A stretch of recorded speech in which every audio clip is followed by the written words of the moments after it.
the Lost World, by Sir Arthur Conan Doyle.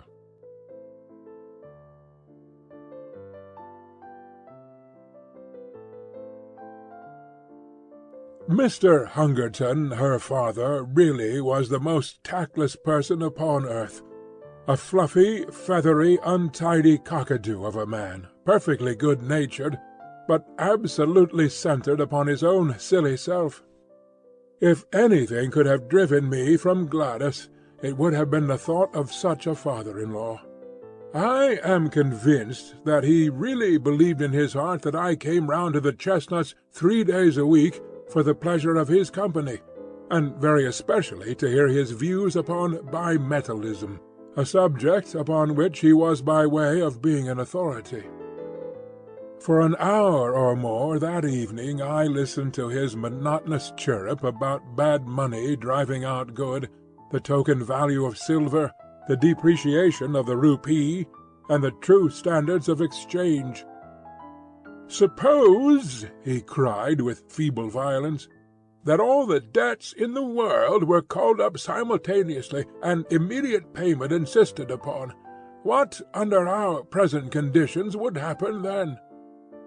I gave the self-evident answer that I should be a ruined man, upon which he jumped from his chair, reproved me for my habitual levity, which made it impossible for him to discuss any reasonable subject in my presence, and bounced off out of the room to dress for a Masonic meeting.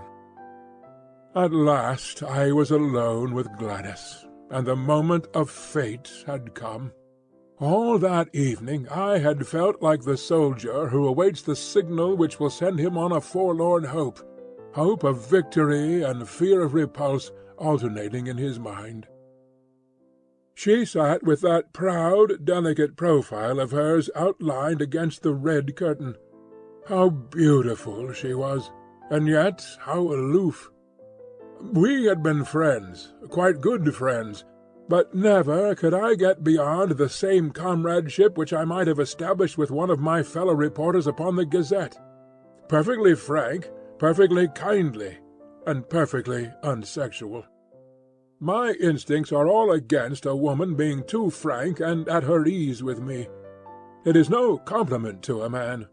Where the real sex-feeling begins, timidity and distrust are its companions, heritage from the old wicked days, when love and violence went often hand in hand. The bent head, the averted eye, the faltering voice, the wincing figure, these, and not the unshrinking gaze and frank reply, are the true signals of passion. Even in my short life I had learned as much as that, or had inherited it in that race memory which we call instinct. Gladys was full of every womanly quality. Some judged her to be cold and hard, but such a thought was treason. That delicately bronzed skin, almost oriental in its colouring, that raven hair, the large liquid eyes, the full but exquisite lips, all the stigmata of passion were there. But I was sadly conscious that up to now I had never found the secret of drawing it forth. However, come what might, I should have done with suspense and bring matters to a head to-night. She could but refuse me, and better to be a repulsed lover than an accepted brother. So far my thoughts had carried me, and I was about to break the long and uneasy silence, when 2 critical dark eyes looked round at me, and the proud head was shaken in smiling reproof. "I have a presentiment that you are going to propose, Ned. I do wish you wouldn't, for things are so much nicer as they are." I drew my chair a little nearer. "Now, how did you know that I was going to propose?" I asked in genuine wonder. "Don't women always know? Do you suppose any woman in the world was ever taken unawares? But, oh, Ned, our friendship has been so good and so pleasant. What a pity to spoil it! Don't you feel how splendid it is that a young man and a young woman should be able to talk face to face as we have talked?" "I don't know, Gladys. You see, I can talk face to face with the station master." I can't imagine how that official came into the matter, but in he trotted, and set us both laughing. "That does not satisfy me in the least. I want my arms around you, and your head on my breast, and, oh, Gladys, I want—" She had sprung from her chair, as she saw signs that I proposed to demonstrate some of my wants. "You've spoiled everything, Ned," she said.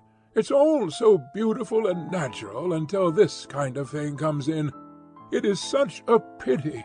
Why can't you control yourself?" "I didn't invent it," I pleaded. "It's nature, it's love." "Well, perhaps if both love it may be different. I have never felt it." "But you must. You with your beauty, with your soul. Oh, Gladys, you were made for love. You must love." "One must wait till it comes." "But why can't you love me, Gladys? Is it my appearance, or what?" She did unbend a little. She put forward a hand, such a gracious stooping attitude it was, and she pressed back my head. Then she looked into my upturned face with a very wistful smile. "No, it isn't that," she said at last. "You're not a conceited boy by nature, and so I can safely tell you it is not that. It's deeper." "My character?" She nodded severely. "What can I do to mend it? Do sit down and talk it over." "No, really, I won't, if you'll only sit down." She looked at me with a wondering distrust which was much more to my mind than her whole-hearted confidence. How primitive and bestial it looks when you put it down in black and white! And perhaps, after all, it was only a feeling peculiar to myself. Anyhow, she sat down. "Now, tell me, what's amiss with me?" "I'm in love with somebody else," said she. It was my turn to jump out of my chair. "It's nobody in particular," she explained, laughing at the expression of my face. "Only an ideal. I've never met the kind of man I mean." "Tell me about him. What does he look like?" "Oh, he might look very much like you." "How dear of you to say that." "Well, what is it that he does that I don't do? Just say the word. Teetotal, vegetarian, aeronaut, theosophist, Superman. I'll have a try at it, Gladys, if you'll only give me an idea what would please you." She laughed at the elasticity of my character. "Well, in the first place, I don't think my ideal would speak like that," she said. "He would be a harder, sterner man, not so ready to adapt himself to a silly girl's whim. But, above all, he must be a man who could do, who could act, who could look death in the face and have no fear of him, a man of great deeds and strange experiences. It is never a man that I should love, but always the glories he had won, for they would be reflected upon me. Think of Richard Burton. When I read his wife's life of him, I could so understand her love. And Lady Stanley, did you ever read the wonderful last chapter of that book about her husband? These are the sort of men that a woman could worship with all her soul, and yet be the greater, not the less, on account of her love, honoured by all the world as the inspirer of noble deeds." She looked so beautiful in her enthusiasm that I nearly brought down the whole level of the interview. I gripped myself hard and went on with the argument. "We can't all be Stanleys and Burtons," said I. "Besides, we don't get the chance. At least, I never had the chance. If I did, I should try to take it." "But chances are all around you. It is the mark of the kind of man I mean that he makes his own chances. You can't hold him back. I've never met him, and yet I seem to know him so well. There are heroisms all round us waiting to be done. It's for men to do them, and for women to reserve their love as a reward for such men. Look at that young Frenchman who went up last week in a balloon. It was blowing a gale of wind, but because he was announced to go, he insisted on starting. The wind blew him 1,500 miles in 24 hours, and he fell in the middle of Russia. That was the kind of man I mean. Think of the woman he loved, and how other women must have envied her. That's what I should like to be, envied for my man. I'd have done it to please you. But you shouldn't do it merely to please me. You should do it because you can't help yourself, because it's natural to you, because the man in you is crying out for heroic expression. Now, when you described the Wigan coal explosion last month, could you not have gone down and helped those people, in spite of the choke damp? I did. You never said so. There was nothing worth bucking about. I didn't know. She looked at me with rather more interest. That was brave of you. I had to. If you want to write good copy, you must be where the things are. What a prosaic motive!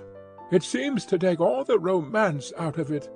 But still, whatever your motive, I am glad that you went down that mine. She gave me her hand, but with such sweetness and dignity that I could only stoop and kiss it. I dare say I am merely a foolish woman with a young girl's fancies, and yet it is so real with me, so entirely part of my very self, that I cannot help acting upon it.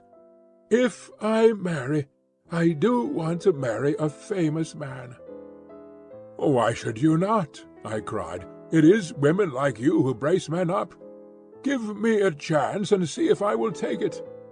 Besides, as you say, men ought to make their own chances, and not wait until they are given. Look at Clive. Just a clerk, and he conquered India. By George, I'll do something in the world yet. She laughed at my sudden Irish effervescence. Why not? She said. You have everything a man could have: youth, health, strength, education, energy. I was sorry you spoke, and now I am glad, so glad, if it wakens these thoughts in you.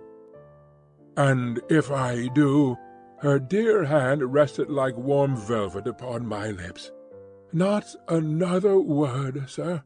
You should have been at the office for evening duty half an hour ago, only I hadn't the heart to remind you. Some day, perhaps, when you have won your place in the world, we shall talk it over again. And so it was that I found myself that foggy November evening pursuing the Camberwell tram with my heart glowing within me, and with the eager determination that not another day should elapse before I should find some deed which was worthy of my lady. But who in all this wide world could ever have imagined the incredible shape which that deed was to take, or the strange steps by which I was led to the doing of it? And after all, this opening chapter will seem to the reader to have nothing to do with my narrative, and yet there would have been no narrative without it, for it is only when a man goes out into the world with the thought that there are heroisms all around him, and with a desire all alive in his heart to follow any which may come within sight of him, that he breaks away as I did from the life he knows, and ventures forth into the wonderful mystic twilight land, where lie the great adventures and the great rewards. Behold me, then, at the office of the Daily Gazette, on the staff of which I was a most insignificant unit, with the settled determination that very night, if possible, to find the quest which should be worthy of my Gladys.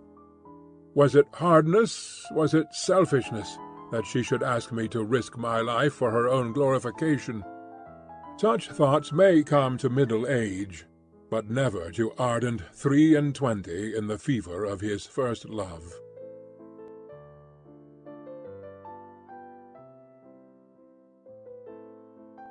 I always liked McArdle, the crabbed, old, round-backed, red-headed news editor, and I rather hoped that he liked me. Of course, Beaumont was the real boss, but he lived in the rarefied atmosphere of some Olympian height from which he could distinguish nothing smaller than an international crisis or a split in the cabinet. Sometimes we saw him passing in lonely majesty to his inner sanctum, with his eyes staring vaguely and his mind hovering over the Balkans or the Persian Gulf. He was above and beyond us, but McArdle was his first lieutenant, and it was he that we knew. The old man nodded as I entered the room, and he pushed his spectacles far up on his bald forehead. "Well, Mr. Malone, from all I hear you seem to be doing very well," said he in his kindly Scotch accent. I thanked him. "The colliery explosion was excellent, so was the Southwark fire. You have the true descriptive touch. What did you want to see me about?" "To ask a favour." He looked alarmed, and his eyes shunned mine. "Tut, tut, what is it?" "Do you think, sir, that you could possibly send me on some mission for the paper? I would do my best to put it through and get you some good copy." "What sort of mission had you in your mind, Mr. Malone?" "Well, sir, anything that had adventure and danger in it. I really would do my very best. The more difficult it was, the better it would suit me." "You seem very anxious to lose your life." "To justify my life, sir." "Dear me, Mr. Malone, this is very, very exalted. I'm afraid the day of this sort of thing is rather past. The expense of the special mission business hardly justifies the result, and, of course, in any case, it would only be an experienced man with a name that would command public confidence who would get such an order. The big blank spaces in the map are all being filled in, and there's no room for romance anywhere. Wait a bit, though," he added, with a sudden smile upon his face. "Talking of the blank spaces of the map gives me an idea. What about exposing a fraud, a modern Munchausen, and making him ridiculous? You could show him up as the liar that he is. Hey, man, it would be fine. How does it appeal to you?" "Anything, anywhere, I care nothing." McArdle was plunged in thought for some minutes. "I wonder whether you could get on friendly, or at least on talking terms with the fellow," he said at last. "You seem to have a sort of genius for establishing relations with people. Sympathy, I suppose, or animal magnetism, or youthful vitality, or something. I am conscious of it myself." "You are very good, sir." "So why should you not try your luck with Professor Challenger of Enmore Park?" I dare say I looked a little startled. "Challenger!" I cried. "Professor Challenger, the famous zoologist? Wasn't he the man who broke the skull of Blundell of the Telegraph?" The news editor smiled grimly. "Do you mind? Didn't you say it was adventures you were after?" "It is all in the way of business, sir," I answered. "Exactly. I don't suppose he can always be so violent as that. I'm thinking that Blundell got him at the wrong moment, maybe, or in the wrong fashion. You may have better luck, or more tact in handling him. There's something in your line there, I am sure, and the Gazette should work it." "I really know nothing about him," said I. "I only remember his name in connection with the police court proceedings for striking Blundell." "I have a few notes for your guidance, Mr. Malone. I've had my eye on the Professor for some little time." He took a paper from a drawer. "Here is a summary of his record. I give it to you briefly. Challenger, George Edward, born Largs, New Brunswick, 1863. Education, Largs Academy, Edinburgh University. British Museum Assistant, 1892. Assistant Keeper of Comparative Anthropology Department, 1893.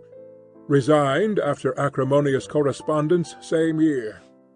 winner of the Crayston Medal for Zoological Research, foreign member of, well, quite a lot of things, about 2 inches of small type.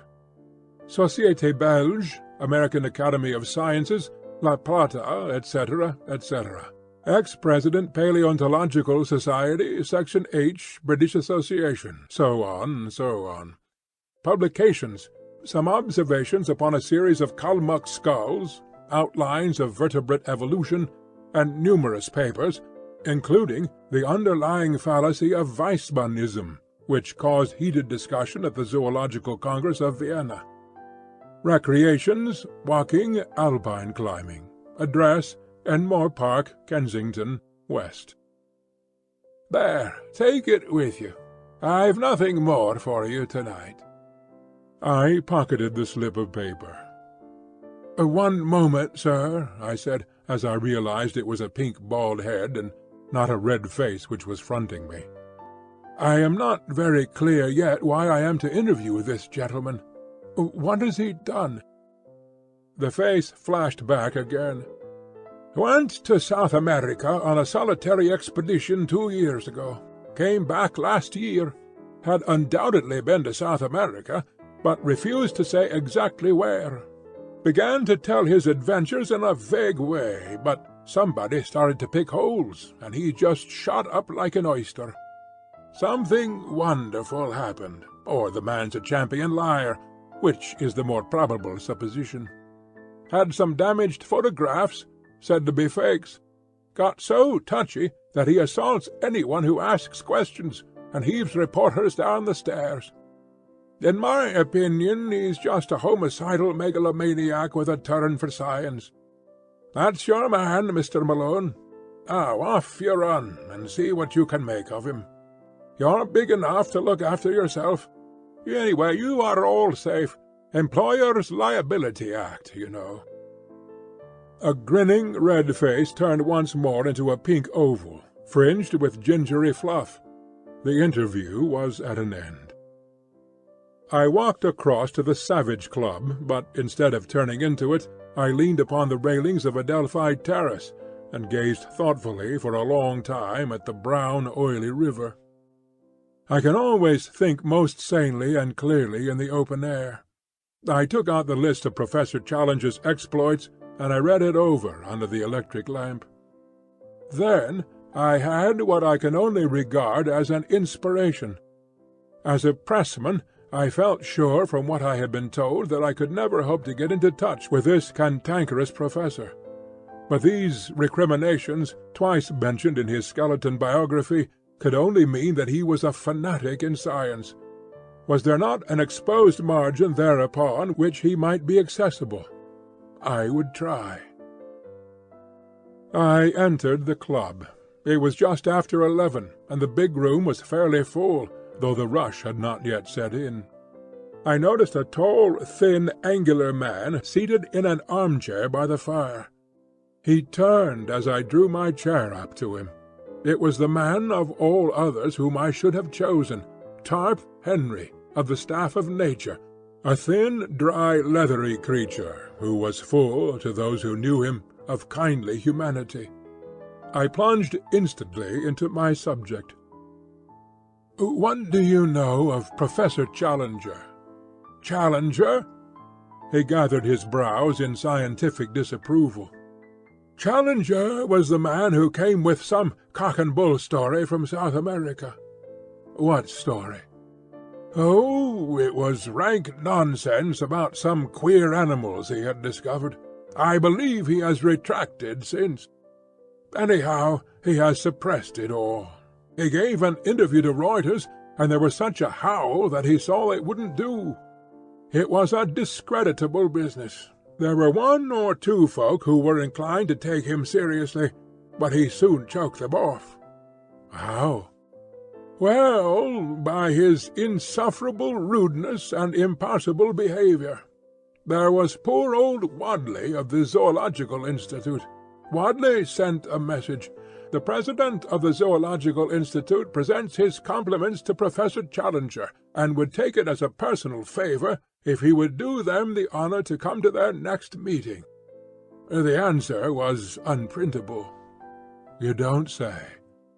Well, a Bowdlerized version of it would run, Professor Challenger presents his compliments to the president of the Zoological Institute, and would take it as a personal favor if he would go to the devil. Good Lord. Yes, I expect that's what old Wadley said. I remember his wail at the meeting, which began, "In 50 years' experience of scientific intercourse." It quite broke the old man up. Anything more about Challenger? Well, I'm a bacteriologist, you know. I live in a 900-diameter microscope. I can hardly claim to take serious notice of anything that I can see with my naked eye. I'm a frontiersman from the extreme edge of the knowable, and I feel quite out of place when I leave my study and come into touch with all you great, rough, hulking creatures. I'm too detached to talk scandal, and yet at scientific conversaciones I have heard something of Challenger, for he is one of those men whom nobody can ignore. He's as clever as they make them, a full-charged battery of force and vitality, but a quarrelsome, ill-conditioned faddist, and unscrupulous at that. He had gone the length of faking some photographs over the South American business. You say he is a faddist. What is his particular fad? He has 1,000, but the latest is something about Weissmann and evolution. He had a fearful row about it in Vienna, I believe. Can't you tell me the point? Not at the moment, but a translation of the proceedings exists. We have it filed at the office. Would you care to come? It's just what I want. I have to interview the fellow, and I need some lead up to him. It's really awfully good of you to give me a lift. I'll go with you now, if it's not too late. Half an hour later I was seated in the newspaper office with a huge tome in front of me, which had been opened at the article Weissmann versus Darwin, with the subheading Spirited Protest at Vienna, Lively Proceedings. My scientific education having been somewhat neglected, I was unable to follow the whole argument, but it was evident that the English professor had handled his subject in a very aggressive fashion, and had thoroughly annoyed his continental colleagues. Protests, uproar, and general appeal to the chairman were 3 of the first brackets which caught my eye. Most of the matter might have been written in Chinese for any definite meaning it conveyed to my brain. "I wish you could translate it into English for me," I said pathetically to my helpmate. "Well, it is a translation." "Then I'd better try my luck with the original. It is certainly rather deep for a layman. If I could only get a single good, meaty sentence which seemed to convey some sort of definite human idea, it would serve my turn. Ah, yes, this one will do. I seem, in a vague way, almost to understand it. I'll copy it out. This shall be my link with the terrible professor. Nothing else I can do? Well, yes. I propose to write to him. If I could frame the letter here, and use your address, it would give me atmosphere. We'll have the fellow round here making a row and breaking the furniture. No, you'll see the letter. Nothing contentious, I assure you. Well, that's my chair and desk. You'll find paper there. I'd like to censor it before it goes. It took some doing, but I flatter myself that it wasn't such a bad job when it was finished. I read it aloud to the critical bacteriologist with some pride in my handiwork. "Dear Professor Challenger," it said, "as a humble student of nature, I have always taken the most profound interest in your speculations as to the differences between Darwin and Weissmann. I have recently had occasion to refresh my memory by re-reading—" "You infernal liar!" murmured Top Henry. "By re-reading your masterly address at Vienna. That lucid and admirable statement seems to be the last word in the matter.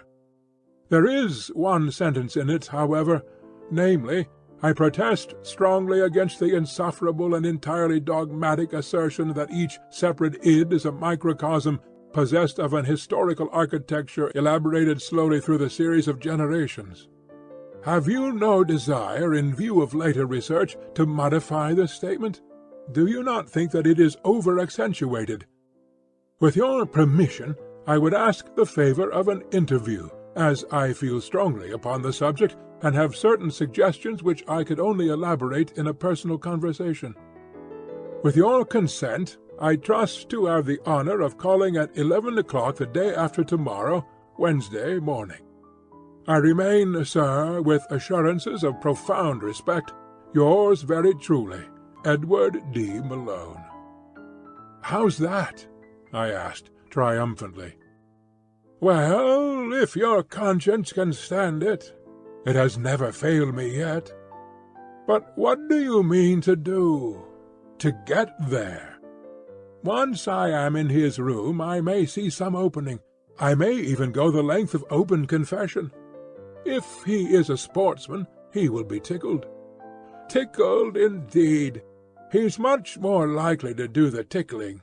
Chain mail or an American football suit, that's what you'll want. Well, good-bye. I'll have the answer for you here on Wednesday morning, if he ever deigns to answer you. He is a violent, dangerous, cantankerous character, hated by everyone who comes across him, and the butt of the students, so far as they dare take a liberty with him. Perhaps it would be best for you if you never heard from the fellow at all."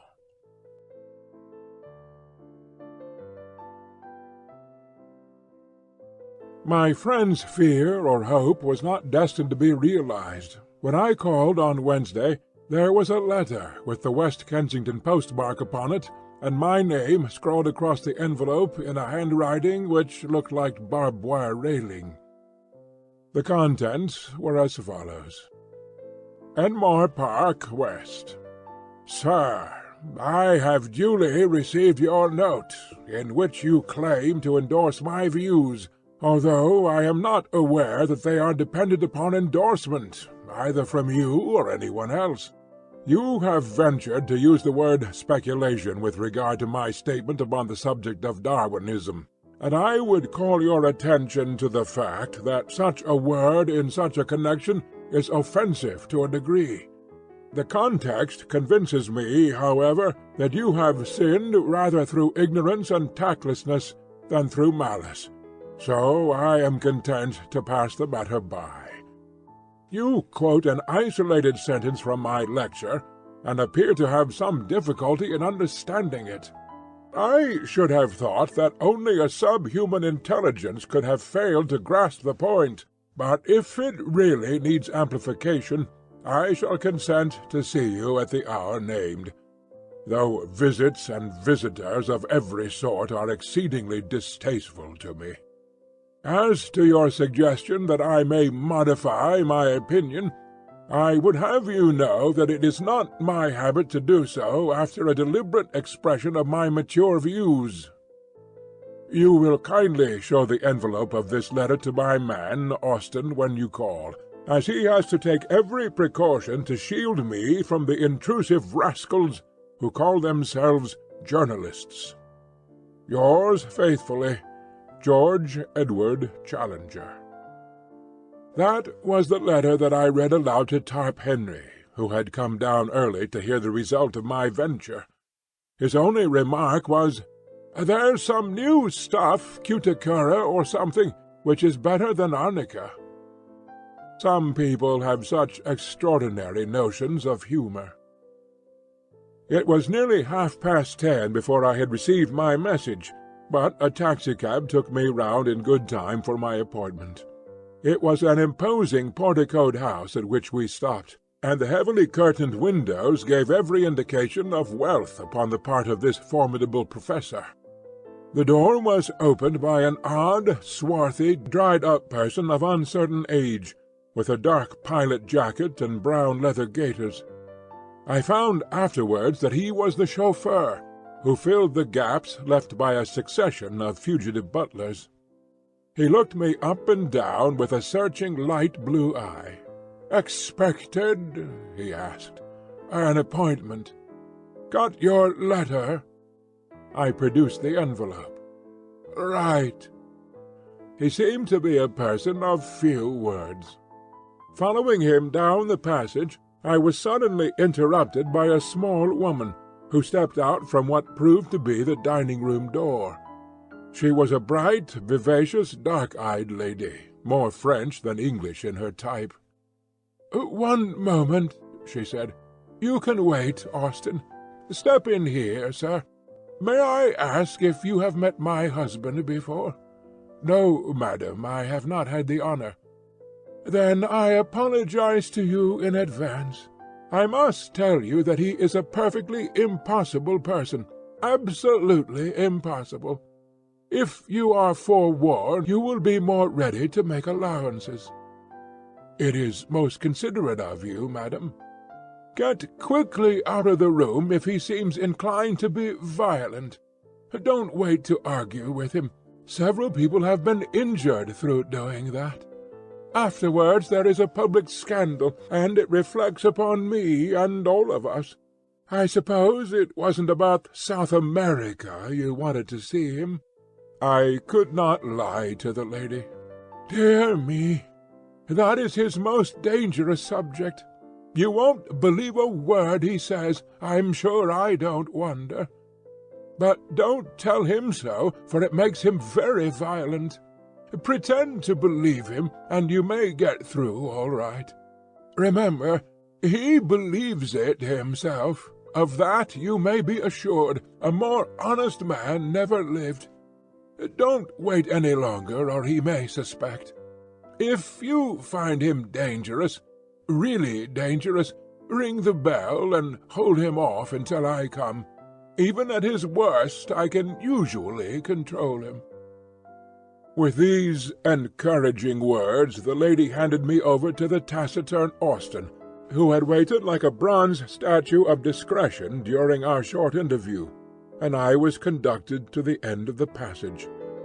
There was a tap at a door, a bull's bellow from within, and I was face to face with the Professor. He sat in a rotating chair behind a broad table, which was covered with books, maps, and diagrams. As I entered, his seat spun round to face me. His appearance made me gasp. I was prepared for something strange, but not for so overpowering a personality as this. It was his size which took one's breath away, his size and his imposing presence. His head was enormous, the largest I have ever seen upon a human being. I am sure that his top hat, had I ever ventured to don it, would have slipped over me entirely and rested on my shoulders. He had the face and beard which I associate with an Assyrian bull, the former florid, the latter so black as almost to have a suspicion of blue, spade-shaped, and rippling down over his chest. The hair was peculiar, plastered down in front, in a long curving wisp over his massive forehead. The eyes were blue-grey under great black tufts, very clear, very critical, and very masterful. A huge spread of shoulders and a chest like a barrel were the other parts of him which appeared above the table, save for two enormous hands, covered with long black hair. This, and a bellowing, roaring, rumbling voice made up my first impression of the notorious Professor Challenger. "Well," said he, with a most insolent stare, "what now?" I must keep up my deception for at least a little time longer, otherwise here was evidently an end of the interview. "You were good enough to give me an appointment, sir," said I, humbly, producing his envelope. He took my letter from his desk and laid it out before him. "Oh, you are the young person who cannot understand plain English, are you? My general conclusions you are good enough to approve, as I understand." "Entirely, sir, entirely." I was very emphatic. "Dear me, that strengthens my position very much, does it not? Your age and your appearance make your support doubly valuable. Well, at least you are better than that herd of swine in Vienna, whose gregarious grunt is, however, not more offensive than the isolated effort of the British hog." He glared at me as the present representative of the beast. "They seem to have behaved abominably," said I. "I assure you that I can fight my own battles, and that I have no possible need of your sympathy. Put me alone, sir, and with my back to the wall. G.E.C. is happiest then. Well, sir, let us do what we can to curtail this visit, which can hardly be agreeable to you, and is inexpressibly irksome to me. You had, as I have been led to believe, some comments to make upon the proposition which I advanced in my thesis." There was a brutal directness about his methods which made evasion difficult. I must still make play and wait for a better opening. It had seemed simple enough at a distance. Oh, my Irish wits! Could they not help me now, when I needed help so sorely? He transfixed me with two sharp, steely eyes. "Come, come!" he rumbled. "I am, of course, a mere student," said I, with a fatuous smile. "Hardly more, I might say, than an earnest inquirer. At the same time, it seems to me that you were a little severe upon Weissmann in this matter. Has not the general evidence since that date tended to strengthen his position?" "What evidence?" He spoke with a menacing calm. "Well, of course, I am aware that there is not any what you might call definite evidence. I alluded merely to the trend of modern thought and the general scientific point of view, if I might so express it." He leaned forward with great earnestness. "I suppose you are aware," said he, checking off points upon his fingers, "that the cranial index is a constant factor?" "Naturally," said I. "And that telegony is still sub judice?" "Undoubtedly." "And that the germ plasm is different from the parthenogenetic egg?" "Why, surely!" I cried, and gloried in my own audacity. "But what does that prove?" he asked, in a gentle, persuasive voice. "Ah, what indeed?" I murmured. "What does it prove?" "Shall I tell you?" he cooed. "Pray do."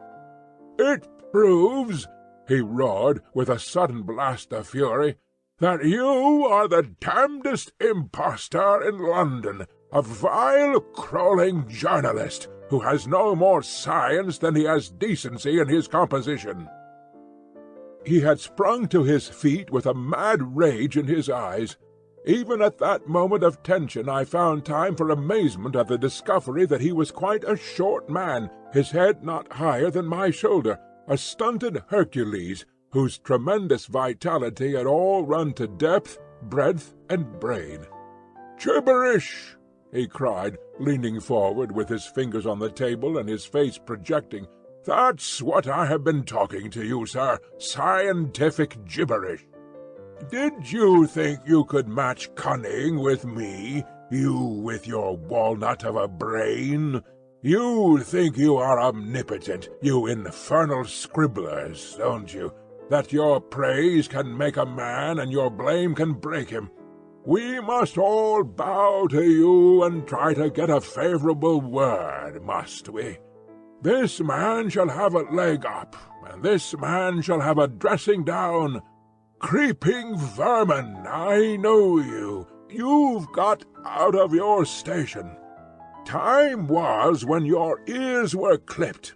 You've lost your sense of proportion. Swollen gas-bags. I'll keep you in your proper place. Yes, sir, you haven't got over G.E.C. There's one man who is still your master. He warned you off. But if you will come, by the Lord, you do it at your own risk. "Forfeit, my good Mr. Malone, I claim forfeit.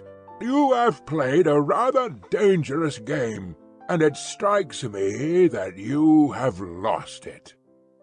"Look here, sir," said I, backing to the door and opening it. "You can be as abusive as you like, but there is a limit. You shall not assault me." "Shall I not?" He was slowly advancing in a peculiarly menacing way, but he stopped now and put his big hands into the side pockets of a rather boyish short jacket which he wore. "I have thrown several of you out of the house. You will be the fourth or fifth. £3.15 each, that is how it averaged. Expensive, but very necessary. Now, sir, why should you not follow your brethren? I rather think you must." He resumed his unpleasant and stealthy advance, pointing his toes as he walked, like a dancing-master. I could have bolted for the hall door, but it would have been too ignominious. Besides, a little glow of righteous anger was springing up within me. I had been hopelessly in the wrong before, but this man's menaces were putting me in the right. "I'll trouble you to keep your hands off, sir. I'll not stand it." "Dear me!" His black moustache lifted, and a white fang twinkled in a sneer. "You won't stand it, eh?" "Don't be such a fool, Professor," I cried. "What can you hope for? I'm 15 stone, as hard as nails, and play centre 3/4 every Saturday for the London Irish. I'm not the man—" It was at that moment that he rushed me. It was lucky that I had opened the door, or we should have gone through it. We did a Catherine wheel together down the passage. Somehow we gathered up a chair upon our way, and bounded on with it towards the street. My mouth was full of his beard, our arms were locked, our bodies intertwined, and that infernal chair radiated its legs all round us. The watchful Austin had thrown open the hall door. We went with a back somersault down the front steps. I have seen the two Macs attempt something of the kind at the halls, but it appears to make some practice to do it without hurting oneself. The chair went to matchwood at the bottom, and we rolled apart into the gutter. He sprang to his feet, waving his fists and wheezing like an asthmatic. "Had enough?" he panted. "You infernal bully!" I cried, as I gathered myself together. Then and there we should have tried the thing out, for he was effervescing with fight. But fortunately I was rescued from an odious situation. A policeman was beside us, his notebook in his hand. "What's all this? You ought to be ashamed," said the policeman. It was the most rational remark which I had heard in Enmore Park. "Well," he insisted, turning to me, "what is it, then?" "This man attacked me," said I. "Did you attack him?" asked the policeman. The professor breathed hard and said nothing. "It's not the first time, either," said the policeman, severely, shaking his head. "You were in trouble last month for the same thing. You've blackened this young man's eye. Do you give him in charge, sir?" I relented. "No," said I do not." "What's that?" said the policeman. "I was to blame myself. I intruded upon him. He gave me fair warning." The policeman snapped up his notebook. "Don't let us have any more such goings-on," said he. "Now then, move on there, move on." This to a butcher's boy, a maid, and one or two loafers who had collected. He clamped heavily down the street, driving this little flock before him. The professor looked at me, and there was something humorous at the back of his eyes. "Come in," said he. "I've not done with you yet." The speech had a sinister sound, but I followed him none the less into the house. The manservant, Austin, like a wooden image, closed the door behind us.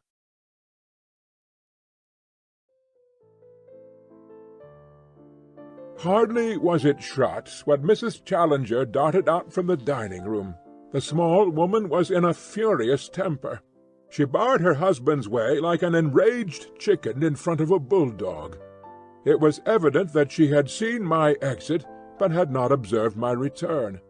"You brute, George!" she screamed. "You've hurt that nice young man." He jerked backwards with his thumb. "Here he is, safe and sound behind me." She was confused, but not unduly so. "I am so sorry. I didn't see you." "I assure you, madam, that it is all right." "He has marked your poor face. Oh, George, what a brute you are! Nothing but scandals from one end of the week to the other. Everyone hating and making fun of you. You've finished my patience. This ends it." "Dirty linen," he rumbled. "It's not a secret," she cried. "Do you suppose that the whole street, the whole of London for that matter— Get away, Austen, we don't want you here. Do you suppose they don't all talk about you? Where is your dignity?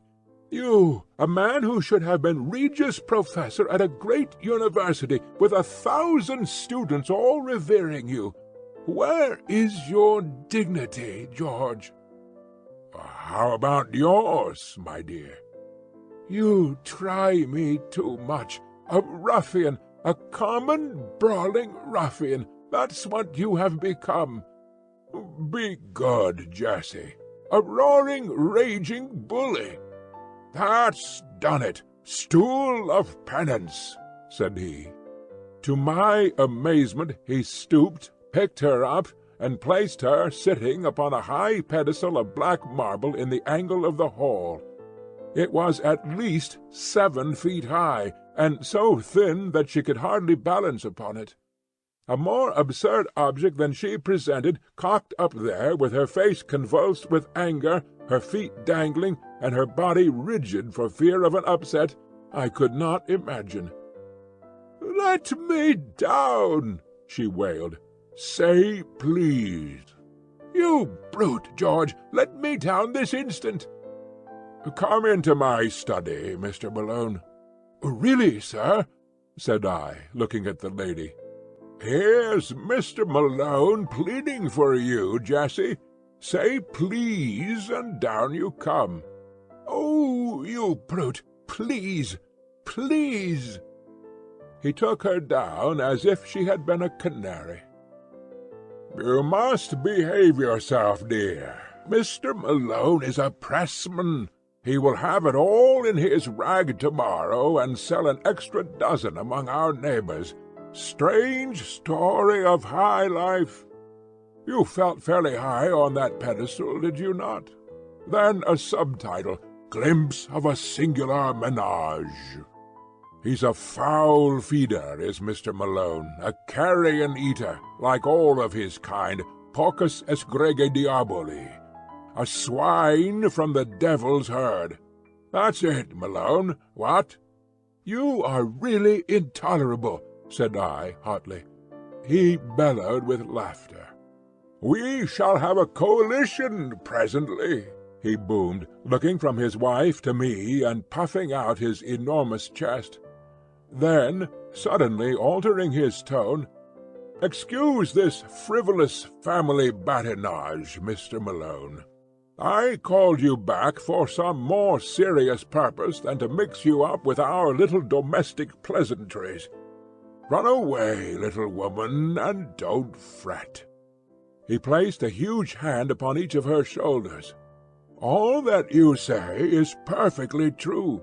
I should be a better man if I did what you advise, but I shouldn't be quite George Edward Challenger. There are plenty of better men, my dear, but only one G.E.C. So make the best of him."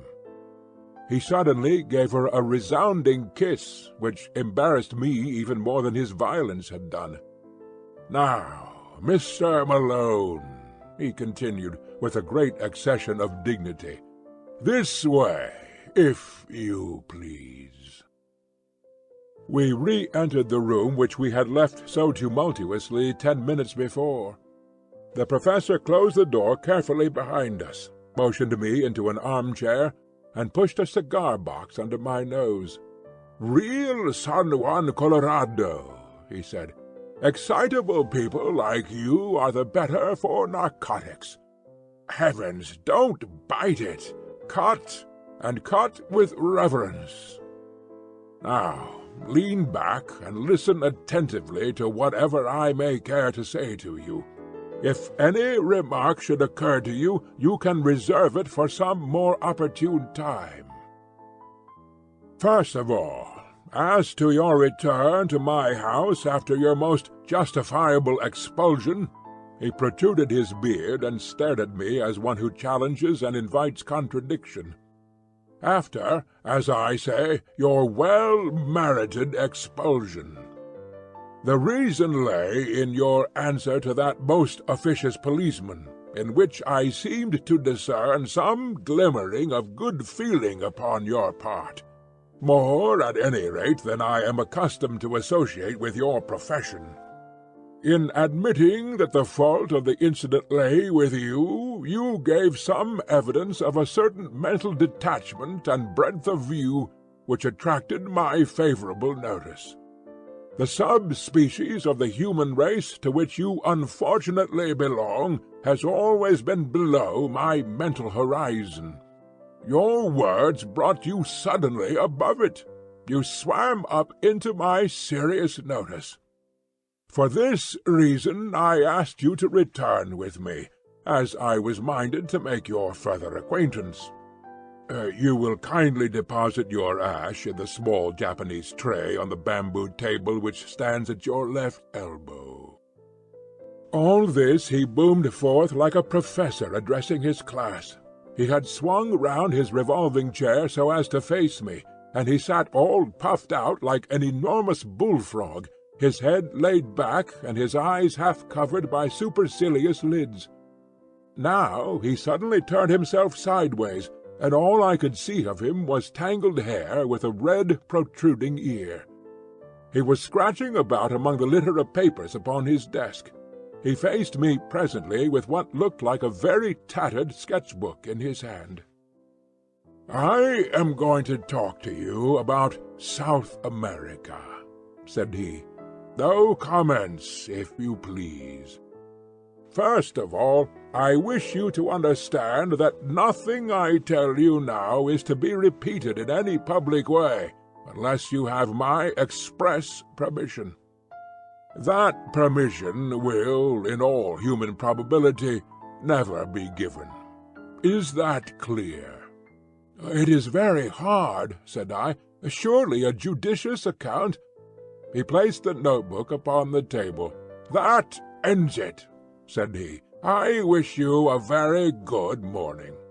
"No, no," I cried. "I submit to any conditions. So far as I can see, I have no choice." "None in the world," said he. "Well, then, I promise." "Word of honor?" "Word of honor." He looked at me with doubt in his insolent eyes. "After all, what do I know about your honor?" said he. "Upon my word, sir," I cried angrily, "you take very great liberties. I have never been so insulted in my life." He seemed more interested than annoyed at my outbreak. "Round-headed," he muttered.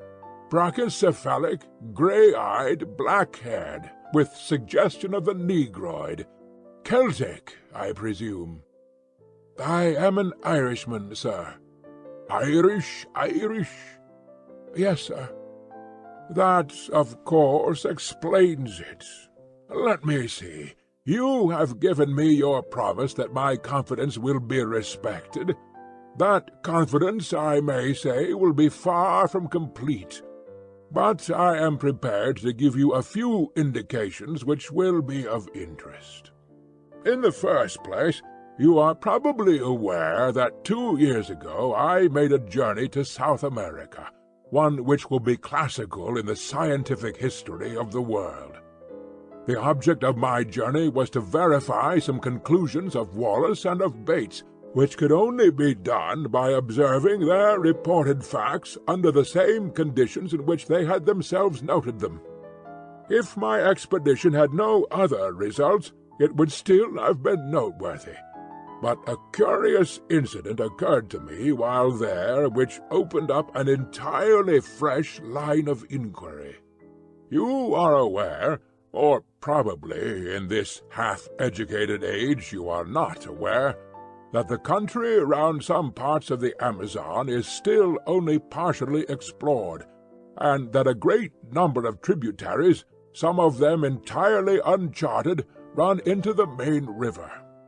It was my business to visit this little-known back country, and to examine its fauna, which furnished me with the materials for several chapters for that great and monumental work upon zoology which will be my life's justification.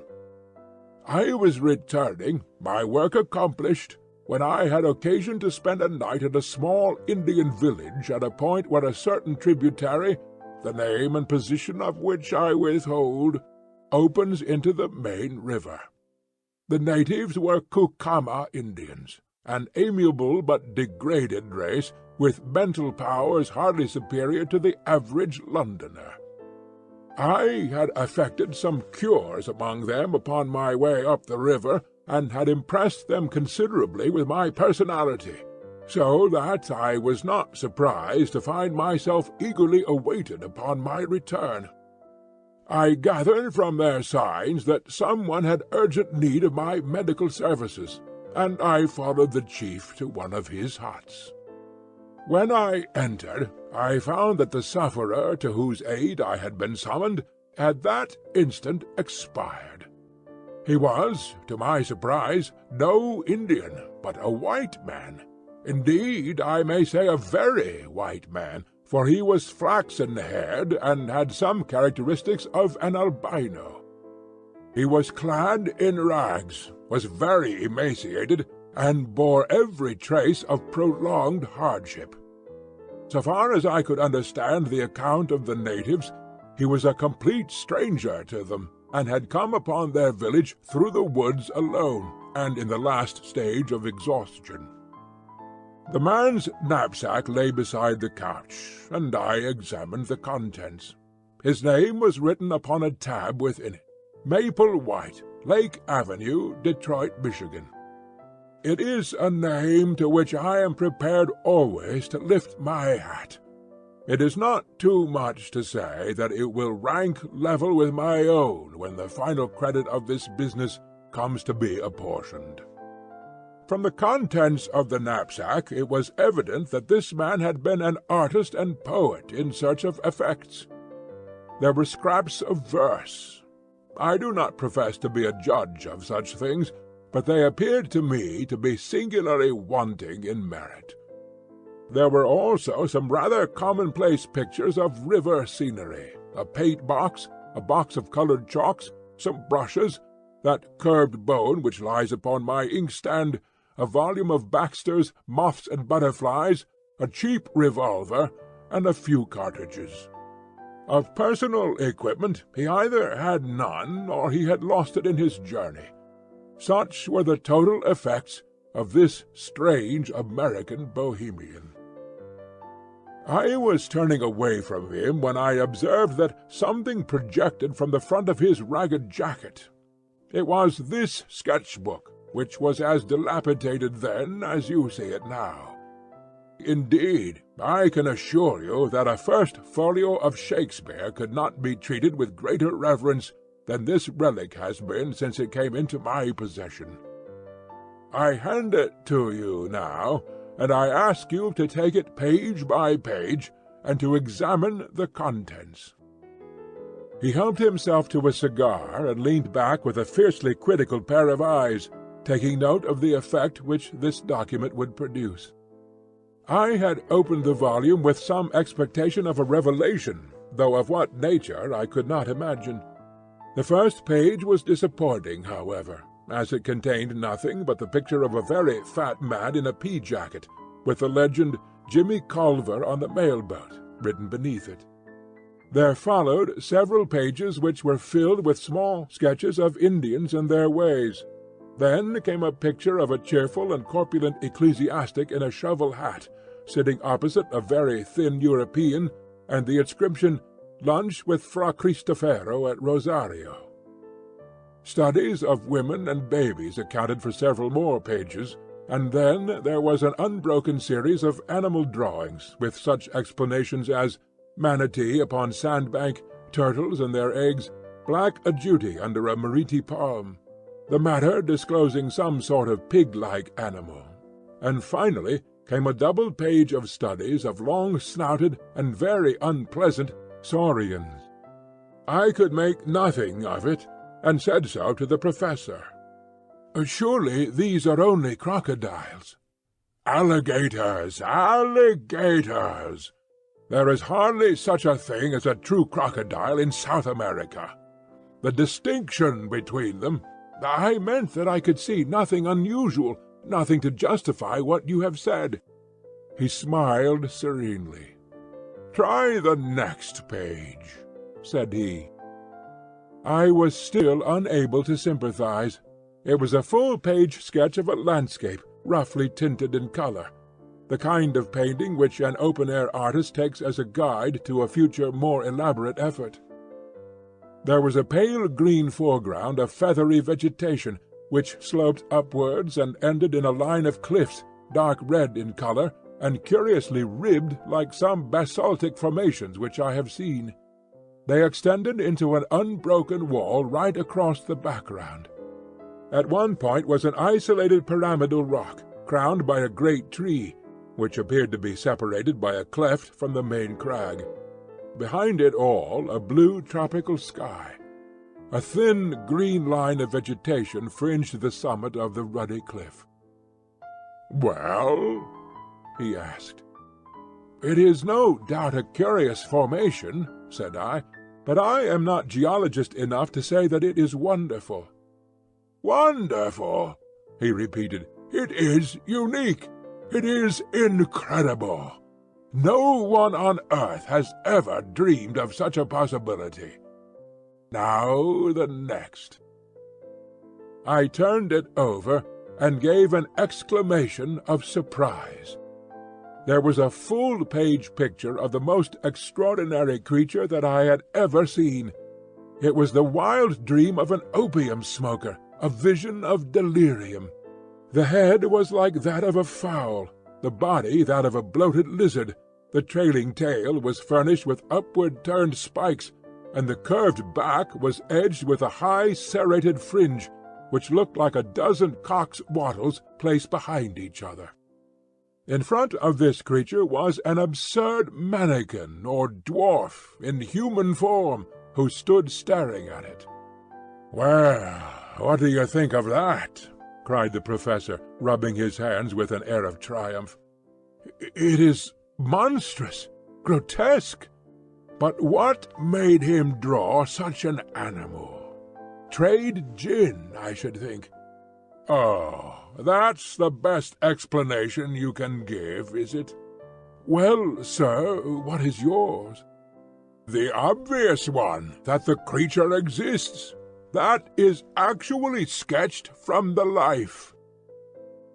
I should have laughed, only that I had a vision of our doing another Catherine wheel down the passage.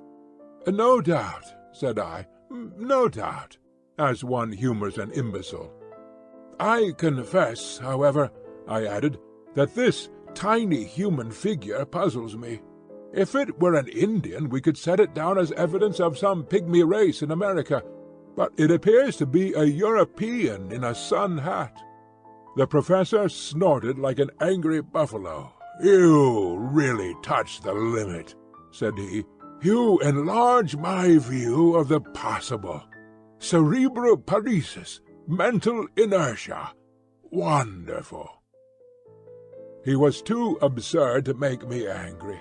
Indeed, it was a waste of energy, for if you were going to be angry with this man, you would be angry all the time. I contented myself with smiling wearily. "It struck me that the man was small," said I. "Look here," he cried, leaning forward and dabbing a great hairy sausage of a finger onto the picture. "You see that plant behind the animal? I suppose you thought it was a dandelion or a Brussels sprout, what?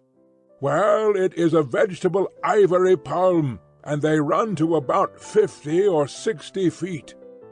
Don't you see that the man is put in for a purpose? He couldn't really have stood in front of that brute and lived to draw it. He sketched himself in to give the scale of heights. He was, we will say, over 5 feet high. The tree is 10 times bigger, which is what one would expect." "Good heavens!" I cried. "Then you think the beast was— Why, Charing Cross Station would hardly make a kennel for such a brute." "Apart from exaggeration, he is certainly a well-grown specimen," said the Professor complacently. "But," I cried, "surely the whole experience of the human race is not to be set aside on account of a single sketch." I had turned over the leaves and ascertained that there was nothing more in the book. A single sketch by a wandering American artist who may have done it under hashish or in the delirium of fever, or simply in order to gratify a freakish imagination. You can't, as a man of science, defend such a position as that." For answer, the Professor took a book down from a shelf. "This is an excellent monograph by my gifted friend, Ray Lancaster," said he. "There is an illustration here which would interest you. Ah, yes, here it is. The inscription beneath it runs, 'Probable appearance in life of the Jurassic dinosaur Stegosaurus. The hind leg alone is twice as tall as a full-grown man.' Well, what do you make of that?" He handed me the open book. I started as I looked at the picture. In this reconstructed animal of a dead world there was certainly a very great resemblance to the sketch of the unknown artist. "That is certainly remarkable," said I. "But you won't admit that it is final? Surely it might be a coincidence. Or this American may have seen a picture of the kind and carried it in his memory. It would be likely to recur to a man in a delirium." "Very good," said the Professor indulgently. "We'll leave it at that. I will now ask you to look at this bone." He handed over the one which he had already described as part of the dead man's possessions. It was about 6 inches long, and thicker than my thumb, with some indications of dried cartilage at one end of it. "To what known creature does this bone belong?" asked the Professor. I examined it with care, and tried to recall some half-forgotten knowledge. "It might be a very thick human collar-bone," I said. My companion waved his hand in contemptuous deprecation. "The human collar-bone is curved. This is straight. There is a groove upon its surface, showing that a great tendon played across it, which could not be the case with a clavicle." "Then I must confess that I don't know what it is." "You need not be ashamed to expose your ignorance, for I don't suppose the whole South Kensington staff could give a name to it." He took a little bone the size of a bean out of a pill-box. "So far as I am a judge, this human bone is the analogue of the one which you hold in your hand. That will give you some idea of the size of the creature.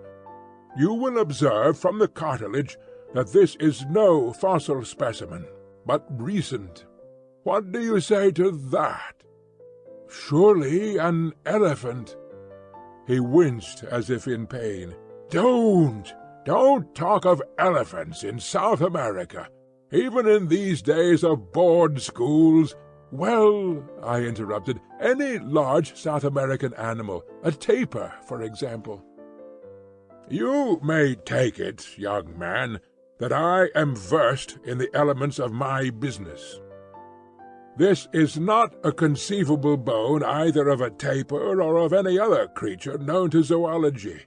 It belongs to a very large, a very strong, and, by all analogy, a very fierce animal which exists upon the face of the earth, but has not yet come under the notice of science.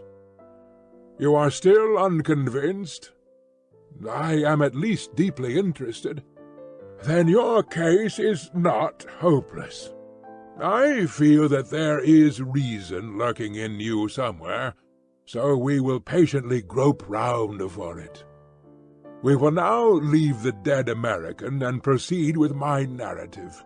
You can imagine that I could hardly come away from the Amazon without probing deeper into the matter. There were indications as to the direction from which the dead traveler had come.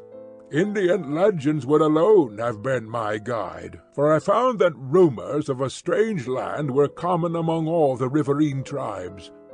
You have heard, no doubt, of Kurupuri. Never. Kurupuri is the spirit of the woods, something terrible, something malevolent, something to be avoided. None can describe its shape or nature, but it is a word of terror along the Amazon. Now, all tribes agree as to the direction in which Kurupuri lives. It was the same direction from which the American had come. Something terrible lay that way. It was my business to find out what it was. What did you do? My flippancy was all gone. This massive man compelled one's attention and respect. I overcame the extreme reluctance of the natives, a reluctance which extends even to talk upon the subject, and by judicious persuasion and gifts, aided, I will admit, by some threats of coercion, I got 2 of them to act as guides. After many adventures, which I need not describe, and after travelling a distance which I will not mention, in a direction which I withhold, we came at last to a tract of country which has never been described, nor indeed visited, save by my unfortunate predecessor. Would you kindly look at this?" He handed me a photograph, half-plate size. "The unsatisfactory appearance of it is due to the fact," said he, "that on descending the river the boat was upset, and the case which contained the undeveloped films was broken, with disastrous results. Nearly all of them were totally ruined, an irreparable loss. This is one of the few which partially escaped. This explanation of deficiencies or abnormalities you will kindly accept. There was talk of faking. I am not in the mood to argue such a point." The photograph was certainly off-colored. An unkind critic might easily have misinterpreted that dim surface. It was a dull grey landscape, and as I gradually deciphered the details of it, I realized that it represented a long and enormously high line of cliffs, exactly like an immense cataract seen in the distance, with a sloping, tree-clad plain in the foreground. "I believe it is the same place as the painted picture," said I. "It is the same place," the professor answered. "I found traces of the fellow's camp. Now look at this." It was a nearer view of the same scene, though the photograph was extremely defective. I could distinctly see the isolated, tree-crowned pinnacle of rock which was detached from the crag. "I have no doubt of it at all," said I. "Well, that is something gained," said he. "We progress, do we not? Now, will you please look at the top of that rocky pinnacle? Do you observe something there?" "An enormous tree." "But on the tree?" "A large bird," said I. He handed me a lens.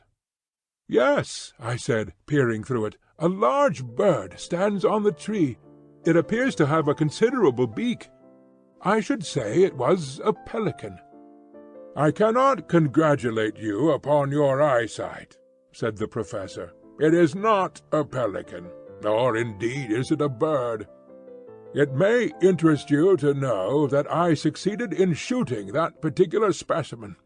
It was the only absolute proof of my experiences which I was able to bring away with me." "You have it, then?" Here at last was tangible corroboration. "I had it. It was unfortunately lost with so much else in the same boat accident which ruined my photographs. I clutched at it as it disappeared in the swirl of the rapids, and part of its wing was left in my hand. I was insensible when washed ashore, but the miserable remnant of my superb specimen was still intact. I now lay it before you." From a drawer he produced what seemed to me to be the upper portion of the wing of a large bat. It was at least 2 feet in length, a curved bone, with a membranous veil beneath it. "A monstrous bat," I suggested. "Nothing of the sort," said the professor severely. "Living, as I do, in an educated and scientific atmosphere, I could not have conceived that the first principles of zoology were so little known. Is it possible that you do not know the elementary fact in comparative anatomy that the wing of a bird is really the forearm, while the wing of a bat consists of 3 elongated fingers with membranes between? Now, in this case, the bone is certainly not the forearm, and you can see for yourself that this is a single membrane hanging upon a single bone, and therefore it cannot belong to a bat. But if it is neither bird nor bat, what is it?" My small stock of knowledge was exhausted. "I really do not know," said I. He opened the standard work to which he had already referred me.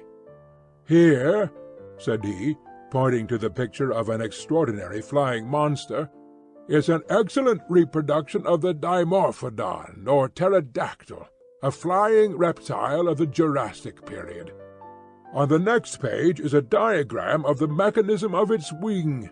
Kindly compare it with the specimen in your hand." A wave of amazement passed over me as I looked. I was convinced. There could be no getting away from it. The cumulative proof was overwhelming. The sketch, the photographs, the narrative, and now the actual specimen, the evidence was complete. I said so. I said so warmly, for I felt that the professor was an ill-used man.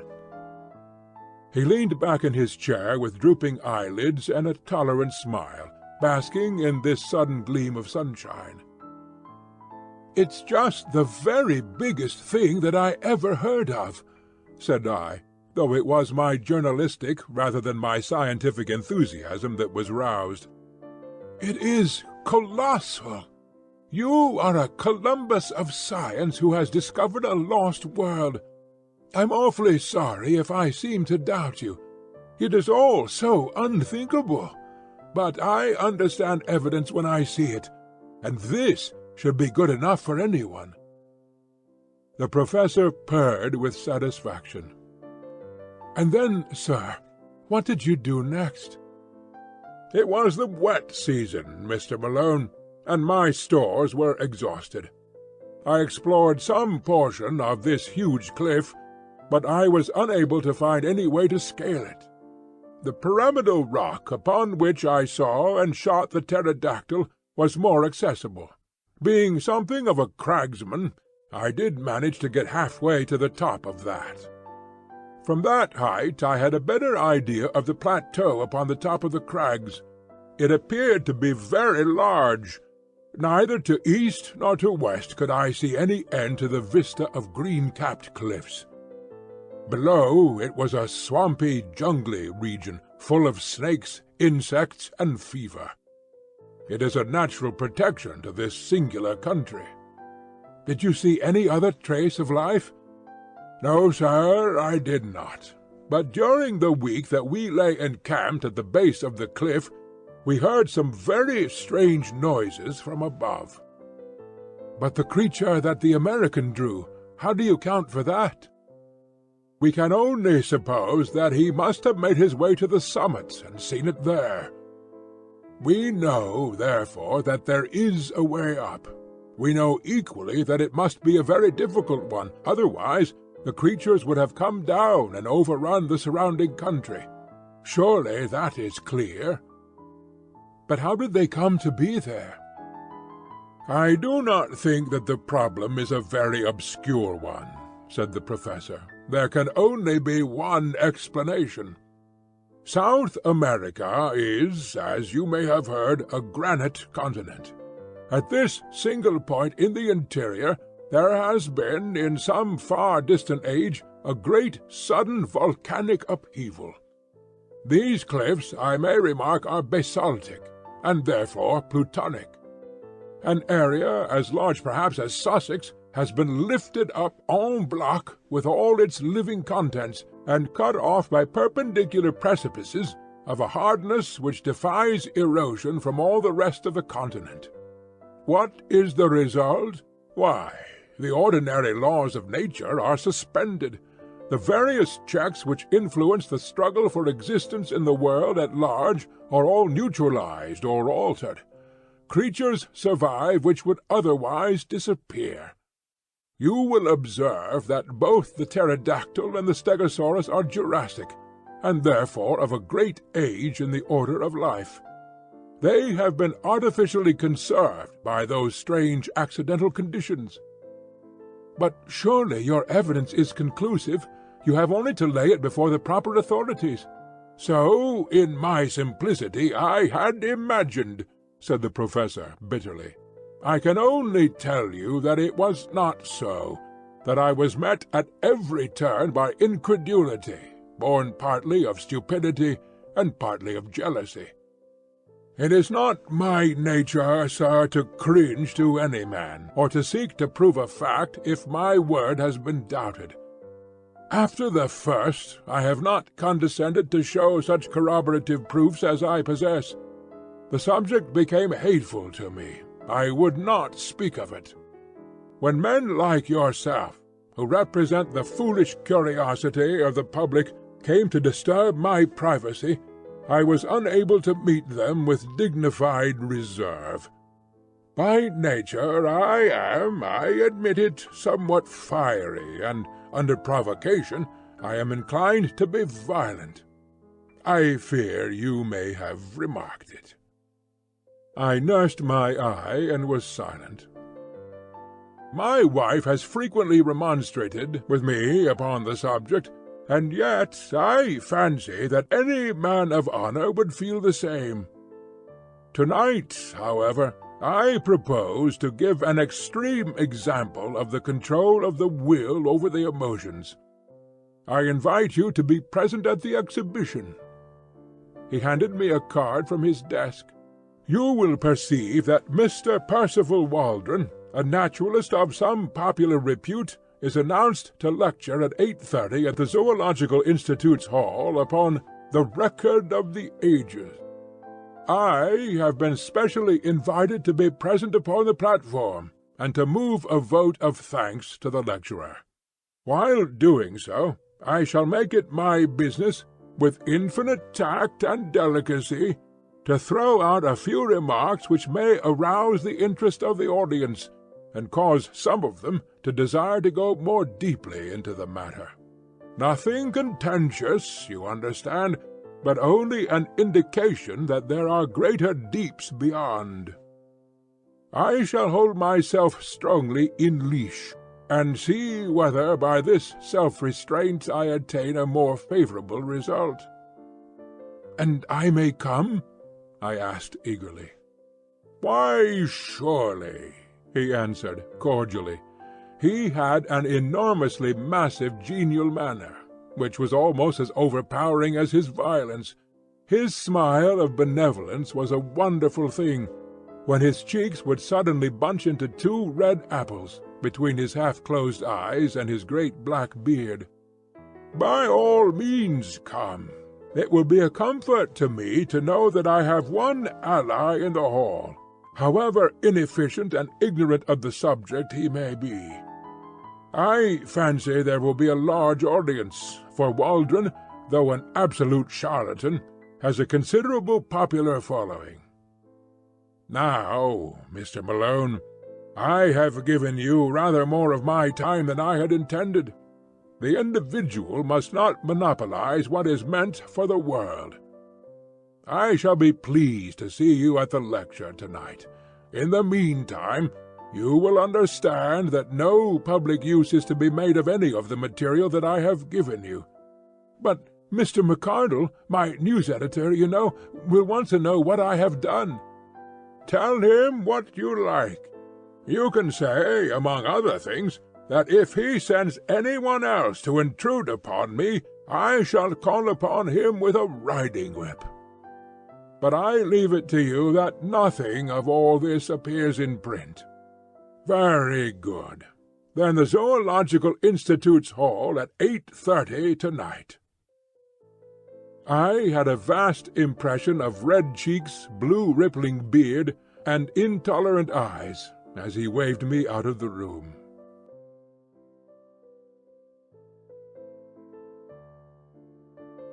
What with the physical shocks incidental to my first interview with Professor Challenger, and the mental ones which accompanied the second, I was a somewhat demoralized journalist by the time I found myself at Enmore Park once more. In my aching head the one thought was throbbing that there really was truth in this man's story, that it was of tremendous consequence, and that it would work up into inconceivable copy for the Gazette when I could obtain permission to use it. A taxicab was waiting at the end of the road, so I sprang into it and drove down to the office. McArdle was at his post as usual. "Well," he cried expectantly, "what may it run to? I'm thinking, young man, you have been in the wars. Don't tell me that he assaulted you." "We had a little difference at first." "What a man it is! What did you do?" "Well, he became more reasonable, and we had a chat.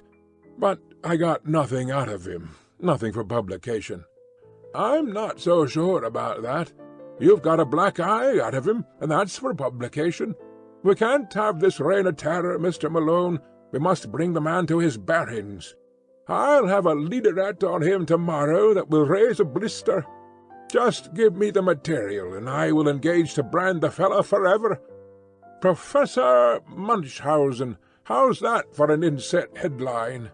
Sir John Mandeville, Redivivus, Cagliostro, all the impostors and bullies in history. I'll show him up for the fraud he is." "I wouldn't do that, sir." "Why not?" "Because he is not a fraud at all." "What?" roared McArdle. "You don't mean to say you really believe this stuff of his about mammoths and mastodons and great sea serpents?" "Well, I don't know about that. I don't think he makes any claims of that kind, but I do believe he has got something new." "Then, for heaven's sake, man, write it up." "I'm longing to, but all I know he gave me in confidence, and on condition that I didn't." I condensed into a few sentences the professor's narrative. "That's how it stands." McArdle looked deeply incredulous. "Well, Mr. Malone," he said at last, "about this scientific meeting tonight, there can be no privacy about that, anyhow. I don't suppose any paper will want to report it, for Waldron has been reported already a dozen times, and no one is aware that Challenger will speak. We may get a scoop if we are lucky. You'll be there in any case, so you'll just give us a pretty full report. I'll keep space up to midnight." My day was a busy one, and I had an early dinner at the Savage Club with Tarp Henry, to whom I gave some account of my adventures.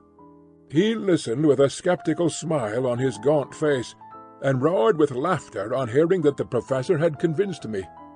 "My dear chap, things don't happen like that in real life. People don't stumble upon enormous discoveries and then lose their evidence. Leave that to the novelists. The fellow is as full of tricks as the monkey house at the zoo. It's all bosh. But the American poet? He never existed. I saw his sketchbook. Challenger's sketchbook. You think he drew that animal? Of course he did. Who else? Well, then, the photographs. There was nothing in the photographs. By your own admission, you only saw a bird, a pterodactyl. Well, that's what he says. He put the pterodactyl into your head. Well, then, the bones. First one out of an Irish stew, second one vamped up for the occasion. If you are clever and know your business, you can fake a bone as easily as you can a photograph. I began to feel uneasy. Perhaps, after all, I had been premature in my acquiescence. Then I had a sudden happy thought. "Will you come to the meeting?" I asked. Tarp Henry looked thoughtful. "He is not a popular person, the genial Challenger," said he. "A lot of people have accounts to settle with him. I should say he is about the best-hated man in London. If the medical students turn out, there will be no end of a rag. I don't want to get into a bear garden. You might at least do him the justice to hear him state his own case." "Well, perhaps it's only fair. All right, I'm your man for the evening." When he had arrived at the hall, we found a much greater concourse than I had expected. A line of electric broughams discharged their little cargoes of white-bearded professors, while the dark stream of humbler pedestrians, who crowded through the arched doorway, showed that the audience would be popular as well as scientific. Indeed, it became evident to us as soon as we had taken our seats that a youthful and even boyish spirit was abroad in the gallery and the back portions of the hall. Looking behind me, I could see rows of faces of the familiar medical student type. Apparently, the great hospitals had each sent down their contingent. The behavior of the audience at present was good-humored but mischievous. Scraps of popular songs were chorused with an enthusiasm which was a strange prelude to the scientific lecture, and there was already a tendency to personal chaff which promised a jovial evening to others, however embarrassing it might be to the recipients of these dubious honours. Thus, when old Dr. Meldrum, with his well-known curly-brimmed opera hat, appeared upon the platform, there was such a universal query of "Where did you get that tile?" that he hurriedly removed it, and concealed it furtively under his chair. When gouty Professor Wadley limped down to his seat, there were general affectionate inquiries from all parts of the hall as to the exact state of his poor toe, which caused him obvious embarrassment. The greatest demonstration of all, however, was at the entrance of my new acquaintance, Professor Challenger, when he passed down to take his place at the extreme end of the front row of the platform. Such a yell of welcome broke forth when his black beard first protruded round the corner, that I began to suspect Tarp Henry was right in his surmise, and that this assemblage was there not merely for the sake of the lecture, but because it had got rumoured abroad that the famous professor would take part in the proceedings. There was some sympathetic laughter on his entrance among the front benches of well-dressed spectators, as though the demonstration of the students in this instance was not unwelcome to them. That greeting was, indeed, a frightful outburst of sound, the uproar of a carnivora cage when the step of the bucket-bearing keeper is heard in the distance. There was an offensive tone in it, perhaps, and yet, in the main, it struck me as mere riotous outcry, the noisy reception of one who amused and interested them, rather than of one they disliked or despised. Challenger smiled with weary and tolerant contempt, as a kindly man would meet the yapping of a litter of puppies. He sat slowly down, blew out his chest, passed his hand caressingly down his beard, and looked with drooping eyelids and supercilious eyes at the crowded hall before him. The uproar of his advent had not yet died away, when Professor Ronald Murray, the chairman, and Mr. Waldron, the lecturer, threaded their way to the front, and the proceedings began. Professor Murray will, I am sure, excuse me if I say that he has the common fault of most Englishmen of being inaudible. Why on earth people who have something to say which is worth hearing should not take the slight trouble to learn how to make it heard is one of the strange mysteries of modern life. Their methods are as reasonable as to try to pour some precious stuff from the spring to the reservoir through a non-conducting pipe, which could by the least effort be opened. Professor Murray made several profound remarks to his white tie and to the water carafe upon the table, with a humorous twinkling aside to the silver candlestick upon his right. Then he sat down, and Mr. Waldron, the famous popular lecturer, rose amid a general murmur of applause. He was a stern, gaunt man, with a harsh voice and an aggressive manner, but he had the merit of knowing how to assimilate the ideas of other men and to pass them on in a way which was intelligible and even interesting to the lay public, with a happy knack of being funny about the most unlikely objects, so that the precession of the equinox or the formation of a vertebrate became a highly humorous process as treated by him. It was a bird's-eye view of creation, as interpreted by science, which, in language always clear and sometimes picturesque, he unfolded before us.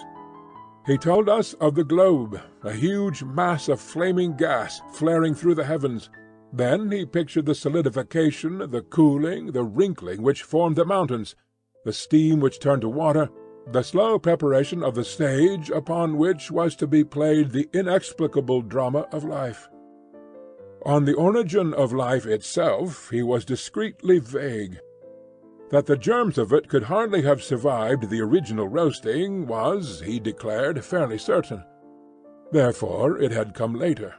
Had it built itself out of the cooling inorganic elements of the globe? Very likely. Had the germs of it arrived from outside upon a meteor? It was hardly conceivable. On the whole, the wisest man was the least dogmatic upon the point. We could not, or at least we had not succeeded up to date, in making organic life in our laboratories out of inorganic materials. The gulf between the dead and the living was something which our chemistry could not as yet bridge. But there was a higher and subtler chemistry of nature, which, working with great forces over long epochs, might well produce results which were impossible for us. There the matter must be left. This brought the lecturer to the great ladder of animal life, beginning low down in mollusks and feeble sea creatures, then up rung by rung through reptiles and fishes, till at last we came to a kangaroo rat, a creature which brought forth its young alive, the direct ancestor of all mammals, and presumably, therefore, of every one in the audience. "No, no!" from a sceptical student in the back row. If the young gentleman in the red tie who cried "No, no," and who presumably claimed to have been hatched out of an egg, would wait upon him after the lecture, he would be glad to see such a curiosity. Laughter.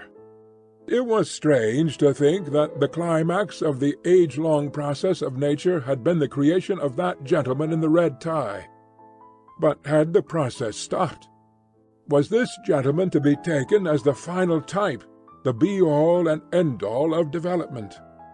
He hoped that it would not hurt the feelings of the gentleman in the red tie if he maintained that, whatever virtues that gentleman might possess in private life, still the vast processes of the universe were not fully justified if they were to end entirely in his production. Evolution was not a spent force, but one still working, and even greater achievements were in store.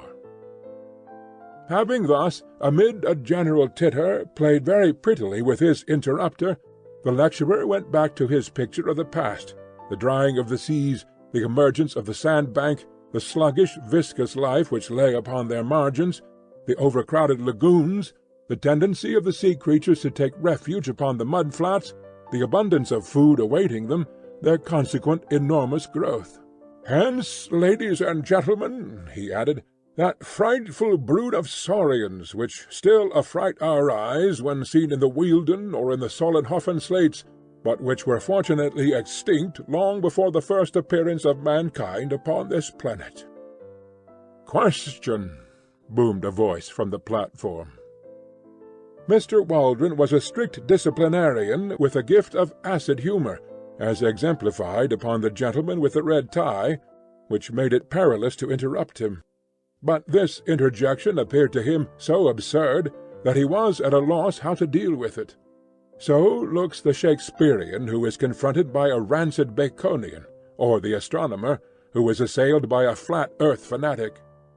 He paused for a moment, and then, raising his voice, repeated slowly the words, "which were extinct before the coming of man." "Question!" boomed the voice once more. Waldron looked with amazement along the line of professors upon the platform until his eyes fell upon the figure of Challenger, who leaned back in his chair with closed eyes and an amused expression, as if he were smiling in his sleep. "I see," said Waldron with a shrug. "It is my friend, Professor Challenger." And amid laughter he renewed his lecture as if this was a final explanation and no more need be said. But the incident was far from being closed. Whatever path the lecturer took amid the wilds of the past seemed invariably to lead him to some assertion as to extinct or prehistoric life, which instantly brought the same bull's bellow from the professor. The audience began to anticipate it and to roar with delight when it came. The packed benches of students joined in, and every time Challenger's beard opened, before any sound could come forth, there was a yell of "Question!" from 100 voices, and an answering counter-cry of "Order!" and "Shame!" from as many more. Waldron, though a hardened lecturer and a strong man, became rattled. He hesitated, stammered, repeated himself, got snarled in a long sentence, and finally turned furiously upon the cause of his troubles. "This is really intolerable!" he cried, glaring across the platform. "I must ask you, Professor Challenger, to cease these ignorant and unmannerly interruptions."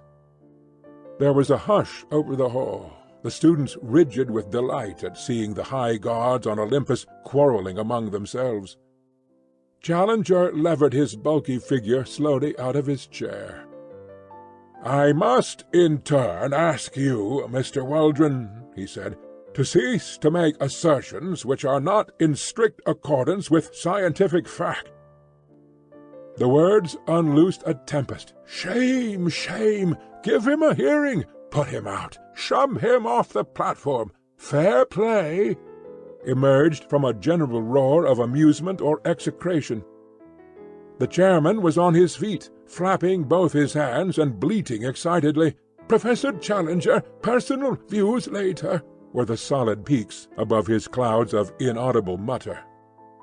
The interrupter bowed, smiled, stroked his beard, and relapsed into his chair. Waldron, very flushed and warlike, continued his observations. Now and then, as he made an assertion, he shot a venomous glance at his opponent, who seemed to be slumbering deeply with the same broad happy smile upon his face. At last the lecture came to an end. I am inclined to think that it was a premature one, as the peroration was hurried and disconnected.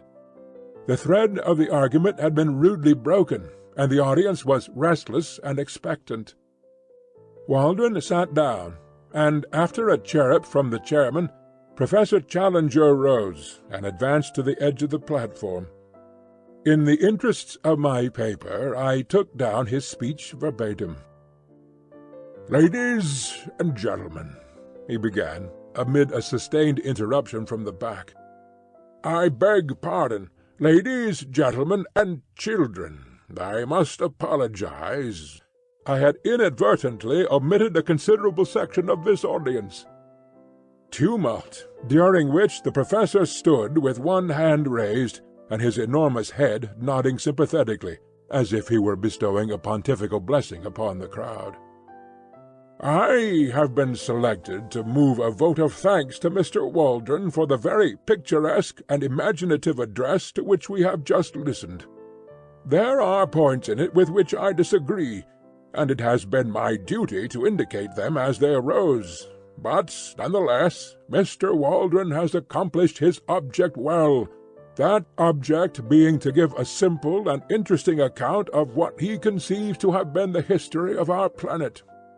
Popular lectures are the easiest to listen to, but Mr. Waldron," here he beamed and blinked at the lecturer, "will excuse me when I say that they are necessarily both superficial and misleading, since they have to be graded to the comprehension of an ignorant audience." Ironical cheering. "Popular lecturers are in their nature parasitic." Angry gesture of protest from Mr. Waldron. "They exploit for fame or cash the work which has been done by their indigent and unknown brethren. One smallest new fact obtained in the laboratory, one brick built into the temple of science, far outweighs any second-hand exposition which passes an idle hour, but can leave no useful result behind it.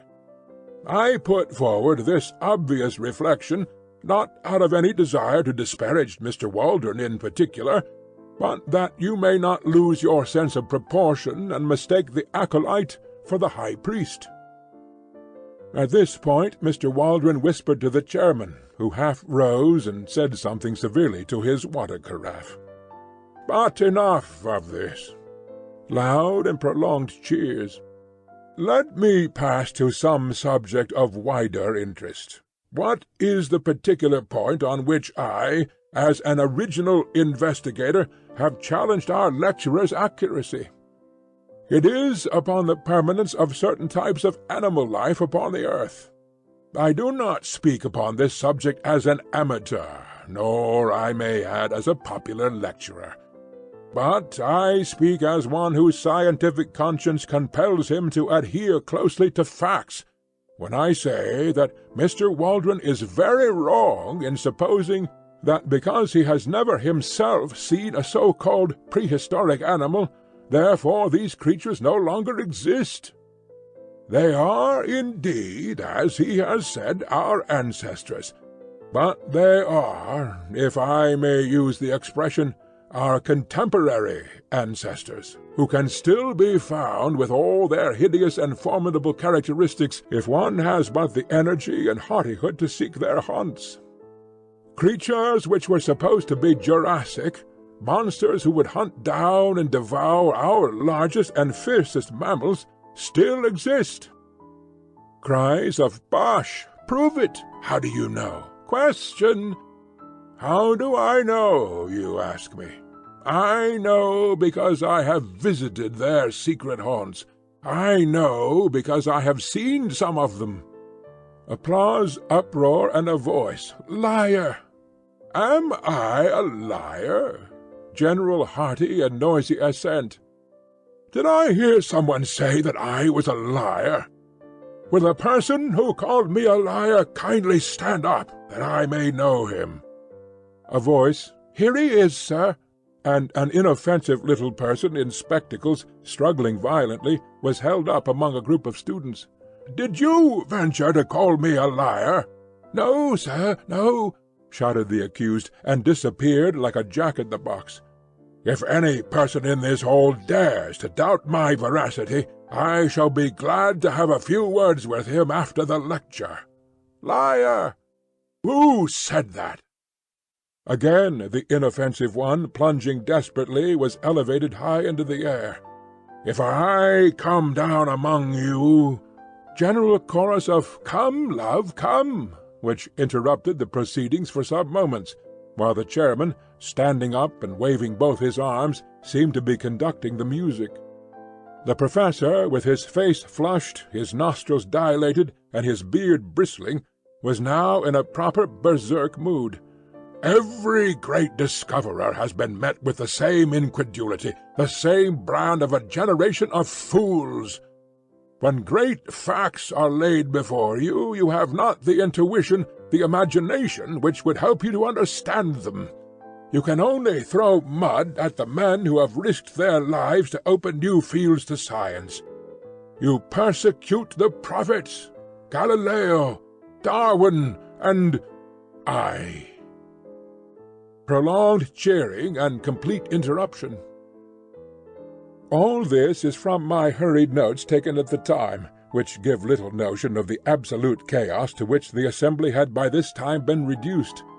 So terrific was the uproar that several ladies had already beaten a hurried retreat. Grave and reverend seniors seemed to have caught the prevailing spirit as badly as the students, and I saw white-bearded men rising and shaking their fists at the obdurate professor. The whole great audience seethed and simmered like a boiling pot. The professor took a step forward and raised both his hands. There was something so big and arresting and virile in the man that the clatter and shouting died gradually away before his commanding gesture and his masterful eyes. He seemed to have a definite message. They hushed to hear it.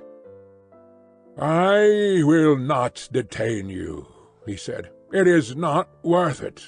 Truth is truth, and the noise of a number of foolish young men, and I fear I must add of their equally foolish seniors, cannot affect the matter.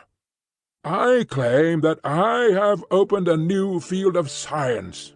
You dispute it." Cheers. "Then I put you to the test. Will you accredit one or more of your own number to go out as your representatives and test my statement in your name?" Mr. Summerlee, the veteran professor of comparative anatomy, rose among the audience, a tall, thin, bitter man with the withered aspect of a theologian. He wished, he said, to ask Professor Challenger whether the results to which he had alluded in his remarks had been obtained during a journey to the headwaters of the Amazon made by him 2 years before. Professor Challenger answered that they had. Mr. Summerlee desired to know how it was that Professor Challenger claimed to have made discoveries in those regions which had been overlooked by Wallace, Bates, and other previous explorers of established scientific repute. Professor Challenger answered that Mr. Summerlee appeared to be confusing the Amazon with the Thames, that it was in reality a somewhat larger river, that Mr. Summerlee might be interested to know that with the Orinoco, which communicated with it, some 50,000 miles of country were opened up, and that in so vast a space it was not impossible for one person to find what another had missed. Mr. Summerlee declared, with an acid smile, that he really appreciated the difference between the Thames and the Amazon, which lay in the fact that any assertion about the former could be tested, while about the latter it could not. He would be obliged if Professor Challenger would give the latitude and the longitude of the country in which prehistoric animals were to be found. Professor Challenger replied that he reserved such information for good reasons of his own, but would be prepared to give it, with proper precautions, to a committee chosen from the audience. Would Mr. Summerlee serve on such a committee and test his story in person? Mr. Summerlee: "Yes, I will." Great cheering. Professor Challenger: "Then I will guarantee that I will place in your hands such material as will enable you to find your way. It is only right, however, since Mr. Summerlee goes to check my statement, that I should have one or more with him who may check his. I will not disguise from you that there are difficulties and dangers. Mr. Summerlee will need a younger colleague. May I ask for volunteers?" It is thus that the great crisis of a man's life springs out at him. Could I have imagined when I entered that hall that I was about to pledge myself to a wilder adventure than had ever come to me in my dreams? But Gladys, was it not the very opportunity of which she spoke? Gladys would have told me to go. I had sprung to my feet, I was speaking, and yet I had prepared no words.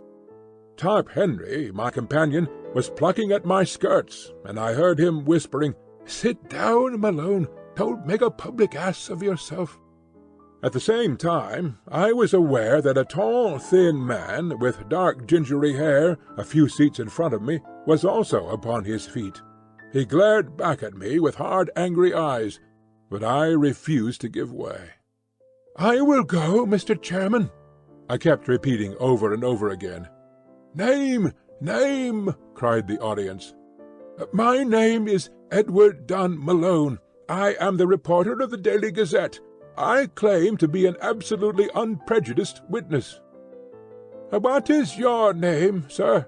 the chairman asked of my tall rival.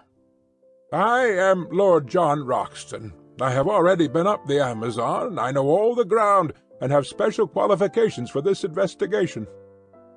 "Lord John Roxton's reputation as a sportsman and a traveller is, of course, world-famous," said the chairman. "At the same time, it would certainly be as well to have a member of the press upon such an expedition." "Then I move," said Professor Challenger, "that both these gentlemen be elected, as representatives of this meeting, to accompany Professor Summerlee upon his journey to investigate and to report upon the truth of my statements." And so, amid shouting and cheering, our fate was decided, and I found myself borne away in the human current which swirled towards the door, with my mind half stunned by the vast new project which had risen so suddenly before it.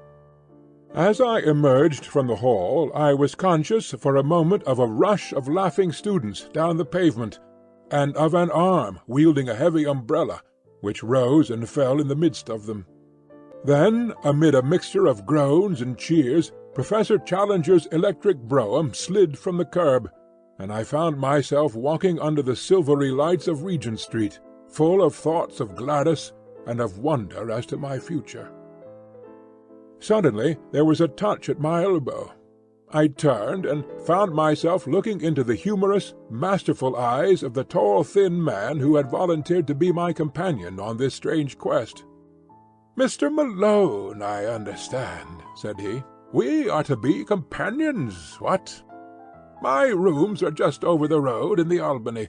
Perhaps you would have the kindness to spare me half an hour, for there are one or two things that I badly want to say to you."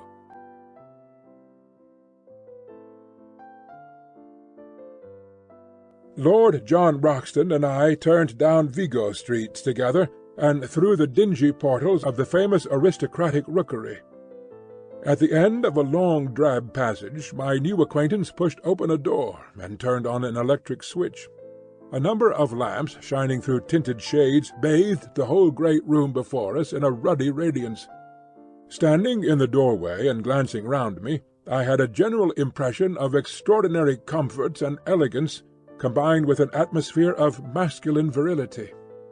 Everywhere there were mingled the luxury of the wealthy man of taste and the careless untidiness of the bachelor. Rich furs and strange iridescent mats from some oriental bazaar were scattered upon the floor. Pictures and prints, which even my unpractised eyes could recognize as being of great price and rarity, hung thick upon the walls.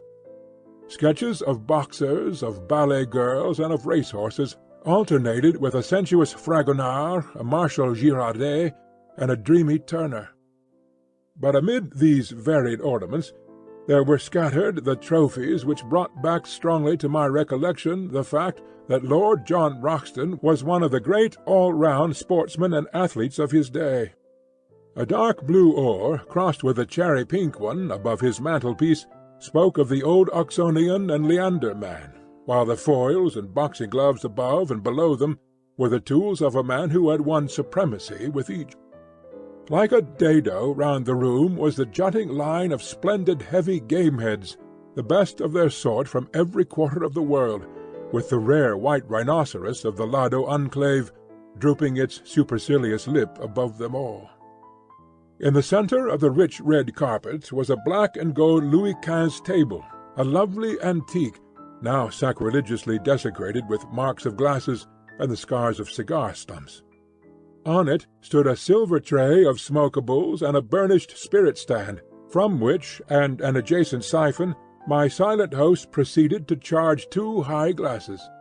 Having indicated an arm-chair to me and placed my refreshment near it, he handed me a long, smooth Havana. Then, seating himself opposite to me, He looked at me long and fixedly with his strange, twinkling, reckless eyes of a cold light blue, the colour of a glacier lake. Through the thin haze of my cigar smoke I noted the details of a face which was already familiar to me from many photographs: the strongly curved nose, the hollow worn cheeks, the dark ruddy hair, thin at the top, the crisp virile moustaches, the small aggressive tuft upon his projecting chin. Something there was of Napoleon III, something of Don Quixote, and yet again something which was the essence of the English country gentleman, the keen, alert, open-air lover of dogs and of horses. His skin was of a rich flower-pot red from sun and wind. His eyebrows were tufted and overhanging, which gave those naturally cold eyes an almost ferocious aspect, an impression which was increased by his strong and furrowed brow. In figure he was spare, but very strongly built. Indeed, he had often proved that there were few men in England capable of such sustained exertions. His height was a little over 6 feet, but he seemed shorter on account of a peculiar rounding of his shoulders. Such was the famous Lord John Roxton as he sat opposite to me, biting hard upon his cigar, and watching me steadily in a long and embarrassing silence. "Well," said he at last, "we've gone and done it, young fellow, my lad." This curious phrase he pronounced as if it were all one word, "young fellow, me lad." "Yes, we've taken a jump, you and me. I suppose, now, when you went into that room there was no such notion in your head, what?" "No thought of it." "The same here, no thought of it. And here we are, up to our necks in the tureen. Why, I've only been back 3 weeks from Uganda, and taken a place in Scotland, and signed the lease and all. Pretty goings-on, what? How does it hit you?" "Well, it is all in the main line of my business. I am a journalist on the Gazette." "Of course, you said so when you took it on. By the way, I've got a small job for you, if you'll help me." "With pleasure." "Don't mind taking a risk, do you?" "What is the risk?" "Well, it's Ballinger. He's the risk. You've heard of him?" "No." "Why, young fellow, where have you lived? Sir John Ballinger is the best gentleman jock in the North Country. I could hold him on the flat at my best, but over jumps he's my master. Well, it's an open secret that when he's out a trainin' he drinks hard, strikin' and average, he calls it. He got delirium on Tuesday, and has been raging like a devil ever since. His room is above this. The doctors say that it is all up with the old dear, unless some food is got into him. But as he lies in bed with a revolver on his coverlet, and swears he will put 6 of the best through any one that comes near him, there's been a bit of a strike among the serving-men. He's a hard nail, is Jack, and a dead shot, too, but you can't leave a Grand National winner to die like that, what?" "What do you mean to do, then?" I asked. "Well, my idea was that you and I could rush him. He may be dozing, and not the worst, he can only wing one of us, and the other should have him. If we can get his bolster cover round his arms, and then phone up a stomach pump, we'll give the old dear the supper of his life." It was a rather desperate business to come suddenly into one day's work. I don't think that I am a particularly brave man. I have an Irish imagination which makes the unknown and the untried more terrible than they are. On the other hand, I was brought up with a horror of cowardice, and with a terror of such a stigma. I dare say that I could throw myself over a precipice, like the Hun in the history books, if my courage to do it were questioned, and yet it would surely be pride and fear, rather than courage, which would be my inspiration. Therefore, although every nerve in my body shrank from the whiskey-maddened figure which I pictured in the room above, I still answered, in as careless a voice as I could command, that I was ready to go. Some further remark of Lord Roxton's about the danger only made me irritable. "Talking won't make it any better," said I. "Come on." I rose from my chair, and he from his. Then, with a little confidential chuckle of laughter, he patted me 2 or 3 times on the chest, finally pushing me back into my chair. "All right, sonny my lad, you'll do," said he. I looked up in surprise. "I saw after Jack Ballinger myself this morning. He blew a hole in the skirt of my kimono, bless his shaky old hand, but we got a jacket on him, and he's to be all right in a week. I say, young fella, I hope you don't mind, what? You see, between you and me, close-tiled, I look on this South American business as a mighty serious thing, and if I have a pal with me, I want a man I can bank on. So I sized you down, and I'm bound to say that you came well out of it. You see, it's all up to you and me, for this old Summerlee man will want dry nursing from the first. By the way, are you, by any chance, the Malone who is expected to get his rugby cap for Ireland?" "A reserve, perhaps." "I thought I remembered your face. Why, I was there when you got that try against Richmond, as fine a swerving run as I saw the whole season. I never miss a rugby match if I can help it, for it is the manliest game we have left. Well, I didn't ask you in here just to talk sport. We've got to fix our business. Here are the sailings on the first page of the Times. There's a Booth boat for Para next Wednesday week, and if the Professor and you can work it, I think we should take it. What? Very good. I'll fix it with him. What about your outfit?" "My paper will see to that." "Can you shoot?" "About average territorial standard." "Good Lord, as bad as that?" "It's the last thing you young fellows think of learning. You're all bees without stings, so far as looking after the hive goes.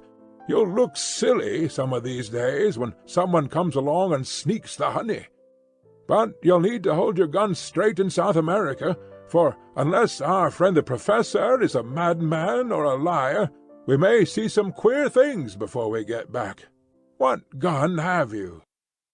He crossed to an oaken cupboard, and as he threw it open, I caught a glimpse of glistening rows of parallel barrels, like the pipes of an organ. "I'll see what I can spare you out of my own battery," said he.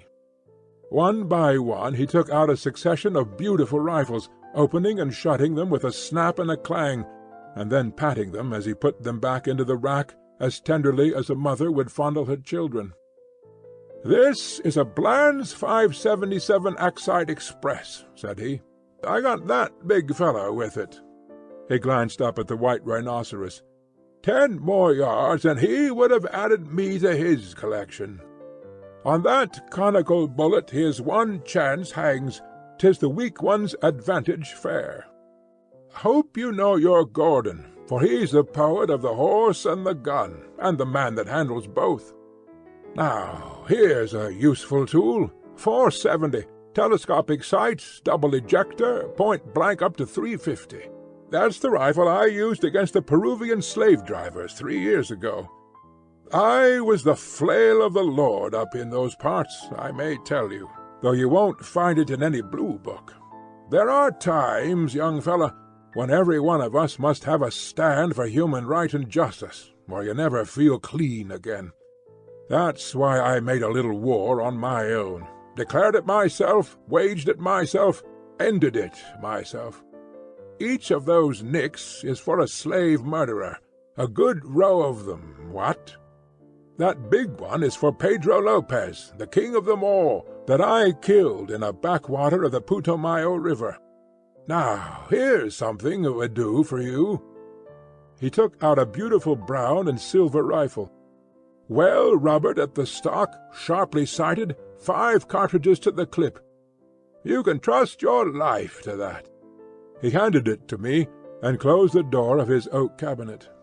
"By the way," he continued, coming back to his chair, "what do you know of this Professor Challenger?" "I never saw him till to-day." "Well, neither did I. It's funny we should both sail under sealed orders from a man we don't know. He seemed an uppish old bird. His brothers of science don't seem too fond of him either. How came you to take an interest in the affair?" I told him shortly my experiences of the morning, and he listened intently. Then he drew out a map of South America and laid it on the table. "I believe every single word he said to you was the truth," said he, earnestly. "And, mind you, I have something to go on when I speak like that. South America is a place I love, and I think, if you take it right through from Darien to Fuego, it's the grandest, richest, most wonderful bit of earth upon this planet. People don't know it yet, and don't realize what it may become. I've been up and down it from end to end, and had 2 dry seasons in those very parts, as I told you when I spoke of the war I made on the slave-dealers.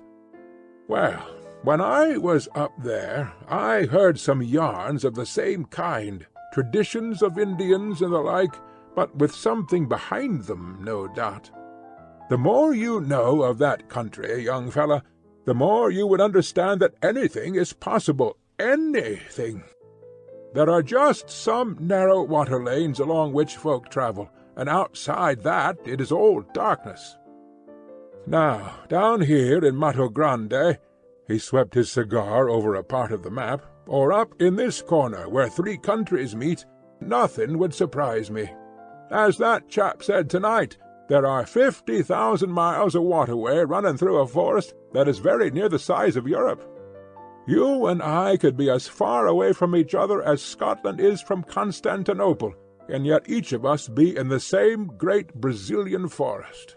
Man has just made a track here and a scrape there in the maze. Why, the river rises and falls the best part of 40 feet, and half the country is a morass that you can't pass over. Why shouldn't something new and wonderful lie in such a country? And why shouldn't we be the men to find it out? Besides," he added, his queer gaunt face shining with delight, "there's a sport and risk in every mile of it. I'm like an old golf ball. I've had all the white paint knocked off me long ago. Life can whack me about now, and it can't leave a mark. But a sportin' risk, young feller, that's the salt of existence. Then it's worth livin' again. We're all getting a deal too soft and dull and comfy. Give me the great wastelands and the wide spaces, with a gun in my fist and something to look for that's worth finding. I've tried war and steeple-chasing and aeroplanes, but this hunting of beasts that look like a lobster-supper dream is a brand-new sensation." He chuckled with glee at the prospect. "Perhaps I have dwelt too long upon this new acquaintance, but he is to be my comrade for many a day, and so I have tried to set him down as I first saw him, with his quaint personality and his queer little tricks of speech and of thought. It was only the need of getting in the account of my meeting which drew me at last from his company. I left him seated amid his pink radiance, oiling the lock of his favourite rifle, while he still chuckled to himself at the thought of the adventures which awaited us. It was very clear to me that if dangers lay before us, I could not in all England have found a cooler head or a braver spirit with which to share them.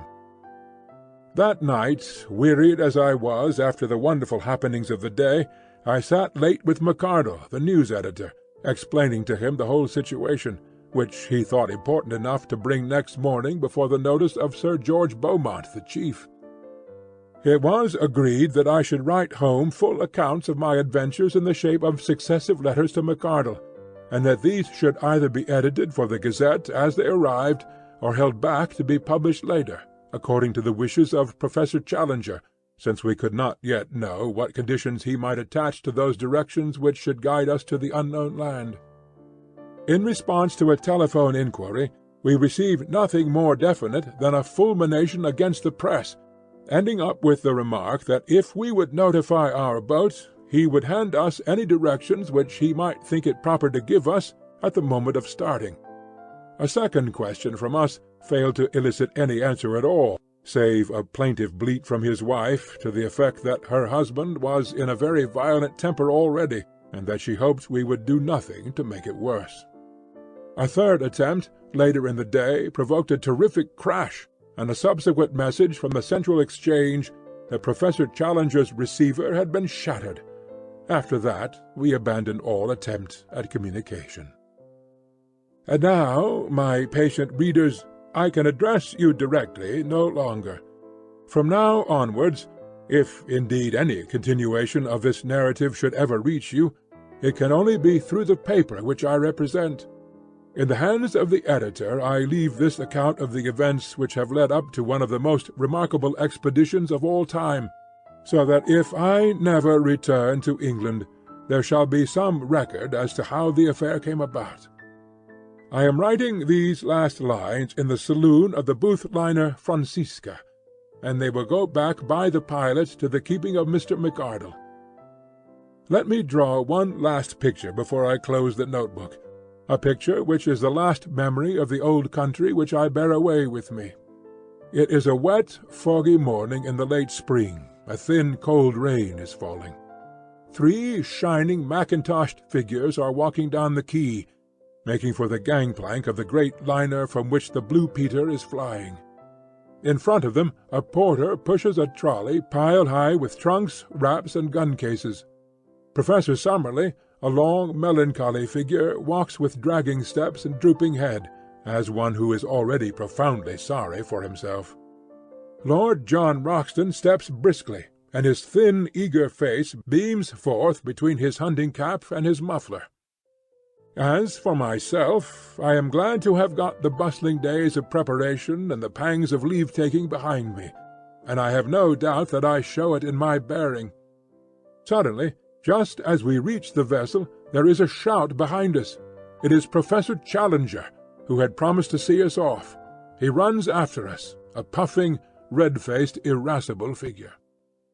"No, thank you," says he. "I should much prefer not to go aboard. I have only a few words to say to you, and they can very well be said where we are.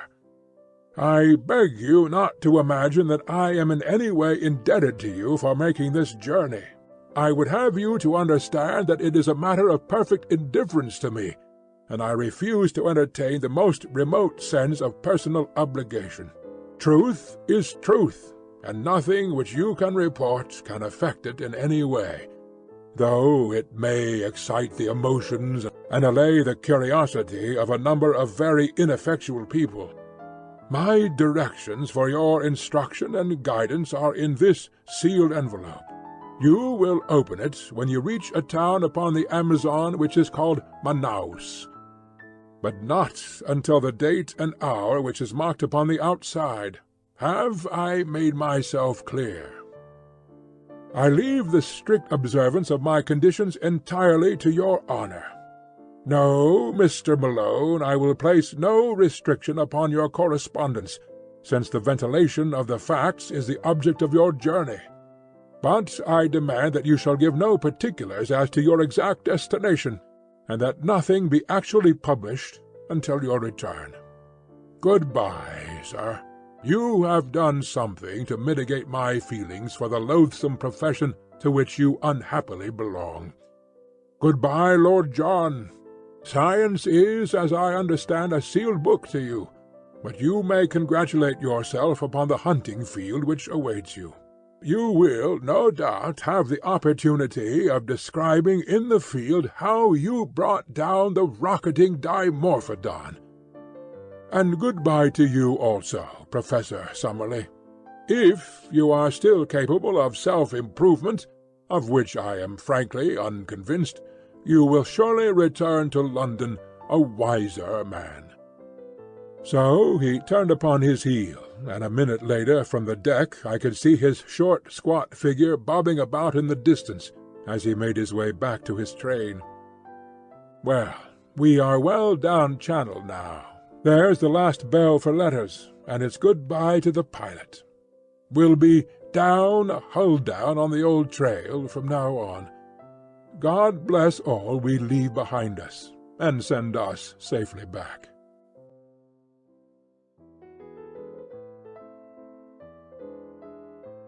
I will not bore those whom this narrative may reach by an account of our luxurious voyage upon the Booth liner, nor will I tell of our week's stay at Para, save that I should wish to acknowledge the great kindness of the Perea de Pinta Company in helping us to get together our equipment.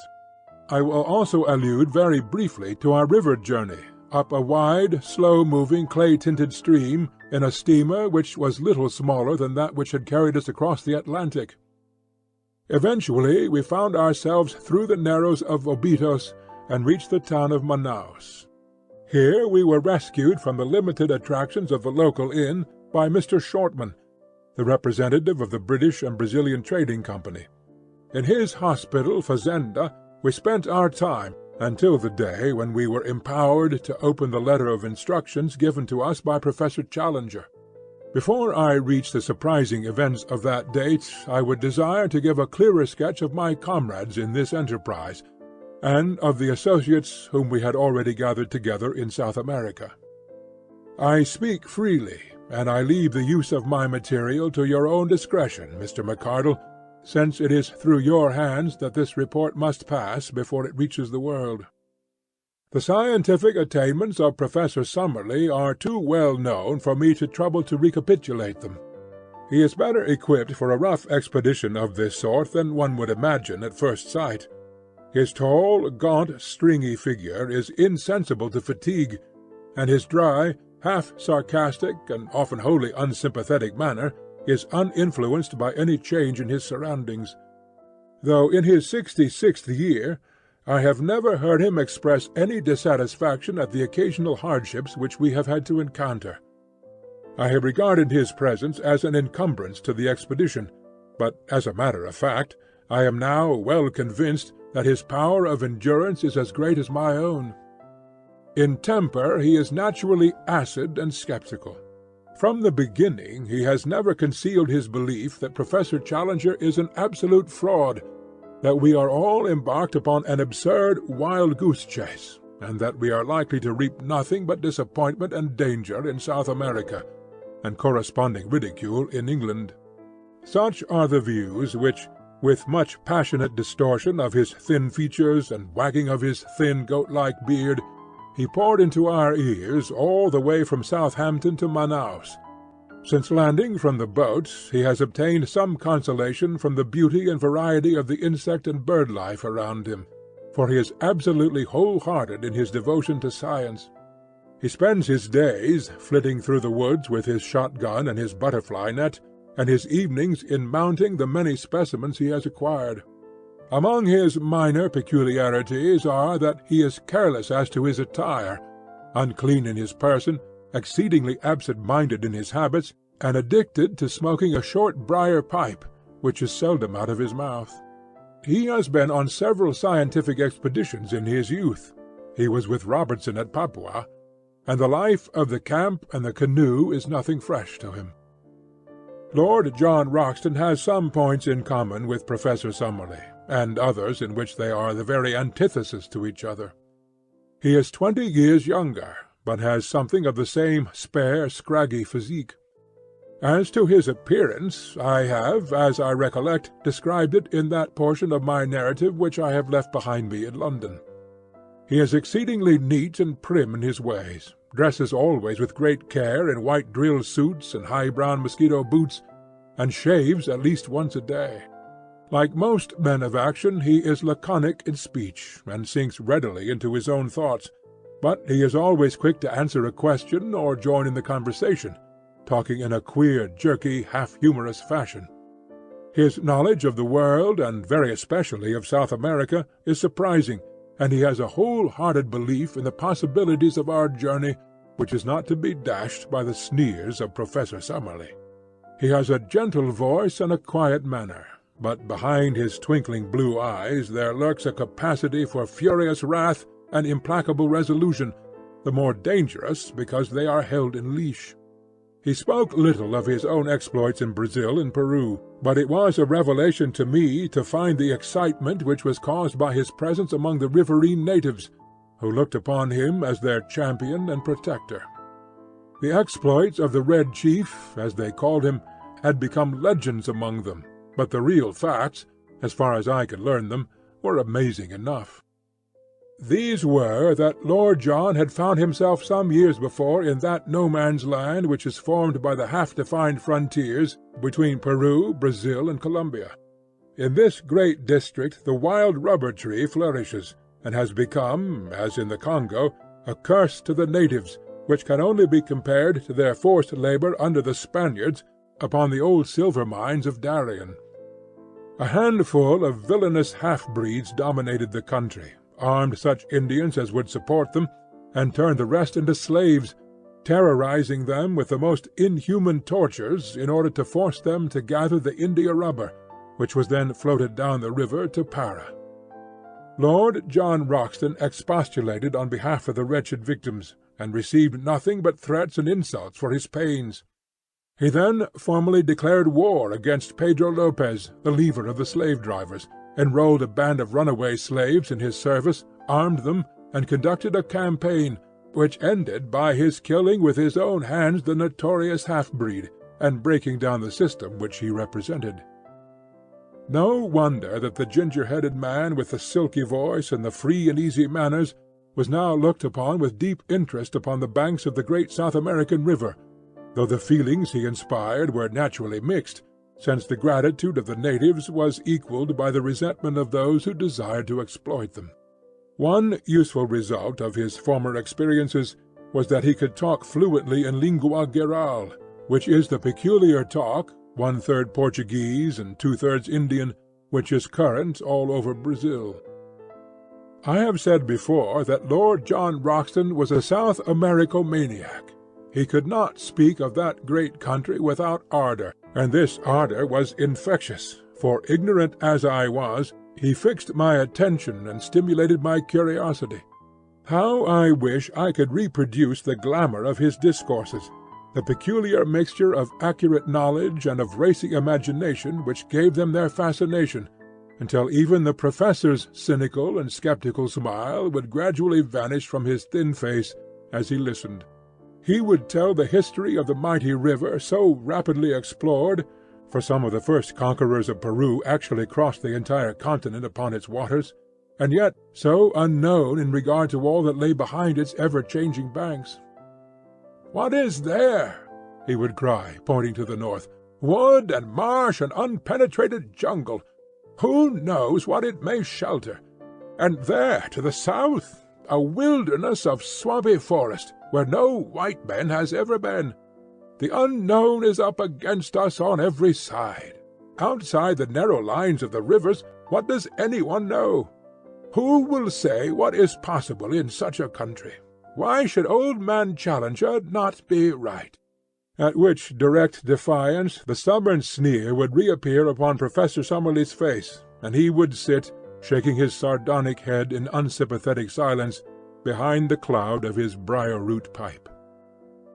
So much for the moment for my two white companions, whose characters and limitations will be further exposed, as surely as my own, as this narrative proceeds. But already we have enrolled certain retainers who may play no small part in what is to come. The first is a gigantic negro named Zambo, who is a perfect Hercules, as willing as any horse, and about as intelligent. Him we enlisted at Para, on the recommendation of the steamship company, on whose vessels he had learned to speak a halting English. It was at Para also that we engaged Gomez and Manuel, two half-breeds from up the river, just come down with a cargo of redwood. They are swarthy fellows, bearded and fierce, as active and wiry as panthers. Both of them had spent their lives in those upper waters of the Amazon which we were about to explore, and it was this recommendation which had caused Lord John to engage them. One of them, Gomez, had the further advantage that he could speak excellent English. These men were willing to act as our personal servants, to cook, to row, or to make themselves useful in any way at a payment of $15 a month. Besides these, we had engaged 3 Mojo Indians from Bolivia, who are the most skilful at fishing and boat-work of all the river tribes. The chief of these we called Mojo, after his tribe, and the others are known as Jose and Fernando. 3 white men, then, 2 half-breeds, 1 negro, and 3 Indians made up the personnel of the little expedition which lay waiting for its instructions at Manaus before starting upon its singular quest. At last, after a weary week, the day had come, and the hour. I ask you to picture the shaded sitting-room of the Fazenda St. Ignacio, 2 miles inland from the town of Manaus. Outside lay the yellow, brassy glare of the sunshine, with the shadows of the palm-trees as black and definite as the trees themselves. The air was calm, full of the eternal hum of insects, a tropical chorus of many octaves, from the deep drone of the bee to the high, keen pipe of the mosquito. Beyond the veranda was a small cleared garden, bounded with cactus hedges and adorned with clumps of flowering shrubs, round which the great blue butterflies and the tiny hummingbirds fluttered and darted in crescents of sparkling light. Within we were seated round the cane table, on which lay a sealed envelope. Inscribed upon it, in the jagged handwriting of Professor Challenger, were the words, "Instructions to Lord John Roxton and party, to be opened at Manaus upon July 15th, at 12 o'clock precisely." Lord John had placed his watch upon the table beside him. "We have 7 more minutes," said he. "The old dear is very precise." Professor Summerlee gave an acid smile as he picked up the envelope in his gaunt hand. "What can it possibly matter whether we open it now or in 7 minutes?" said he. "It is all part and parcel of the same system of quackery and nonsense, for which I regret to say that the writer is notorious." "Oh, come, we must play the game according to the rules," said Lord John. "It's old man Challenger's show, and we be here by his good will, so it would be rotten bad form if we didn't follow his instructions to the letter."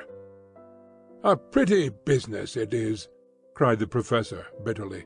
"It struck me as preposterous in London, but I'm bound to say that it seems even more so upon closer acquaintance.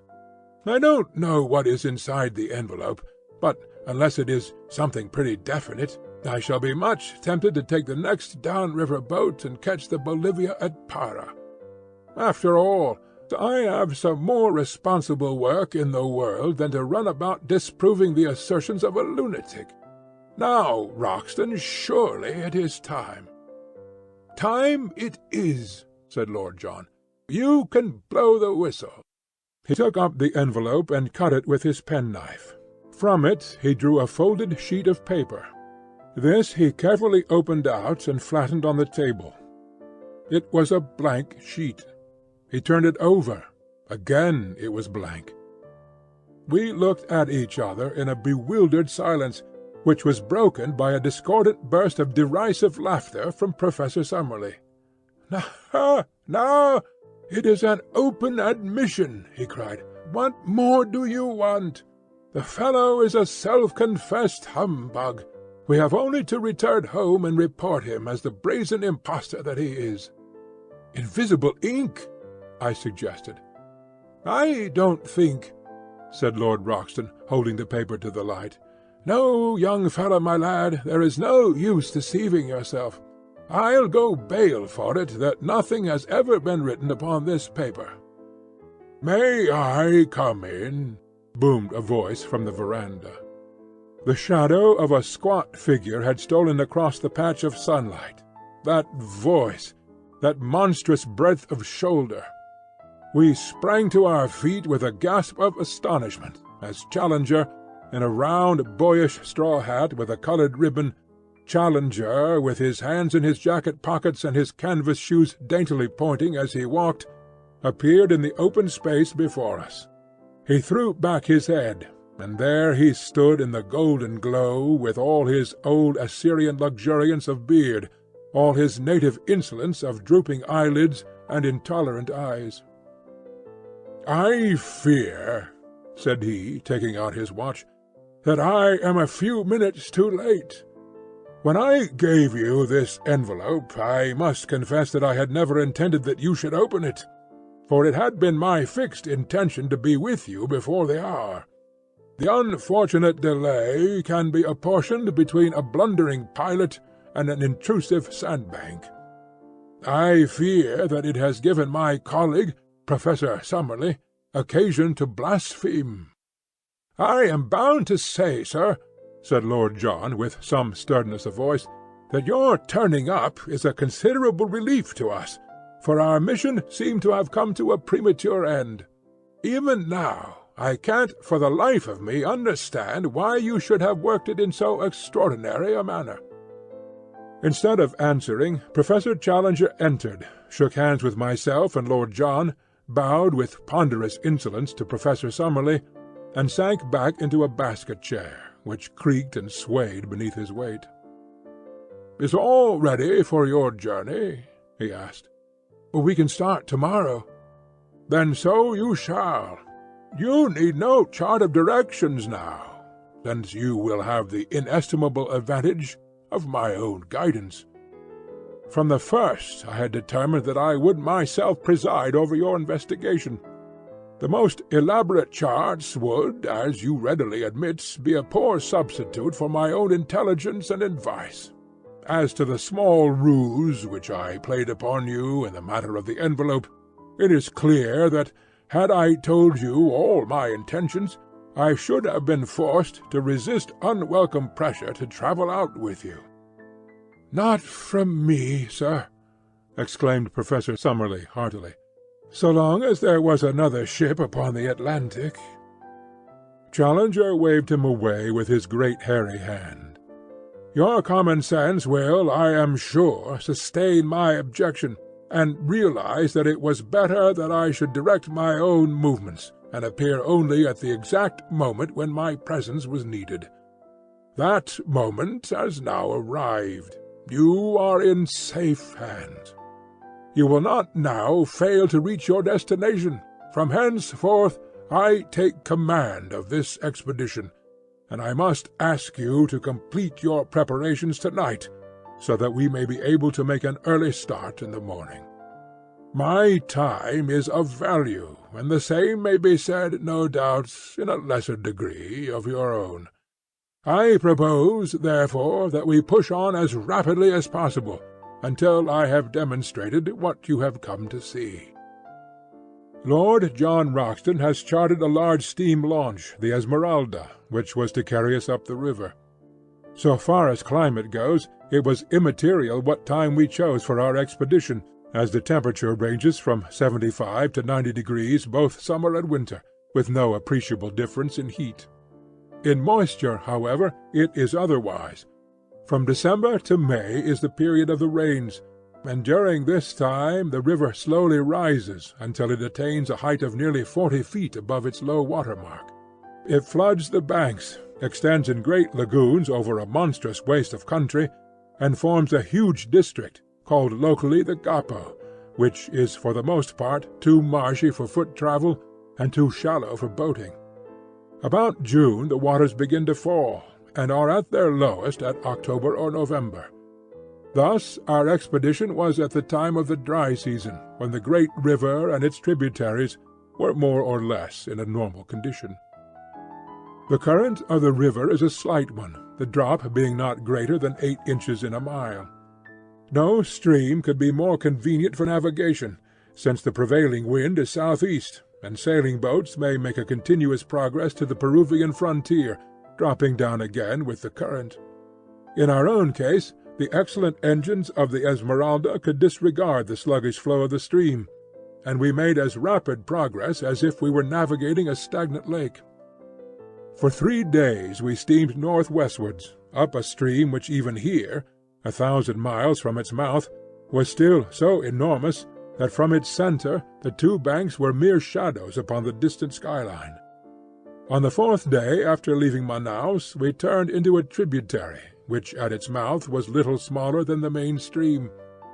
It narrowed rapidly, however, and after 2 more days' steaming we reached an Indian village, where the professor insisted that we should land, and that the Esmeralda should be sent back to Manaus. We should soon come upon rapids, he explained, which would make its further use impossible. He added privately that we were now approaching the door of the unknown country, and that the fewer whom we took into our confidence, the better it would be. To this end also he made each of us give our word of honor that we would publish or say nothing which would give any exact clue as to the whereabouts of our travels, while the servants were all solemnly sworn to the same effect. It is for this reason that I am compelled to be vague in my narrative, and I would warn my readers that in any map or diagram which I may give, the relation of places to each other may be correct, but the points of the compass are carefully confused, so that in no way can it be taken as an actual guide to the country.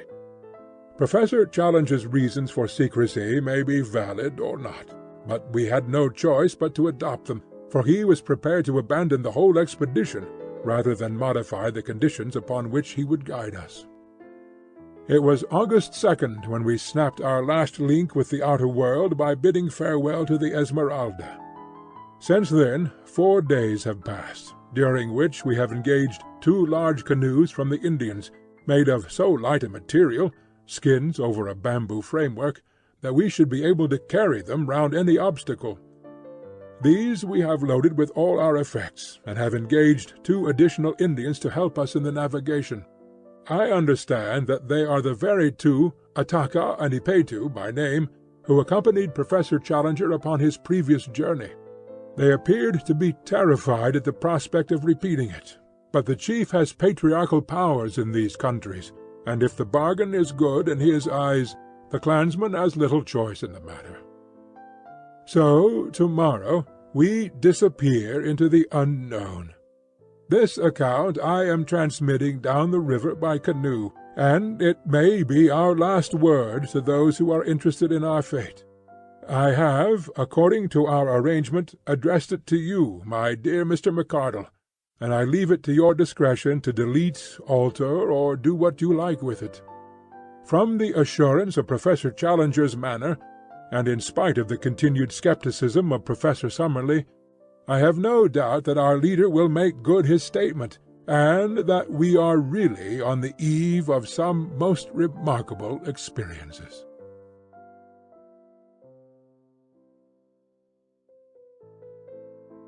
Our friends at home may well rejoice with us, for we are at our goal, and, up to a point at least, we have shown that the statement of Professor Challenger can be verified.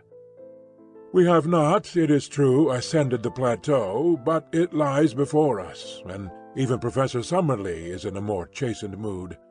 Not that he will for an instant admit his rival could be right, but he is less persistent in his incessant objections, and has sunk, for the most part, into an observant silence. I must hark back, however, and continue my narrative from where I dropped it. We are sending home one of our local Indians, who is injured, and I am committing this letter to his charge, with considerable doubts in my mind as to whether it will ever come to hand.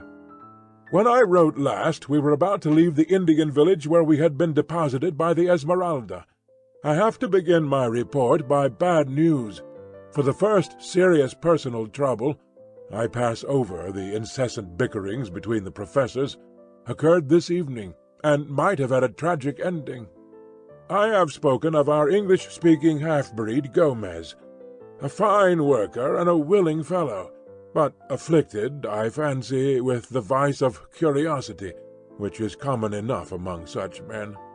On the last evening he seems to have hid himself near the hut in which we were discussing our plans, and, being observed by our huge negro, Zambo, who is as faithful as a dog and has the hatred which all his race bear to the half-breeds, he was dragged out and carried into our presence. Gomez whipped out his knife, however, and, but for the huge strength of his captor, which enabled him to disarm him with one hand, he would certainly have stabbed him.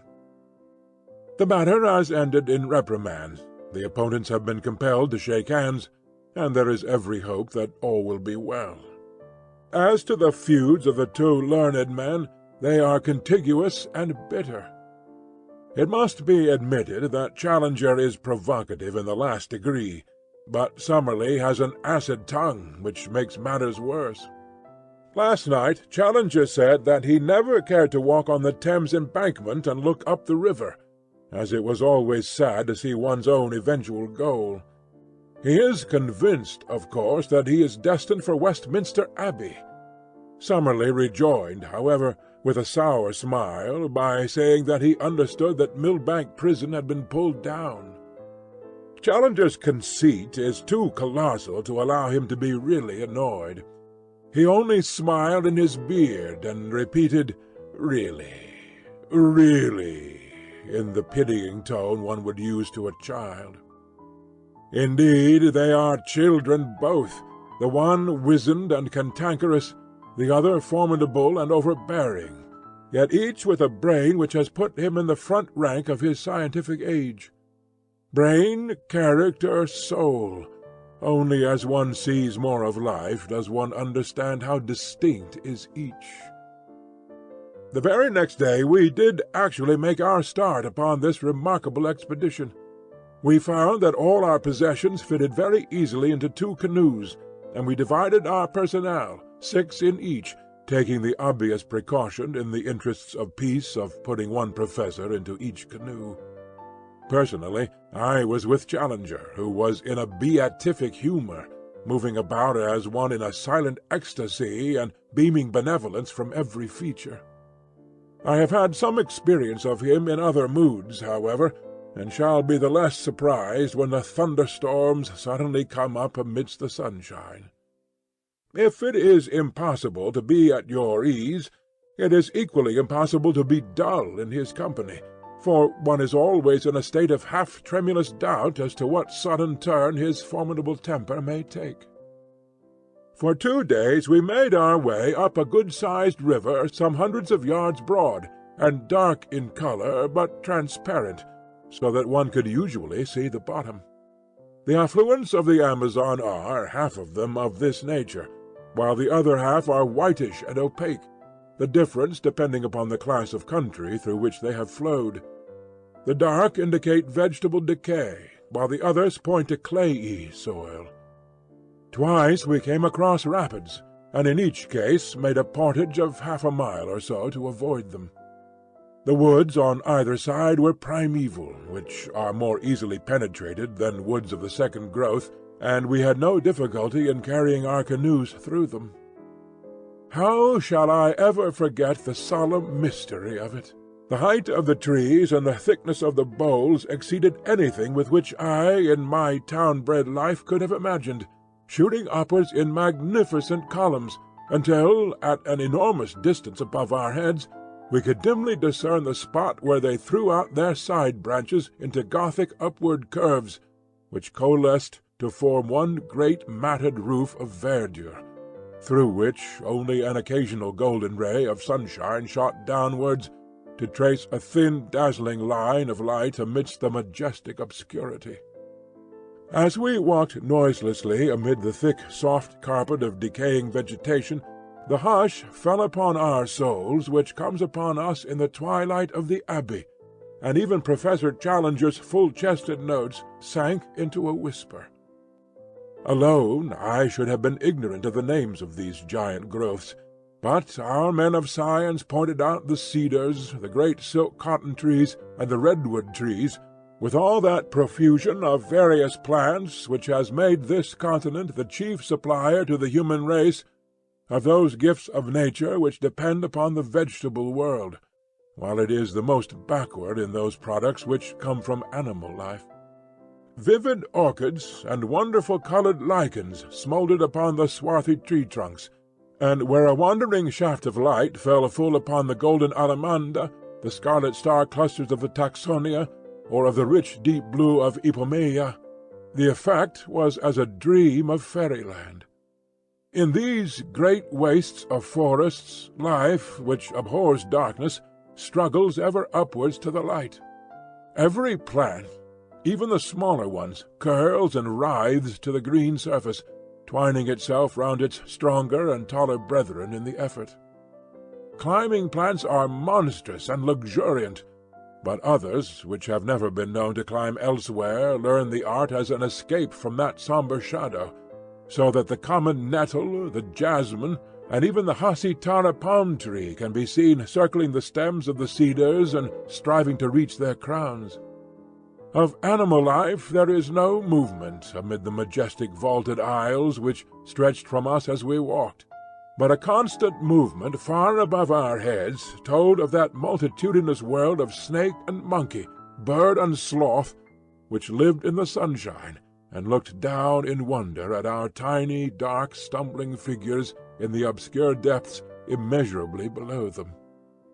At dawn and at sunset the howler monkeys screamed together, and the parakeets broke into shrill chatter, but during the hot hours of the day only the full drone of insects, like the beat of a distant surf, filled the ear, while nothing moved amid the solemn vistas of stupendous trunks faded away into the darkness which held us in.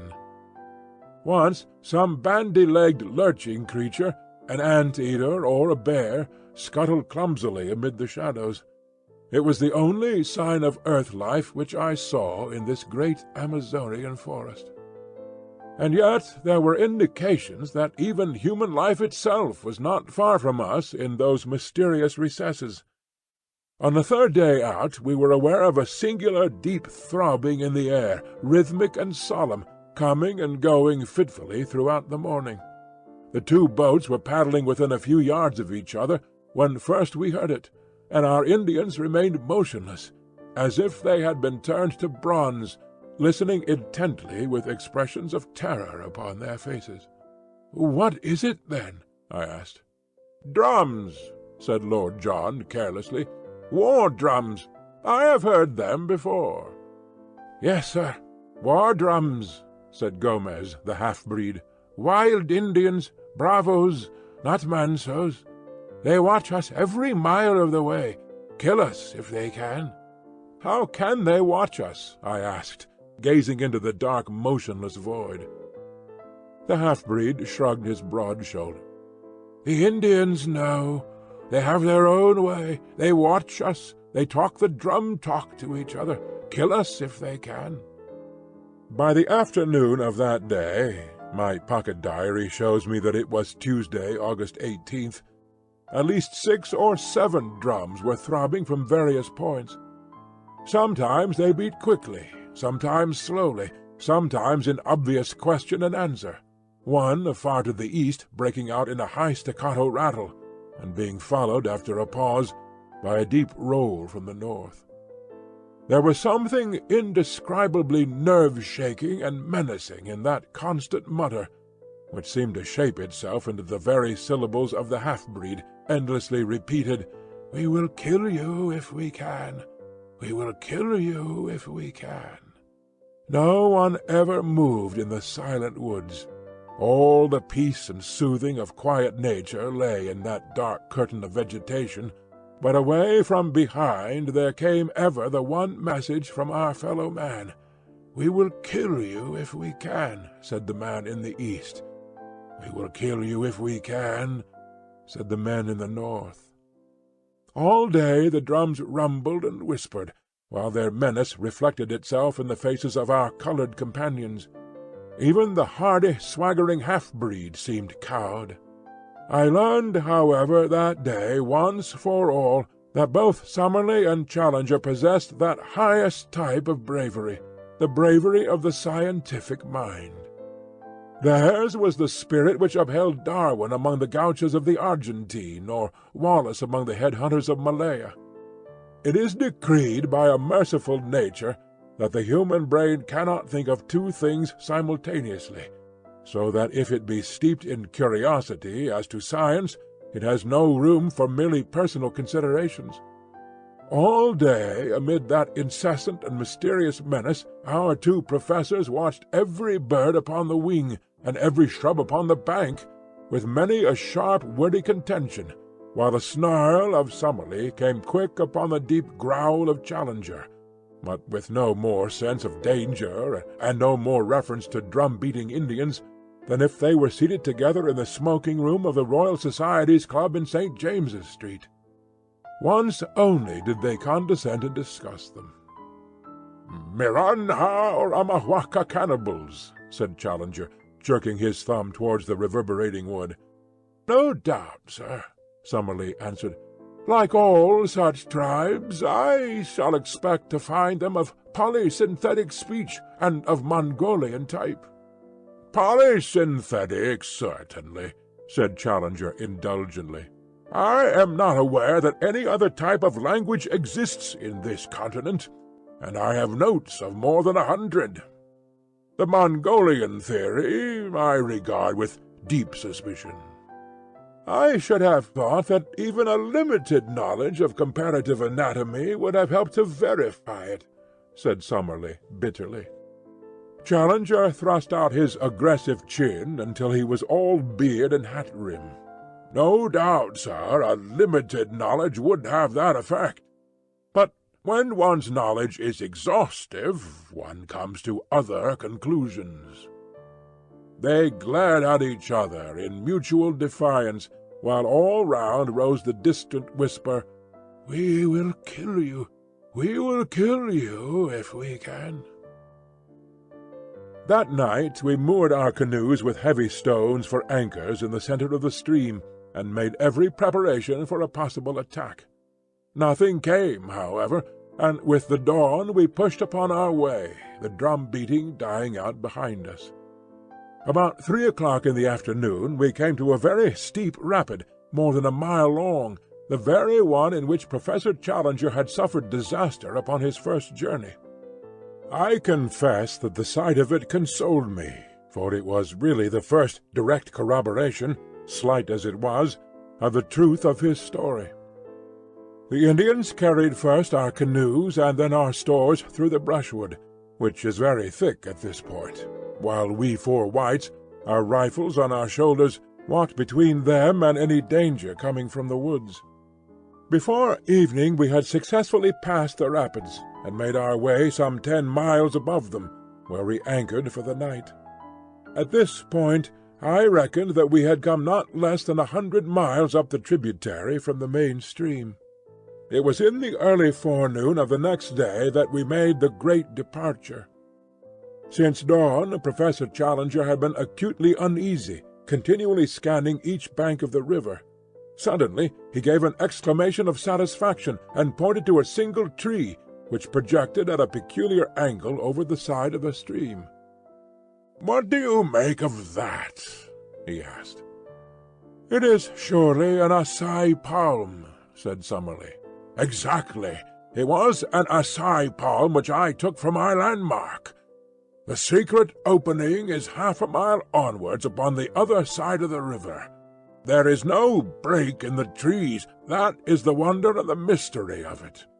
There, where you see the light green rushes instead of dark green undergrowth, there between the great cottonwoods, that is my private gate into the unknown. Push through, and you will understand." It was indeed a wonderful place. Having reached the spot marked by a line of light green rushes, we pulled our 2 canoes through them for some hundreds of yards, and eventually emerged into a placid and shallow stream, running clear and transparent over a sandy bottom. It may have been 20 yards across, and was banked in on each side by most luxuriant vegetation. No one who had not observed that for a short distance reeds had taken place of shrubs could possibly have guessed the existence of such a stream, or dreamed of the fairyland beyond. For a fairyland it was, the most wonderful that the imagination of man could conceive. The thick vegetation met overhead, interlacing into a natural pergola, and through this tunnel of verdure in a golden twilight flowed the green pellucid river, beautiful in itself, but marvellous from the strange tints thrown by the vivid light from above, filtered and tempered in its fall. Clear as crystal, motionless as a sheet of glass, green as the edge of an iceberg, it stretched in front of us under its leafy archway, every stroke of our paddles sending 1,000 ripples across its shining surface. It was a fitting avenue to a land of wonders. All sign of the Indians had passed away, but animal life was more frequent, and the tameness of the creatures showed that they knew nothing of the hunter. Fuzzy little black velvet monkeys, with snow-white teeth and gleaming, mocking eyes, chattered at us as we passed. With a dull, heavy splash, An occasional cayman plunged in from the bank. Once a dark, clumsy tapir stared at us from a gap in the bushes, and then lumbered away through the forest. Once, too, the yellow, sinuous form of a great puma whisked amid the brushwood, and its green, baleful eyes glared hatred at us over its tawny shoulder.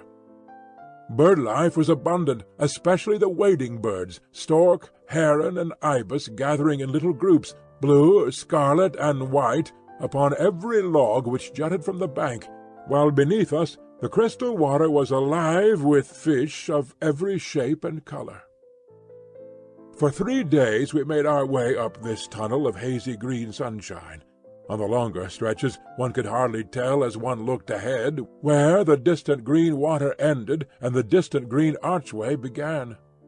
The deep peace of this strange waterway was unbroken by any sign of men. "No Indian here. Too much afraid. Curupuri," said Gomez. "Curupuri is the spirit of the woods," Lord John explained. "It's a name for any kind of devil. The poor beggars think that there is something fearsome in this direction, and therefore they avoid it." On the 3rd day it became evident that our journey in the canoes could not last much longer, for the stream was rapidly growing more shallow. Twice in as many hours we stuck upon the bottom. Finally we pulled the boats up among the brushwood, and spent the night on the bank of the river. In the morning Lord John and I made our way for a couple of miles through the forest, keeping parallel with the stream. But as it grew ever shallower we returned and reported what Professor Challenger had already suspected, that we had reached the highest point to which the canoes could be brought. We drew them up, therefore, and concealed them among the bushes, blazing a tree with our axes, so that we should find them again. Then we distributed the various burdens among us, guns, ammunition, food, a tent, blankets, and the rest, and, shouldering our packages, we set forth upon the more laborious stage of our journey. An unfortunate quarrel between our pepper-pots marked the outset of our new stage. Challenger had from the moment of joining us issued directions to the whole party, much to the evident discontent of Summerlee. Now, upon his assigning some duty to his fellow professor, it was only the carrying of an aneroid barometer, the matter suddenly came to a head.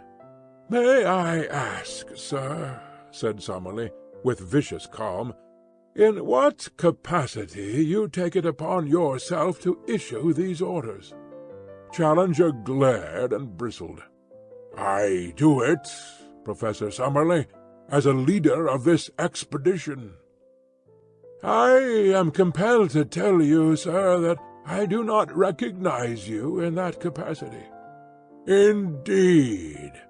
Challenger bowed with unwieldy sarcasm. "Perhaps you would define my exact position." "Yes, sir. You are a man whose veracity is upon trial, and this committee is here to try it.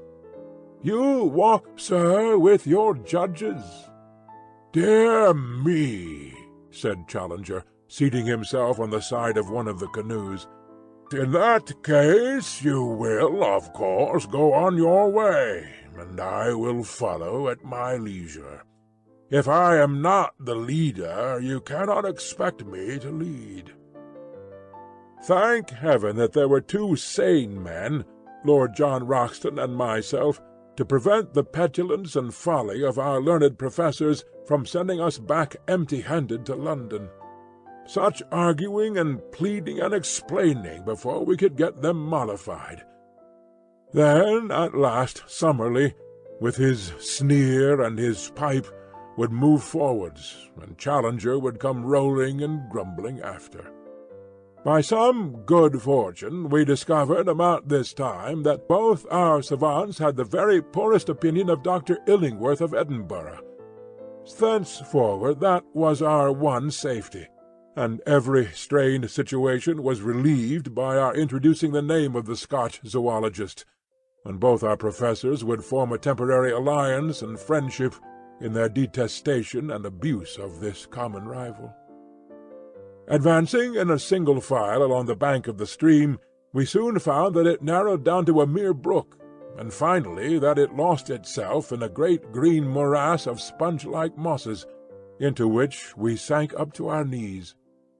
The place was horribly haunted by clouds of mosquitoes, and every form of flying pest, so we were glad to find solid ground again, and to make a circuit among the trees, which enabled us to outflank this pestilent morass, which droned like an organ in the distance, so loud was it with insect life. On the second day after leaving our canoes, we found that the whole character of the country changed. Our road was persistently upwards, and as we ascended, the woods became thinner and lost their tropical luxuriance.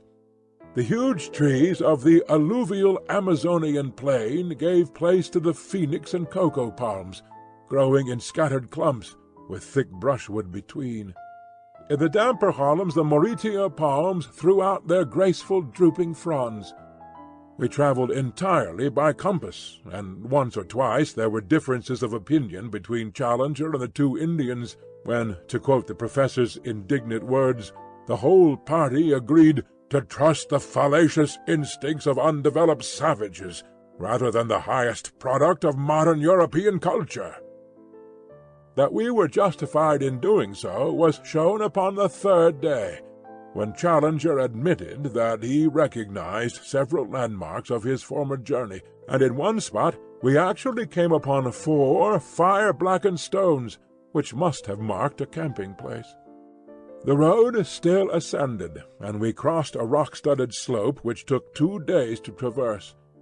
The vegetation had again changed, and only the vegetable ivory tree remained, with a great profusion of wonderful orchids, among which I learned to recognize the rare Newtonia vixillaria, and the glorious pink and scarlet blossoms of the Catellia and Odontoglossum. Occasional brooks with pebbly bottoms and fern-draped banks gurgled down the shallow gorges in the hill, and offered good camping-grounds every evening on the banks of some rock-studded pool, where swarms of little blue-backed fish, about the size and shape of English trout, gave us a delicious supper.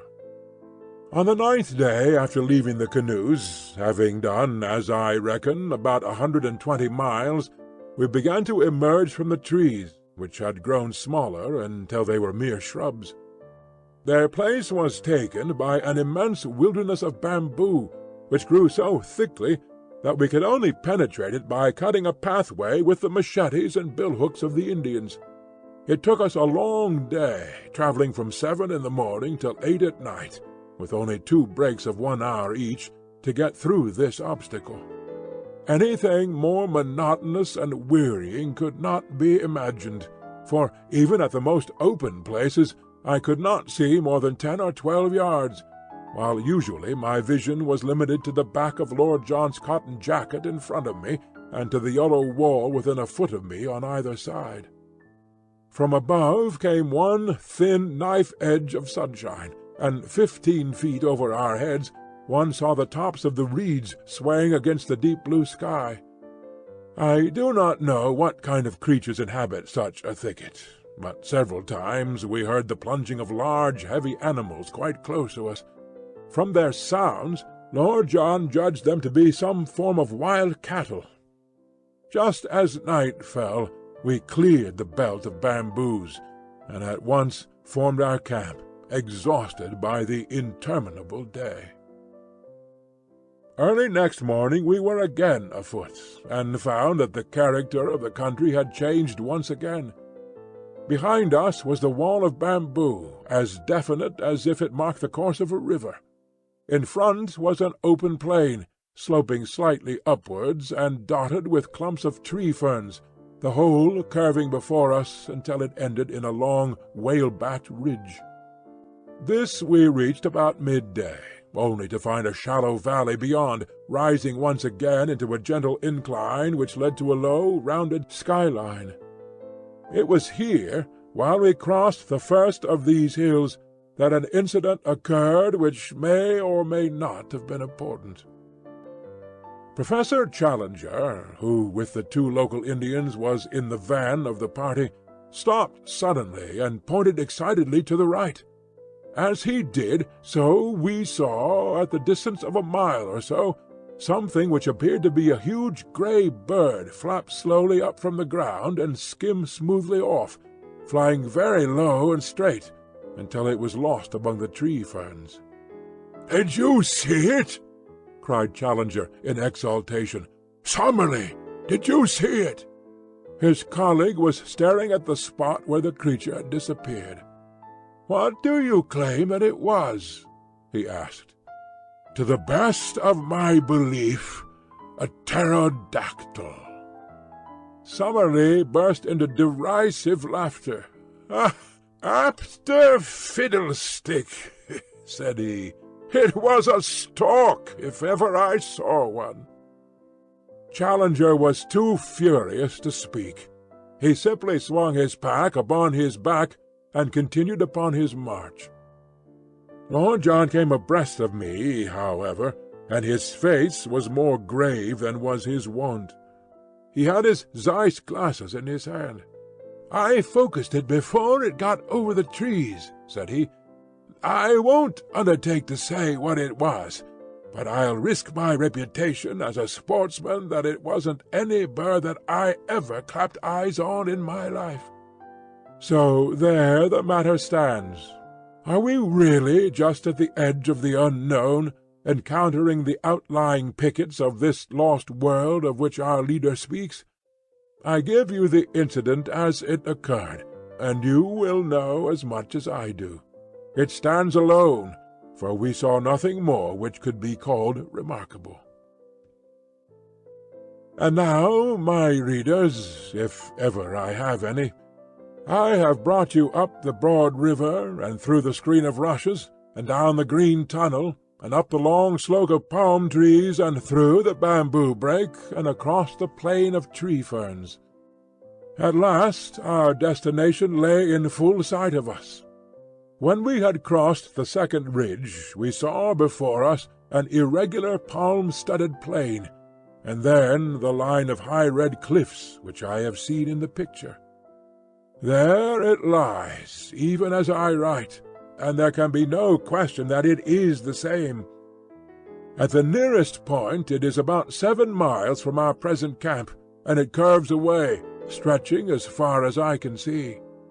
Challenger struts about like a prize peacock, and Summerlee is silent, but still sceptical. Another day should bring some of our doubts to an end. Meanwhile, as José, whose arm was pierced by a broken bamboo, insists upon returning, I send this letter back in his charge, and only hope that it may eventually come to hand. I will write again as the occasion serves.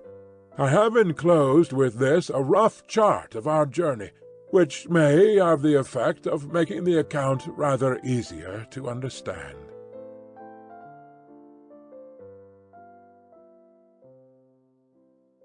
A dreadful thing has happened to us. Who could have foreseen it? I cannot foresee any end to our troubles. It may be that we are condemned to spend our whole lives in this strange, inaccessible place. I am still so confused that I can hardly think clearly of the facts of the present or of the chances of the future. To my astounded senses, the one seems most terrible, and the other as black as night. No men have ever found themselves in a worse position, nor is there any use in disclosing to you our exact geographical situation and asking our friends for a relief party. Even if they could send one, our fate will, in all human probability, be decided long before it could arrive in South America. We are, in truth, as far from any human aid as if we were in the moon. If we are to win through, it is only our own qualities which can save us. I have as companions 3 remarkable men of great brain-power and of unshaken courage. There lies our one and only hope. It is only when I look upon the untroubled faces of my comrades that I see some glimmer through the darkness. Outwardly, I trust that I appear as unconcerned as they. Inwardly, I am filled with apprehension. Let me give you, with as much detail as I can, the sequence of events which have led us to this catastrophe. When I finished my last letter, I stated that we were within 7 miles from an enormous line of ruddy cliffs, which encircled, beyond all doubt, the plateau of which Professor Challenger spoke. Their height, as we approached them, seemed to me in some places to be greater than he had stated, running up in parts to at least 1,000 feet, and they were curiously striated, in a manner which is, I believe, characteristic of basaltic upheavals. Something of the sort is to be seen in Salisbury Crags at Edinburgh. The summit showed every sign of a luxuriant vegetation, with bushes near the edge, and farther back many high trees. There was no indication of any life that we could see. That night we pitched our camp immediately under the cliff, a most wild and desolate spot. The crags above us were not merely perpendicular, but curved outwards at the top, so that ascent was out of the question. Close to us was the high, thin pinnacle of rock which I believe I mentioned earlier in this narrative. It is like a broad red church spire, the top of it being level with the plateau, but a great chasm gaping between. On the summit of it there grew one high tree. Both pinnacle and cliff were comparatively low, some 500 or 600 feet, I should think. "It was on that," said Professor Challenger, pointing to this tree, "that the pterodactyl was perched. I climbed halfway up the rock before I shot him. I am inclined to think that a good mountaineer like myself could ascend the rock to the top, though he would, of course, be no nearer to the plateau when he had done so." As Challenger spoke of his pterodactyl, I glanced at Professor Summerlee, and for the first time I seemed to see some signs of a dawning credulity and repentance.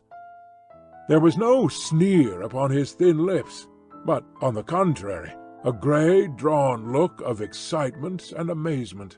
Challenger saw it too, and revelled in the first taste of victory.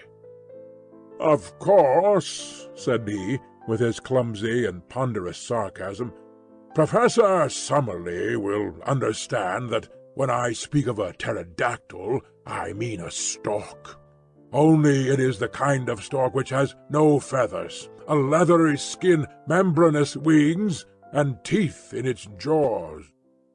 He grinned and blinked and bowed until his colleague turned and walked away. In the morning, after a frugal breakfast of coffee and manioc, we had to be economical of our stores, we held a council of war as to the best method of ascending to the plateau above us. Challenger presided with a solemnity as if he were the Lord Chief Justice on the bench. Picture him seated upon a rock, his absurd boyish straw hat tilted on the back of his head, his supercilious eyes dominating us from under his drooping lids, his great black beard wagging as he slowly defined our present situation and our future movements. Beneath him you might have seen the three of us, myself sunburnt, young, and vigorous after our open-air tramp, Summerlee, solemn but still critical behind his eternal pipe, Lord John as keen as a razor-edge, with his supple, alert figure leaning upon his rifle, and his eager eyes fixed eagerly upon the speaker.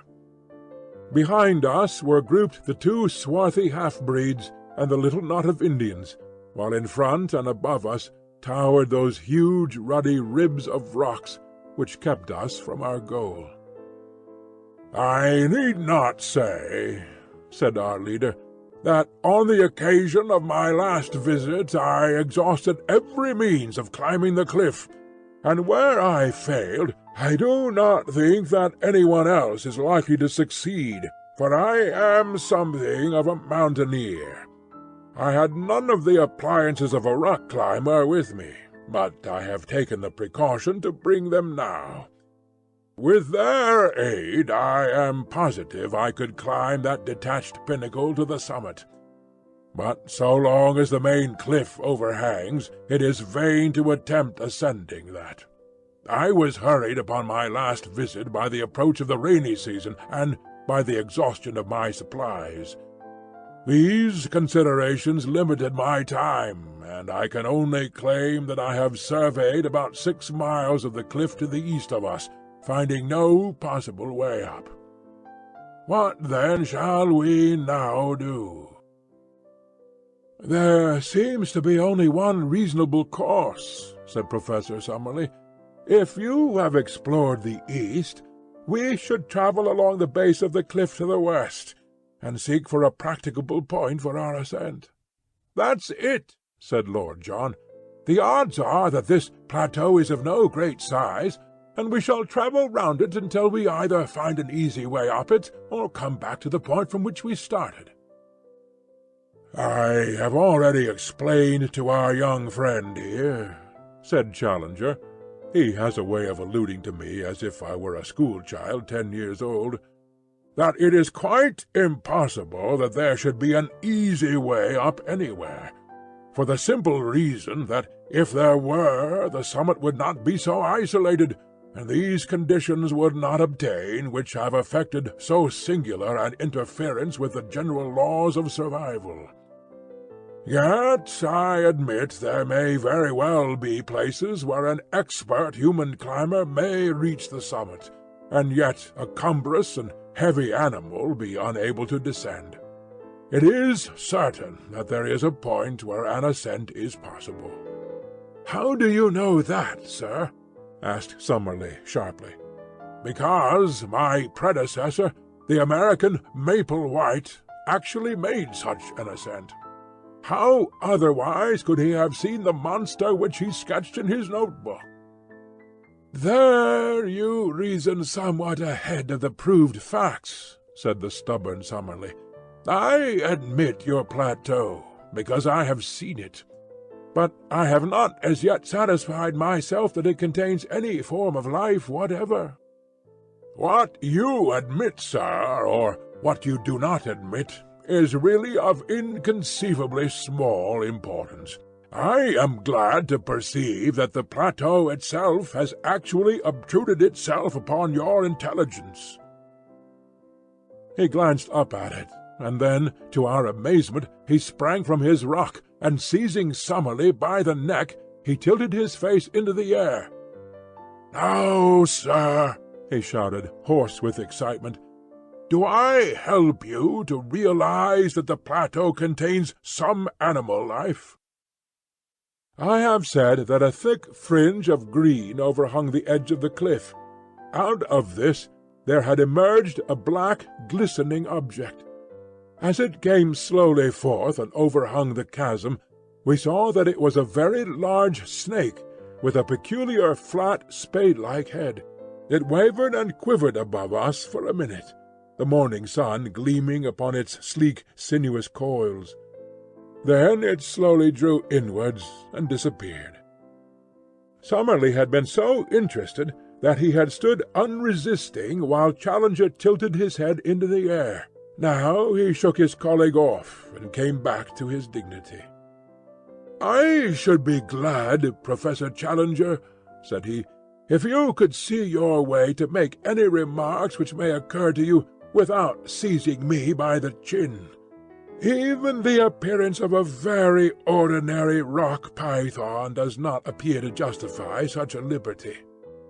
But there is life upon the plateau all the same," his colleague replied in triumph. "And now, having demonstrated this important conclusion, so that it is clear to anyone, however prejudiced or obtuse, I am of opinion that we cannot do better than break up our camp and travel to westward until we find some means of ascent." The ground at the foot of the cliff was rocky and broken, so that the going was slow and difficult. Suddenly we came, however, upon something which cheered our hearts. It was the sight of an old encampment, with several empty Chicago meat tins, a bottle labeled brandy, a broken tin opener, and a quantity of other travelers' debris. A crumpled, disintegrated newspaper revealed itself as the Chicago Democrat, though the date had been obliterated. "Not mine," said Challenger. "It must be Maple White's." Lord John had been gazing curiously at a great tree-fern which overshadowed the encampment. "I say, look at this," said he. "I believe it was meant for a signpost." A slip of hard wood had been nailed to the tree in such a way as to point to the westward. "Most certainly a signpost," said Challenger. "What else? Finding himself upon a dangerous errand, our pioneer has left this sign, so that any party which follows him may know the way he has taken. Perhaps we shall come upon some other indications as we proceed." We did indeed, but they were of a terrible and most unexpected nature. Immediately beneath the cliff there grew a considerable patch of high bamboo, like that which we had traversed in our journey. Many of these stems were 20 feet high, with sharp, strong tops, so that even as they stood they made formidable spears. We were passing along the edge of this cover, when my eye was caught by the gleam of something white within it. Thrusting in my head between the stems, I found myself gazing at a fleshless skull. The whole skeleton was there, but the skull had detached itself and lay some feet nearer to the open. With a few blows from the machetes of our Indians, we cleared the spot, and were able to study the details of this old tragedy. Only a few shreds of clothes could still be distinguished, but there were the remains of boots upon the bony feet, and it was very clear that the dead man was a European. A gold watch by Hudson of New York, and a chain which held a stylographic pen lay among the bones. There was also a silver cigarette case, with J.C. from AES upon the lid. The state of the metal seemed to show that the catastrophe had occurred no great time before. "Who can he be?" said Lord John. "Poor devil! Every bone in his body seems to be broken." "And the bamboo grows through his smashed ribs," said Summerlee. "It's a fast-growing plant, but it is surely inconceivable that this body could have been here while the canes grew to be 20 feet in length." "As to the man's identity," said Professor Challenger, "I have no doubt whatever upon that point. As I made my way up the river before I reached you at the fazenda, I instituted very particular inquiries about Maple White. At Para they knew nothing. Fortunately, I had a definite clue, for there was a particular picture in his sketch-book which showed him taking lunch with a certain ecclesiastic at Rosario. This priest I was able to find, and though he proved a very argumentative fellow, who took it absurdly amiss that I should point out to him the corrosive effect which modern science must have upon his beliefs, he none the less gave me some positive information. Maple White passed Rosario 4 years ago, or 2 years before I saw his dead body. He was not alone at the time, but there was a friend, an American named James Culver, who remained in the boat and did not meet this ecclesiastic. I think, therefore, that there can be no doubt that we are now looking upon the remains of this James Culver." "Nor," said Lord John, "is there much doubt as to how he met his death. He has fallen or been chucked from the top, and so been impaled. How else could he come by his broken bones, and how could he have been stuck through by these canes with their points so high above our heads?" A hush came over us as we stood round these shattered remains and realized the truth of Lord John Roxton's words. The beetling head of the cliff projected over the cane-brake. Undoubtedly he had fallen from above. But had he fallen? Had it been an accident? Already ominous and terrible possibilities began to form round that unknown land. We moved off in silence, and continued to coast round the line of cliffs, which were as even and unbroken as some of those monstrous Antarctic ice fields which I have seen depicted as stretching from horizon to horizon, and towering high above the mastheads of the exploring vessel. In 5 miles we saw no rift or break, and then, suddenly, we perceived something which filled us with new hope. In a hollow of the rock, protected from rain, there was drawn a rough arrow in chalk, pointing still to the westwards. "Maple White again," said Professor Challenger. "He had some presentiment that worthy footsteps would follow close behind him." "He had chalk, then?" "A box of coloured chalks was among the effects I found in his knapsack. I remember that the white one was worn to a stump." "That is certainly good evidence," said Summerlee. "We can only accept his guidance, and follow on to the westward." We had proceeded some 5 more miles when again we saw a white arrow upon the rocks. It was at a point where the face of the cliff was for the first time split into a narrow cleft. Inside the cleft was a second guidance mark, which pointed right up it, with the tip somewhat elevated, as if the spot indicated were above the level of the ground. It was a solemn place, for the walls were so gigantic, and the slit of blue sky so narrow and so obscured by a double fringe of verdure, that only a dim and shadowy light penetrated to the top. We had had no food for many hours, and were very weary with the stony and irregular journey, but our nerves were too strong to allow us to halt. We ordered the camp to be pitched, however, and leaving the Indians to arrange it, we 4, with the 2 half-breeds, proceeded up the narrow gorge. It was not more than 40 feet across at the mouth, but it rapidly closed until it ended in an acute angle, too straight and smooth for an ascent. Certainly it was not this which our pioneer had attempted to indicate. We made our way back. The whole gorge was not more than 1/4 of a mile deep, and then, suddenly, the quick eyes of Lord John fell upon what we were seeking.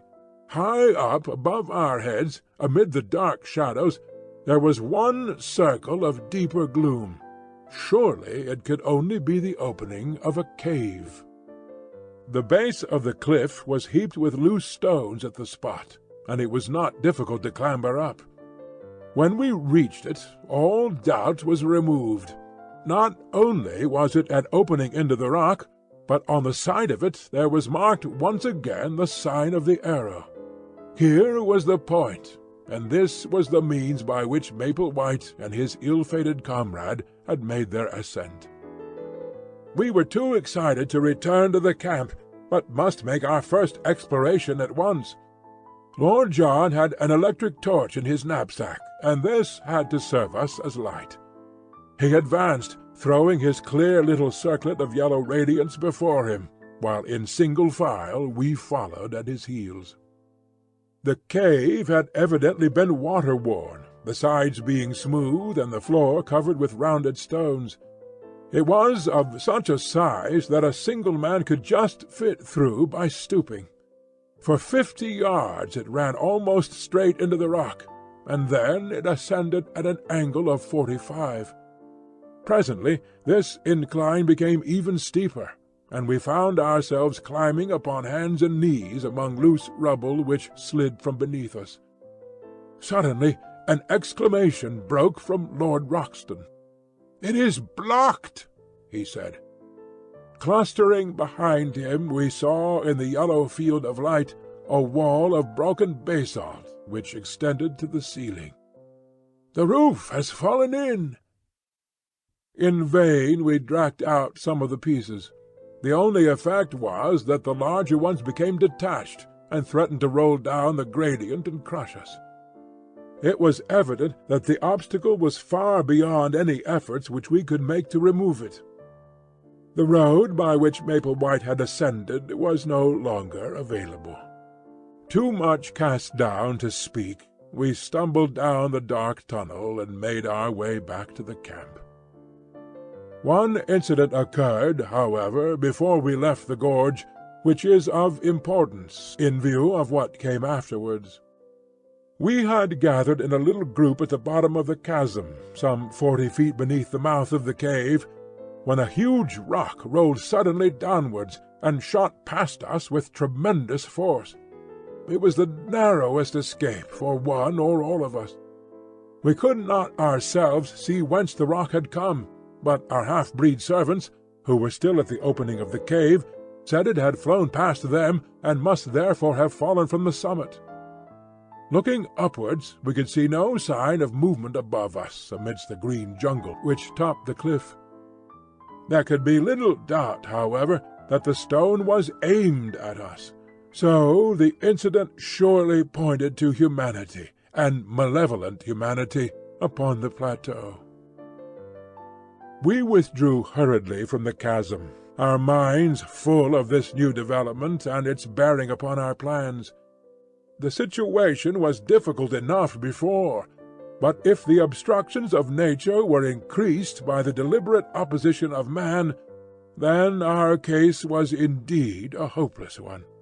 And yet, as we looked up at that beautiful fringe of verdure only a few hundreds of feet above our heads, there was not one of us who could conceive the idea of returning to London until we had explored it to its depths.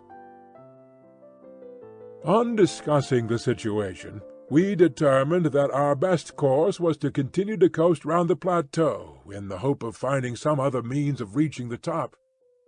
The line of cliffs, which had decreased considerably in height, had already begun to trend from west to north, and if we could take this as representing the arc of a circle, the whole circumference could not be very great. At the worst, then, we should be back in a few days at our starting point. We made a march that day which totalled some 22 miles, without any change in our prospects. I may mention that our aneroid shows us that in the continual incline which we have ascended since we abandoned our canoes, we have risen to no less than 3,000 feet above sea level.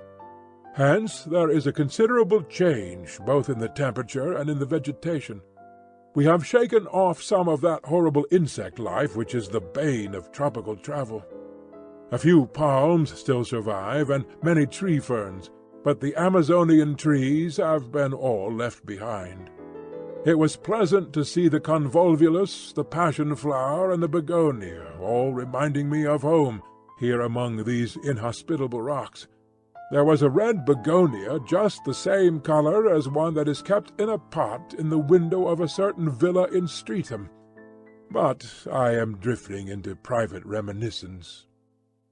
That night, I am still speaking of the first day of our circumnavigation of the plateau, a great experience awaited us, and one which forever set at rest any doubts which we could have had as to the wonders so near us.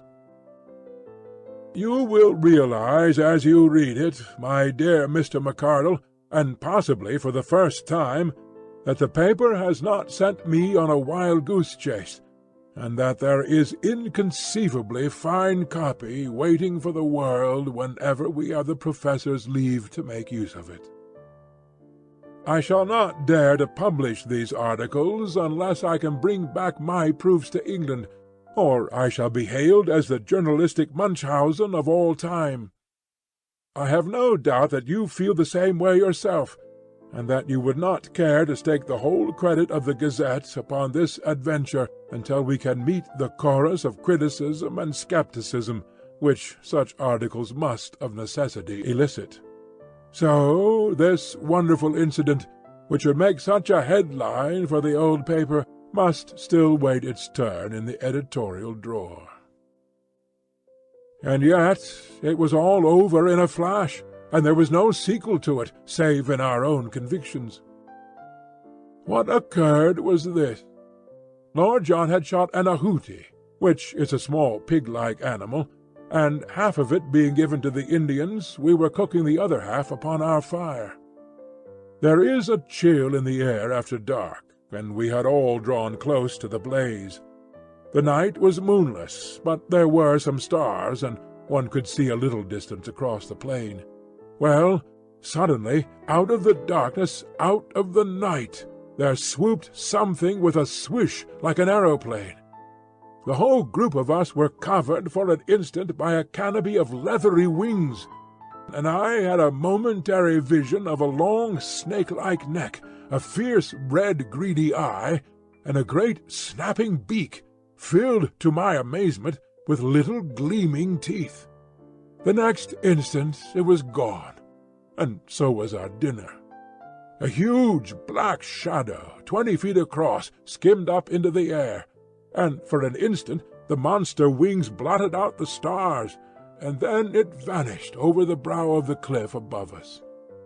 We all sat in amazed silence round the fire, like the heroes of Virgil when the harpies come down upon them. It was Summerlee who was the first to speak. "Professor Challenger," said he, in a solemn voice which quavered with emotion, "I owe you an apology. Sir, I am very much in the wrong, and I beg that you will forget what is past." It was handsomely said, and the two men for the first time shook hands. So much we have gained by this clear vision of our first pterodactyl. It was worth a stolen supper to bring two such men together. But if prehistoric life existed upon the plateau, it was not superabundant, for we had no further glimpse of it during the next 3 days. During this time we traversed a barren and forbidding country, which alternated between stony desert and desolate marshes full of many wildfowl, upon the north and east of the cliffs. From that direction the place is really inaccessible, and were it not for a hardish ledge which runs at the very base of the precipice, we should have had to turn back. Many times we were up to our waists in the slime and blubber of an old semi-tropical swamp.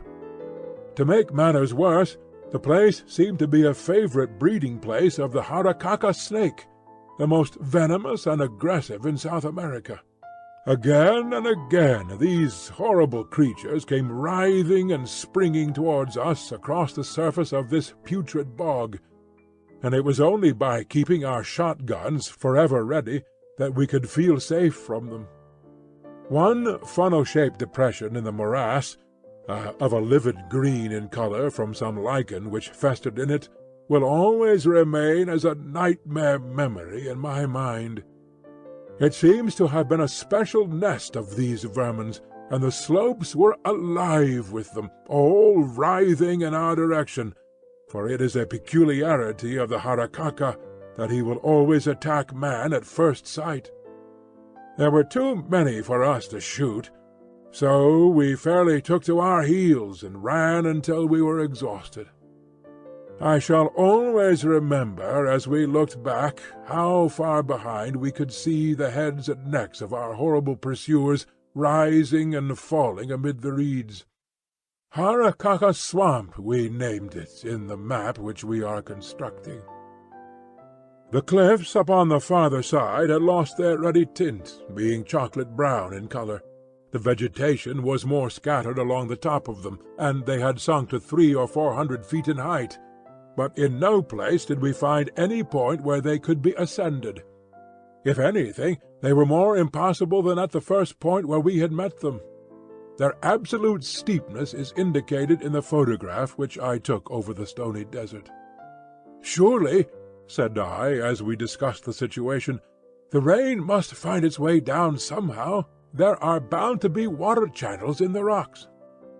"Our young friend has glimpses of lucidity," said Professor Challenger, patting me upon the shoulder. "The rain must go somewhere," I repeated. "He keeps a firm grip upon actuality.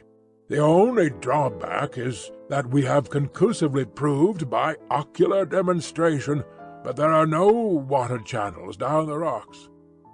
"Where, then, does it go?" I persisted. "I think it may be fairly assumed that if it does not come outwards, it must run inward." "Then there is a lake in the centre." "So I should suppose." "It is more than likely that the lake may be an old crater," said Summerlee. "The whole formation is, of course, highly volcanic.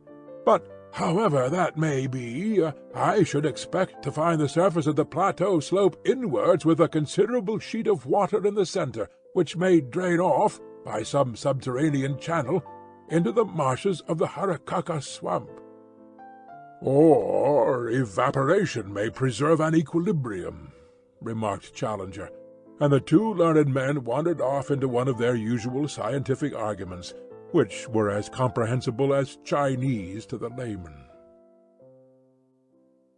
On the 6th day we completed our first circuit of the cliffs, and found ourselves back at the first camp, beside the isolated pinnacle of rock.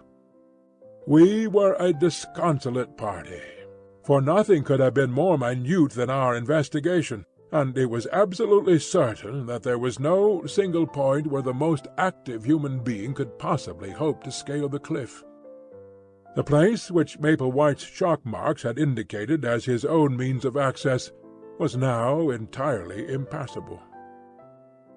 What were we to do now?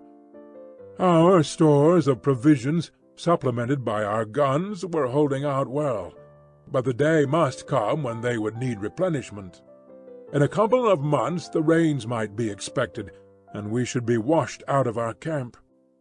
The rock was harder than marble. Any attempt at cutting a path for so great a height was more than our time and our resources would admit. No wonder that we looked gloomily at each other that night, and sought our blankets with hardly a word exchanged.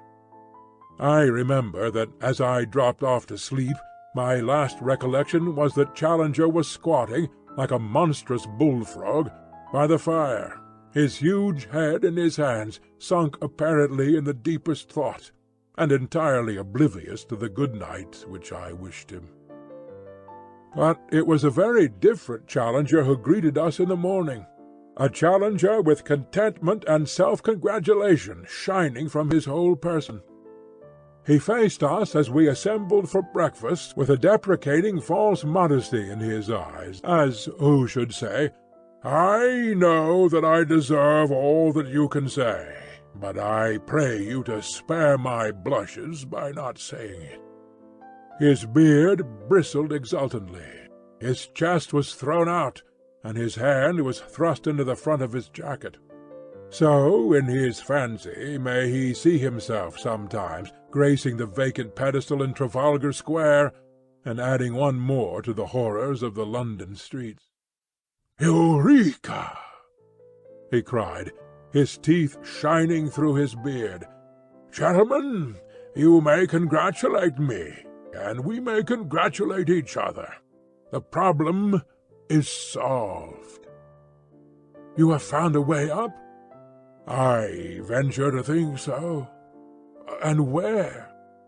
For answer he pointed to the spire-like pinnacle upon our right. Our faces, or mine at least, fell as we surveyed it. That it could be climbed we had our companion's assurance, but a horrible abyss lay between it and the plateau. "We can never get across," I gasped. "We can at least all reach the summit," said he. "When we are up, I may be able to show you that the resources of an inventive mind are not yet exhausted." After breakfast we unpacked the bundle in which our leader had brought his climbing accessories.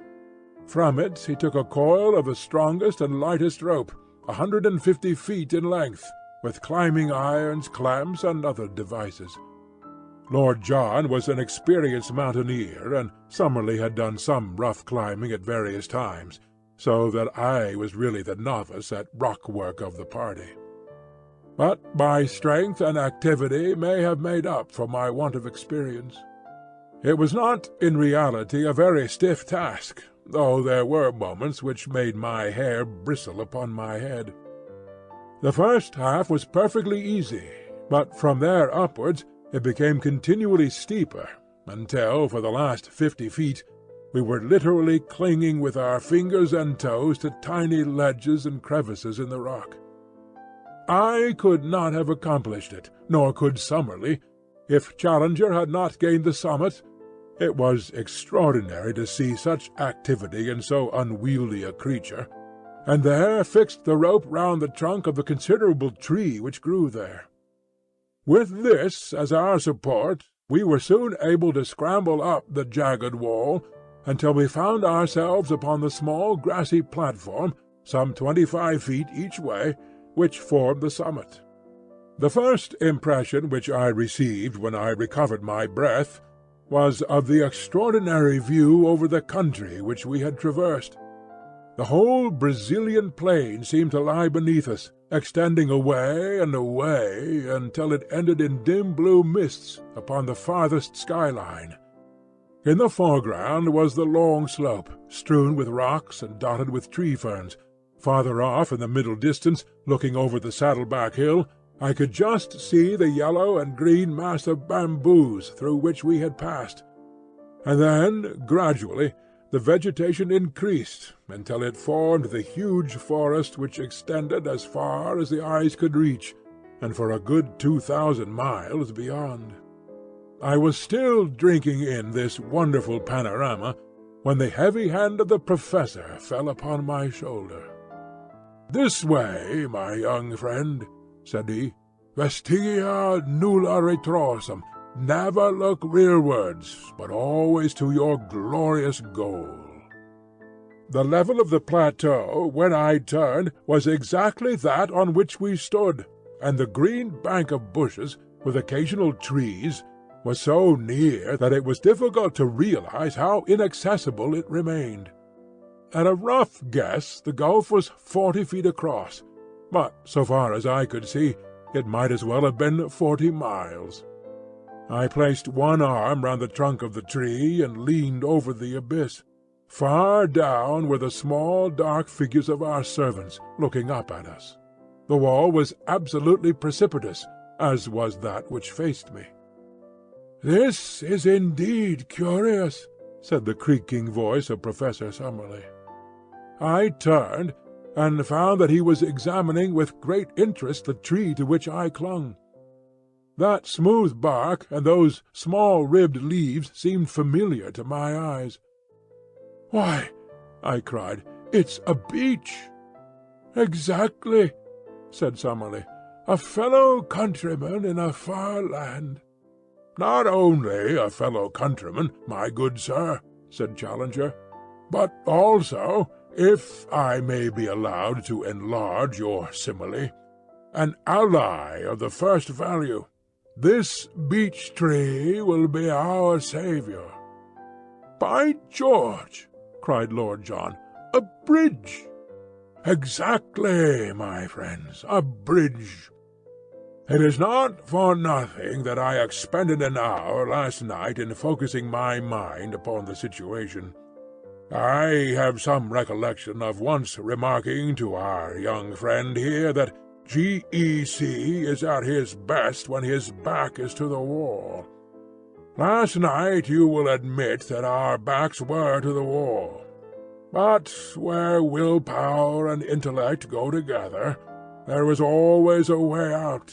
A drawbridge had to be found which could be dropped across the abyss. Behold it!" It was certainly a brilliant idea. The tree was a good 60 feet in height, and if it only fell the right way, it could easily cross the chasm. Challenger had slung the cap-axe over his shoulder when he ascended. Now he handed it to me. "Our young friend has the thews and sinews," said he. "I think he will be the most useful at this task. I must beg, however, that you will kindly refrain from thinking for yourself, and that you will do exactly what you are told." Under his direction I cut such gashes in the sides of the trees as would ensure that it should fall as we desired. It had already a strong natural tilt in the direction of the plateau, so that the matter was not difficult. Finally I set to work in earnest upon the trunk, taking turn and turn with Lord John. In a little over an hour there was a loud crack, the tree swayed forward, and then crashed over, burying its branches among bushes on the farther side. The severed trunk rolled to the very edge of our platform, and for one terrible second we all thought it was over. It balanced itself, however, a few inches from the edge, and there was our bridge to the unknown. All of us, without a word, shook hands with Professor Challenger, who raised his straw hats and bowed deeply to each in turn. "I claim the honor," said he, "to be the first to cross to the unknown land, a fitting subject, no doubt, for some future historical painting." He had approached the bridge when Lord John laid his hand upon his coat. "My dear chap," said he, "I really cannot allow it." "Cannot allow it, sir?" The head went back and the beard forward. "When it is a matter of science, don't you know, I follow your lead, because you are by way of being a man of science. But it's up to you to follow me when you come into my department." "Your department, sir?" "We all have our professions, and soldiering is mine. We are, according to my ideas, invading a new country, which may or may not be chock full of enemies of sorts. To barge blindly into it for want of a little common sense and patience isn't my notion of management." The remonstrance was too reasonable to be disregarded. Challenger tossed his head and shrugged his heavy shoulders. "Well, sir, what do you propose?" "For all I know, there may be a tribe of cannibals waiting for lunch-time around those very bushes," said Lord John, looking across the bridge. "It's better to learn wisdom before you get into the cooking pot. So we will content ourselves with hoping that there is no trouble waiting for us, and at the same time we will act as if there were. Malone and I will go down again, therefore, and we will fetch up the 4 rifles, together with Gomez and the other. One man can then go across, and the rest will cover him with guns, until he sees that it is safe the whole crowd to come along." Challenger sat down upon the cut stump and groaned his impatience, but Summerlee and I were of one mind that Lord John was our leader when such practical details were in question. The climb was a more simple thing now that the rope dangled down the face of the worst part of the ascent. Within an hour we had brought up the rifles and a shotgun.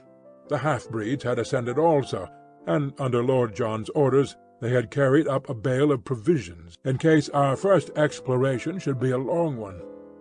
We had each bandoliers of cartridges. "Now, Challenger, if you really insist upon being the first man in," said Lord John, when every preparation was complete. "I am much indebted to you for your gracious permission," said the angry professor, for never was a man so intolerant of every form of authority. "Since you are good enough to allow it, I shall most certainly take it upon myself to act as pioneer upon this occasion." Seating himself with a leg overhanging the abyss on each side and his hatchet slung upon his back, Challenger hopped his way across the trunk, and was soon at the other side. He clambered up and waved his arms in the air. "At last!" he cried. "At last!" I gazed anxiously at him, with a vague expectation that some terrible fate would dart at him from the curtain of green behind him. But all was quiet, save that a strange, many-coloured bird flew up from under his feet and vanished among the trees. Summerlee was the second. His wiry energy is wonderful in so frail a frame. He insisted upon having 2 rifles slung upon his back, so that both professors were armed when he had made his transit. I came next, and tried hard not to look down into the horrible gulf over which I was passing. Summerlee held out the butt end of his rifle, and an instant later I was able to grasp his hand. As to Lord John, he walked across, actually walked, without support. He must have nerves of iron. And there we were, the four of us, upon the dreamland, the lost world of Maple White. To all of us it seemed the moment of our supreme triumph. Who could have guessed that it was the prelude to our supreme disaster? Let me say in a few words how the crushing blow fell upon us. We had turned away from the edge, and had penetrated about 50 yards of close brushwood, when there came a frightful rending crash from behind us. With one impulse we rushed back the way that we had come. The bridge was gone. Far down at the base of the cliff I saw, as I looked over, a tangled mass of branches and splintered trunk. It was our beech-tree. Had the edge of the platform crumbled and let it through? For a moment this explanation was in all our minds. The next, from the farther side of the rocky pinnacle before us, a swarthy face, the face of Gomez the half-breed, was slowly protruded. Yes, it was Gomez, but no longer the Gomez of the demure smile and the mask-like expression. Here was a face with flashing eyes and distorted features, a face convulsed with hatred and with the mad joy of gratified revenge. "Lord Roxton!" he shouted. "Lord John Roxton!" "Well," said our companion, "here I am." A shriek of laughter came across the abyss. "Yes, there you are, you English dog, and there you will remain. I have waited and waited, and now has come my chance. You found it hard to get up. You will find it harder to get down. You cursed fools, you are trapped, every one of you." We were too astounded to speak. We could only stand there, staring in amazement. A great broken bough upon the grass showed whence he had gained his leverage to tilt over our bridge. The face had vanished, but presently it was up again, more frantic than before. "We nearly killed you with a stone at the cave," he cried, "but this is better. It is slower and more terrible.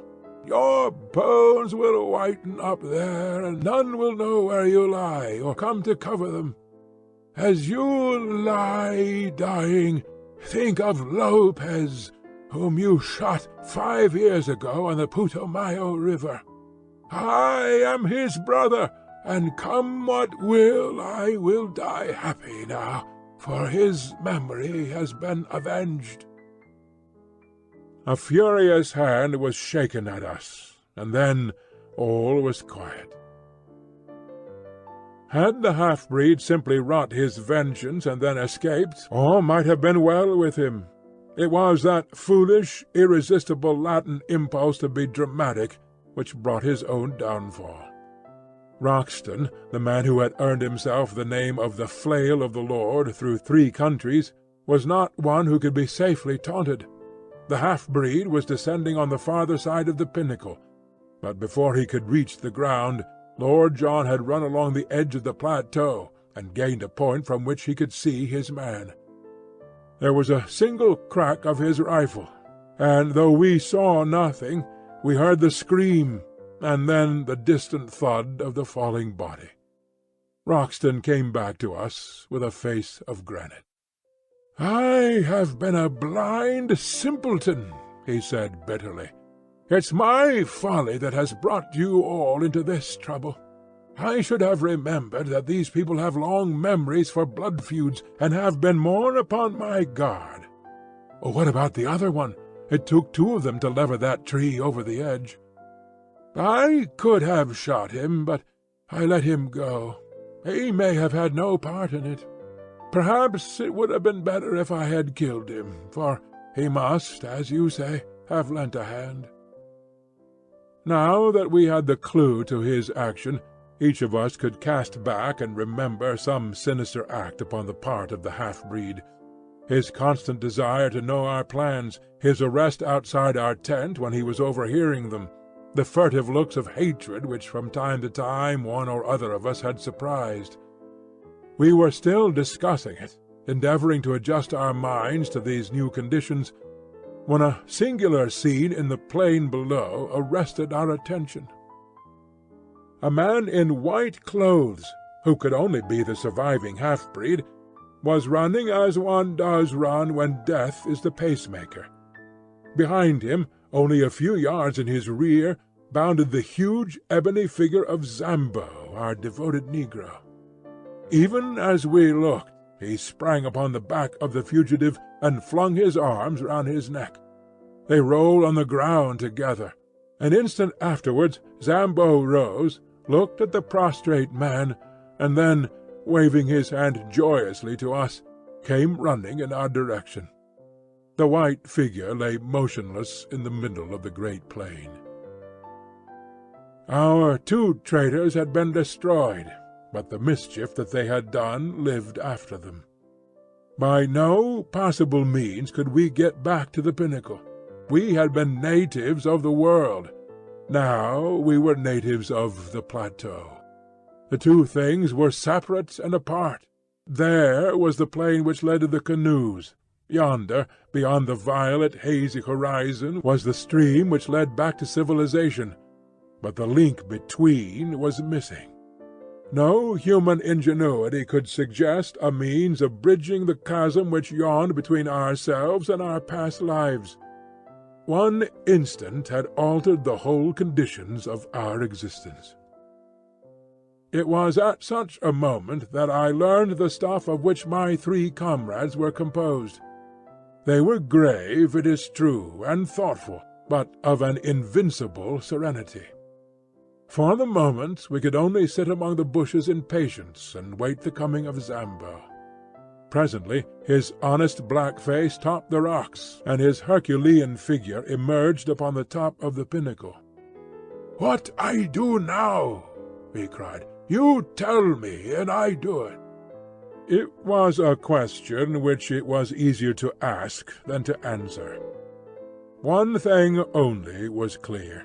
He was our one trusty link with the outside world.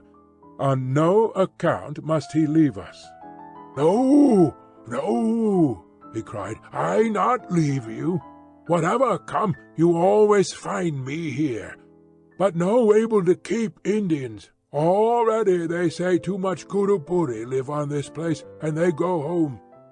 Now you leave them, me no able to keep them." It was a fact that our Indians had shown in many ways of late that they were weary of their journey, anxious to return. We realized that Zambo spoke the truth, and that it would be impossible for him to keep them. "Make them wait till tomorrow, Zambo," I shouted. "Then I can send letter back by them." "Very good, sir. I promise they wait till tomorrow," said the negro. "But what I do for you now?" There was plenty for him to do, and admirably the faithful fellow did it. First of all, under our directions, he undid the rope from the tree stump, and threw one end of it across to us. It was not thicker than a clothesline, but it was of great strength, and though we could not make a bridge of it, we might well find it invaluable if we had any climbing to do. He then fastened his end of the rope to the package of supplies which had been carried up, and we were able to drag it across. This gave us the means of life for at least a week, even if we found nothing else. Finally he descended, and carried up 2 other packets of mixed goods, a box of ammunition and a number of other things, all of which we got across by throwing our rope to him and hauling it back. It was evening when he at last climbed down, with a final assurance that he would keep the Indians till next morning. And so it is that I have spent nearly the whole of this our first night upon the plateau writing up our experiences by the light of a single candle-lantern. We supped and camped at the very edge of the cliff, quenching our thirst with 2 bottles of Apollinaris which were in one of the cases. It is vital to us to find water, but I think even Lord John himself had had adventures enough for one day, and none of us felt inclined to make the first push into the unknown. We forbore to light a fire, or to make any unnecessary sound.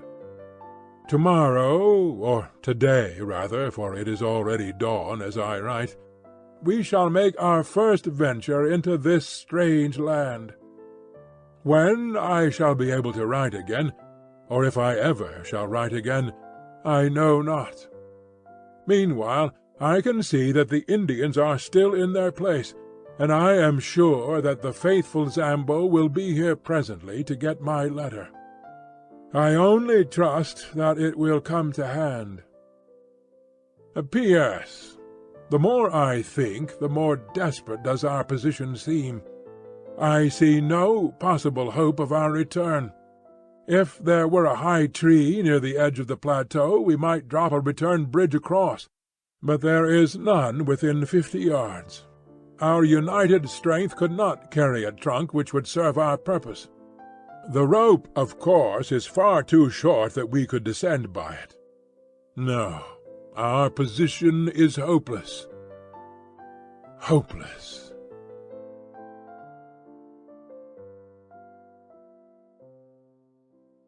The most wonderful things have happened, and are continually happening to us. All the paper that I possess consists of 5 old notebooks and a lot of scraps, and I have only the one stylographic pencil. But so long as I can move my hand, I will continue to set down our experiences and impressions, for since we are the only men of the whole human race to see such things, it is of enormous importance that I should record them whilst they are fresh in my memory, and before that fate which seems to be constantly impeding does actually overtake us. Whether Zambo can at last take these letters to the river, or whether I shall myself in some miraculous way carry them back with me, or finally whether some daring explorer, coming upon our tracks with the advantage, perhaps, of a perfected monoplane, should find this bundle of manuscript, in any case I can see that what I am writing is destined to immortality as a classic of true adventure. On the morning after our being trapped upon the plateau by the villainous Gomez, we began a new stage in our experiences. The first incident in it was not such as to give me a very favourable opinion of the place to which we had wandered. As I roused myself from a short nap after day had dawned, my eyes fell upon a most singular appearance upon my leg. My trouser had slipped up, exposing a few inches of my skin above my sock. On this there rested a large purplish grape. Astonished at the sight, I leaned forward to pick it off, when, to my horror, it burst between my finger and thumb, squirting blood in every direction. My cry of disgust had brought the 2 professors to my side. "Most interesting," said Summerlee, bending over my shin. "An enormous blood-tick, as yet, I believe, unclassified." "The first fruits of our labours," said Challenger in his booming pedantic fashion. "We cannot do less than call it Ioxides Maloney. The very small inconvenience of being bitten, my young friend, cannot, I am sure, weigh with you as against the glorious privilege of having your name inscribed in the deathless roll of zoology. Unhappily, you have crushed this fine specimen at the moment of satiation." "Filthy vermin!" I cried. Professor Challenger raised his great eyebrows in protest, and placed a soothing paw upon my shoulder. "You should cultivate the scientific eye and the detached scientific mind," said he. "To a man of philosophic temperament like myself, the blood-tick, with its lancet-like proboscis and its distending stomach, is as beautiful a work of nature as the peacock, or, for that matter, the aurora borealis. It pains me to hear you speak of it in so unappreciative a fashion." No doubt, with due diligence, we can secure some other specimen." "There can be no doubt of that," said Summerlee grimly, "for one has just disappeared behind your shirt collar." Challenger sprang into the air, bellowing like a bull, and tore frantically at his coat and shirt to get them off. Summerlee and I laughed so that we could hardly help him. At last we exposed that monstrous torso, 54 inches by the tailor's tape. His body was all matted with black hair, out of which jungle we picked the wandering tick before it had bitten him. But the bushes round were full of the horrible pests, and it was clear that we must shift our camp. But first of all it was necessary to make our arrangements with the faithful negro, who appeared presently on the pinnacle with a number of tins of cocoa and biscuits, which he tossed over to us. Of the stores which remained below, he was ordered to retain as much as would keep him for 2 months. The Indians were to have the remainder as a reward for their services, and as payment for taking our letters back to the Amazon. Some hours later we saw them in single file far out upon the plain, each with a bundle on his head, making their way back along the path we had come. Zambo occupied our little tent at the base of the pinnacle, and there he remained, our one link with the world below. And now we had to decide upon our immediate movements. We shifted our position from among the tick-laden bushes until we came to a small clearing, thickly surrounded by trees upon all sides. There were some flat slabs of rock in the centre, with an excellent well close by, and there we sat in cleanly comfort while we made our first plans for the invasion of this new country. Birds were calling among the foliage, especially one with a peculiar whooping cry which was new to us, but beyond these sounds there were no signs of life.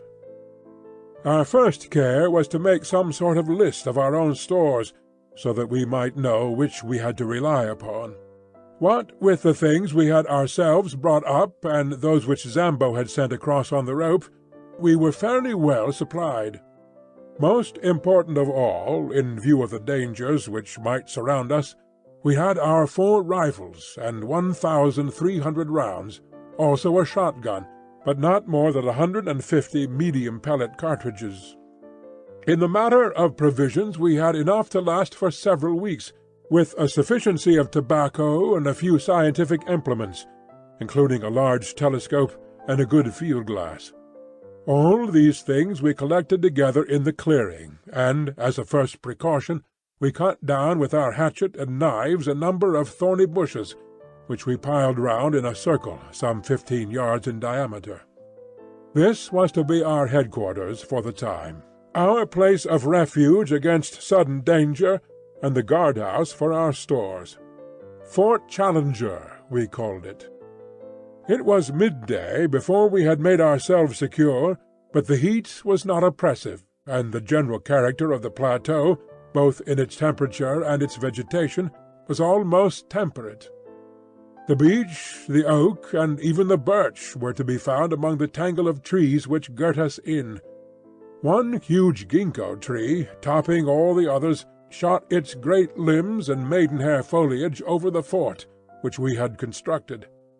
In its shade we continued our discussion, while Lord John, who had quickly taken command in the hour of action, gave us his views.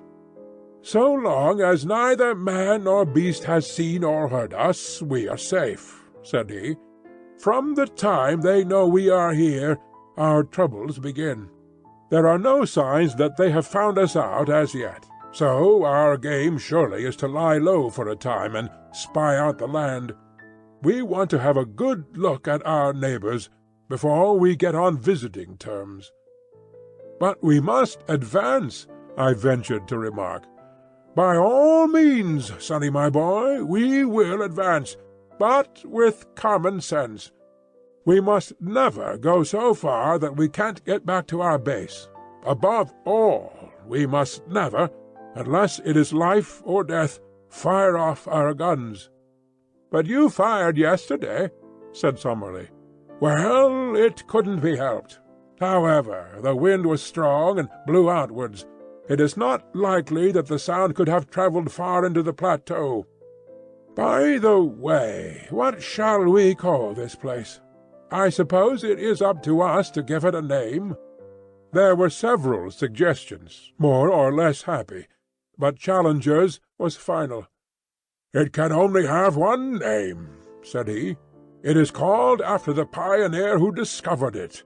It is Maple White Land." Maple White Land it became, and so it is named in that chart which has become my special task.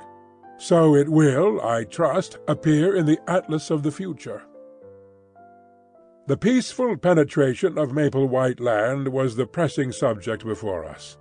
We had the evidence of our own eyes that the place was inhabited by some unknown creatures, and there was that of Maple White's sketch-book to show that more dreadful and more dangerous monsters might still appear, that there might also prove to be human occupants, and that they were of a malevolent character was suggested by the skeleton impaled upon the bamboos, which could not have got there had it not been dropped from above. Our situation, stranded without possibility of escape in such a land, was clearly full of danger, and our reasons endorsed every measure of caution which Lord John's experience could suggest. Yet it was surely impossible that we should halt on the edge of this world of mystery when our very souls were tingling with impatience to push forward and to pluck the heart from it. We therefore blocked the entrance to our zareba by filling it up with several thorny bushes, and left our camp with the stores entirely surrounded by this protecting hedge. We then slowly and cautiously set forth into the unknown, following the course of the little stream which flowed from our spring, as it should also serve as a guide on our return. Hardly had we started when we came across signs that there were indeed wonders awaiting us. After a few hundred yards of thick forest, containing many trees which were quite unknown to me, but which Summerlee, who was the botanist of the party, recognized as forms of conifera and cycadaceous plants which have long passed away in the world below, we entered a region where the stream widened out and formed a considerable bog. High reeds of a peculiar type grew thickly before us, which were pronounced to be equisitacea, or mare's tails, with tree ferns scattered amongst them, all of them swaying in a brisk wind. Suddenly Lord John, who was walking first, halted with uplifted hand. "Look at this," said he. "By George, this must be the trail of the father of all birds." An enormous three-toed track was imprinted in the soft mud before us. The creature, whatever it was, had crossed the swamp and passed on into the forest. We all stopped to examine that monstrous spoor. If it were indeed a bird, and what animal could leave such a mark, its foot was so much larger than an ostrich's that its height upon the same scale must be enormous. Lord John looked eagerly round him, and slipped 2 cartridges into his elephant gun. "I'll stake my good name as a shikaree," said he, "that the track is a fresh one. The creature has not passed 10 minutes. Look how the water is still oozing into that deeper print. By Jove! See, here is the mark of a little one." Sure enough, smaller tracks of the same general form were running parallel to the large ones. "But what do you make of this?" cried Professor Summerlee, triumphantly, pointing to what looked like the huge print of a 5-fingered human hand appearing among the 3-toed marks. "Wealden!" cried Challenger in an ecstasy. "I've seen them in the Wealden clay. It is a creature walking erect upon 3-toed feet, and occasionally putting one of its 5-fingered forepaws upon the ground. Not a bird, my dear Roxton, not a bird. A beast? No, a reptile, a dinosaur. Nothing else could have left such a track. They puzzled a worthy Sussex doctor some 90 years ago, but who in the world could have hoped to have seen a sight like that?" His words died away into a whisper, and we all stood in motionless amazement. Following the tracks, we left the morass and passed through a screen of brushwood and trees. Beyond was an open glade, and in this were 5 of the most extraordinary creatures that I have ever seen. Crouching down among the bushes, we observed them at our leisure. There were, as I say, 5 of them, 2 being adults and 3 young ones. In size they were enormous. Even the babies were as big as elephants, while the 2 large ones were far beyond all creatures I have ever seen. They had slate-coloured skin, which was scaled like a lizard's, and shimmered where the sun shone upon it. All 5 were sitting up, balancing themselves upon their broad, powerful tails and their huge 3-toed hind feet, while with their small 5-fingered front feet they pulled down the branches upon which they browsed. I do not know that I can bring their appearance home to you better than by saying that they looked like monstrous kangaroos, 20 feet in length, and with skins like black crocodiles. I do not know how long we stayed motionless gazing at this marvelous spectacle. A strong wind blew towards us, and we were well concealed, so there was no chance of discovery. From time to time the little ones played round their parents in unwieldy gambols, the great beasts bounding into the air and falling with dull thuds upon the earth. The strength of the parents seemed to be limitless, for one of them, having some difficulty in reaching a bunch of foliage which grew upon a considerable-sized tree, put his forelegs round the trunk and tore it down as if it had been a sapling. The action seemed, as I thought, to show not only the great development of its muscles, but also the small one of its brain, for the whole weight came crashing down upon the top of it, and it uttered a series of shrill yelps to show that, big as it was, there was a limit to what it could endure. The incident made it think, apparently, that the neighbourhood was dangerous, for it slowly lurched off through the wood, followed by its mate and its 3 enormous infants. We saw the shimmering, slaty gleam of their skins between the tree trunks, and their heads undulating high above the brushwood. Then they vanished from our sight. I looked at my comrades. Lord John was standing at gaze with his finger on the trigger of his elephant gun, his eager hunter's soul shining from his fierce eyes. What would he not give for one such head to place between the 2 crossed oars above the mantelpiece in his snuggery at the Albany? And yet his reason held him in, for all our exploration of the wonders of this unknown land depended upon our presence being concealed from its inhabitants. The 2 professors were in silent ecstasy. In their excitement they had unconsciously seized each other by the hand, and stood like 2 little children in the presence of a marvel. Challenger's cheeks bunched up into a seraphic smile, and Summerlee's sardonic face softening for the moment into wonder and reverence. "Nunc dimittis," he cried at last. "What will they say in England of this?" "My dear Summerlee, I will tell you with great confidence exactly what they will say in England," said Challenger. "They will say that you are an infernal liar and a scientific charlatan, exactly as you and others said of me." "In the face of photographs?" "Faked, Summerlee, clumsily faked." "In the face of specimens?" "Ah, there we may have them. Malone and his filthy Fleet Street crew may be all yelping our praises yet. August the 28th, the day we saw 5 live iguanodons in a glade of maple-white land. Put it down in your diary, my young friend, and send it to your rag. "And be ready to get the toe end of the editorial boot in return," said Lord John. "Things look a bit different from the latitude of London, young fellow my lad.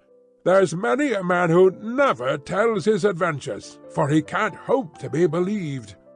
Who's to blame them? For this will seem a bit of a dream to ourselves in a month or two. What did you say they were?" "Iguanodons," said Summerlee. "You'll find their footmarks all over the Hastings sands, in Kent and in Sussex. The south of England was alive with them when there was plenty of good lush green stuff to keep them going. Conditions have changed, and the beasts died. Here it seems that the conditions have not changed, and the beasts have lived. If ever we get out of this alive, I must have a head with me," said Lord John. "Lord, how some of that Somaliland-Uganda crowd would turn a beautiful pea-green if they saw it. I don't know what you chaps think, but it strikes me that we are on mighty thin ice all this time." I had the same feeling of mystery and danger around us. In the gloom of the trees there seemed a constant menace, and as we looked up into their shadowy foliage, vague terrors crept into one's heart. It is true that these monstrous creatures which we had seen were lumbering, inoffensive brutes, which were unlikely to hurt anyone. But in this world of wonders what other survivals might there not be? What fierce, active horrors ready to pounce upon us from their lair among the rocks or brushwood? I knew little of prehistoric life, but I had a clear remembrance of one book which I had read, in which it spoke of creatures who would live upon our lions and tigers as a cat lives upon mice. What if these also were to be found in the woods of Maple White Land? It was destined that on this very morning, our first in the new country, we were to find out what strange hazards lay around us. It was a loathsome adventure, and one of which I hate to think. If, as Lord John said, the glade of the Iguanodons will remain with us as a dream, then surely the swamp of the pterodactyls will forever be our nightmare. Let me set down exactly what occurred. We passed very slowly through the woods, partly because Lord Roxton acted as scout before he would let us advance, and partly because at every second step one or other of our professors would fall, with a cry of wonder, before some flower or insect which presented him with a new type. We may have travelled 2 or 3 miles in all, keeping to the right of the line of the stream, when we came upon a considerable opening in the trees. A belt of brushwood led up to a tangle of rocks. The whole plateau was strewn with boulders. We were walking slowly towards these rocks, among bushes which reached over our waists, when we became aware of a strange, low, gabbling and whistling sound, which filled the air with a constant clamour, and appeared to come from some spot immediately before us.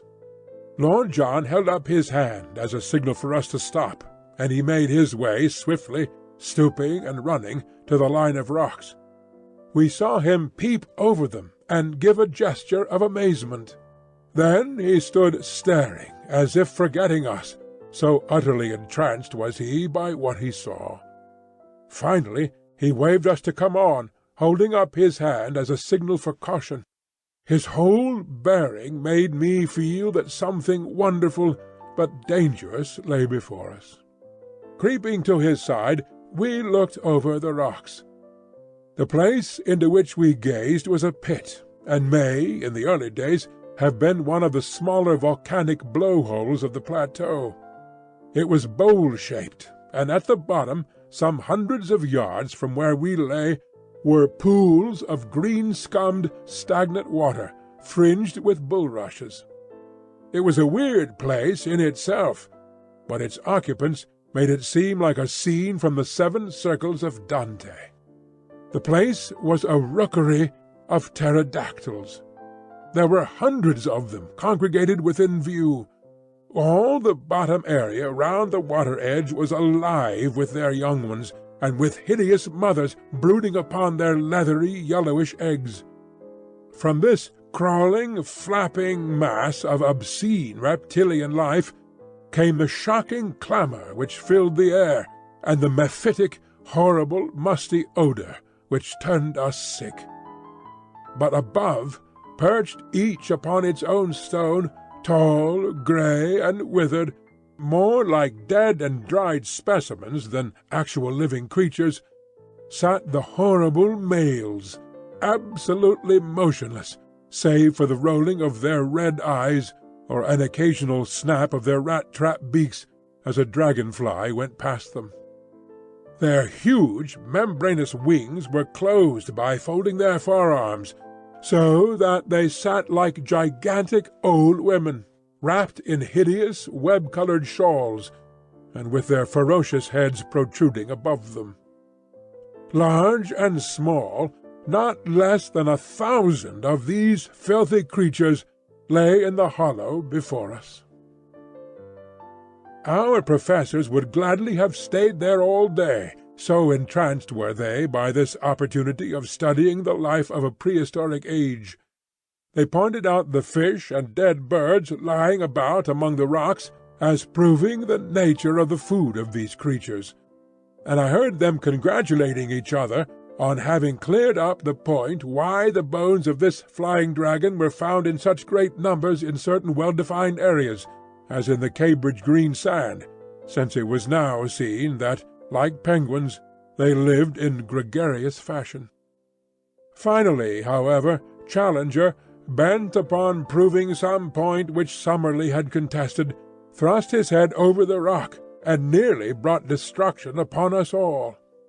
In an instant the nearest male gave a shrill whistling cry, and flapped its 20-foot span of leathery wings as it soared up into the air.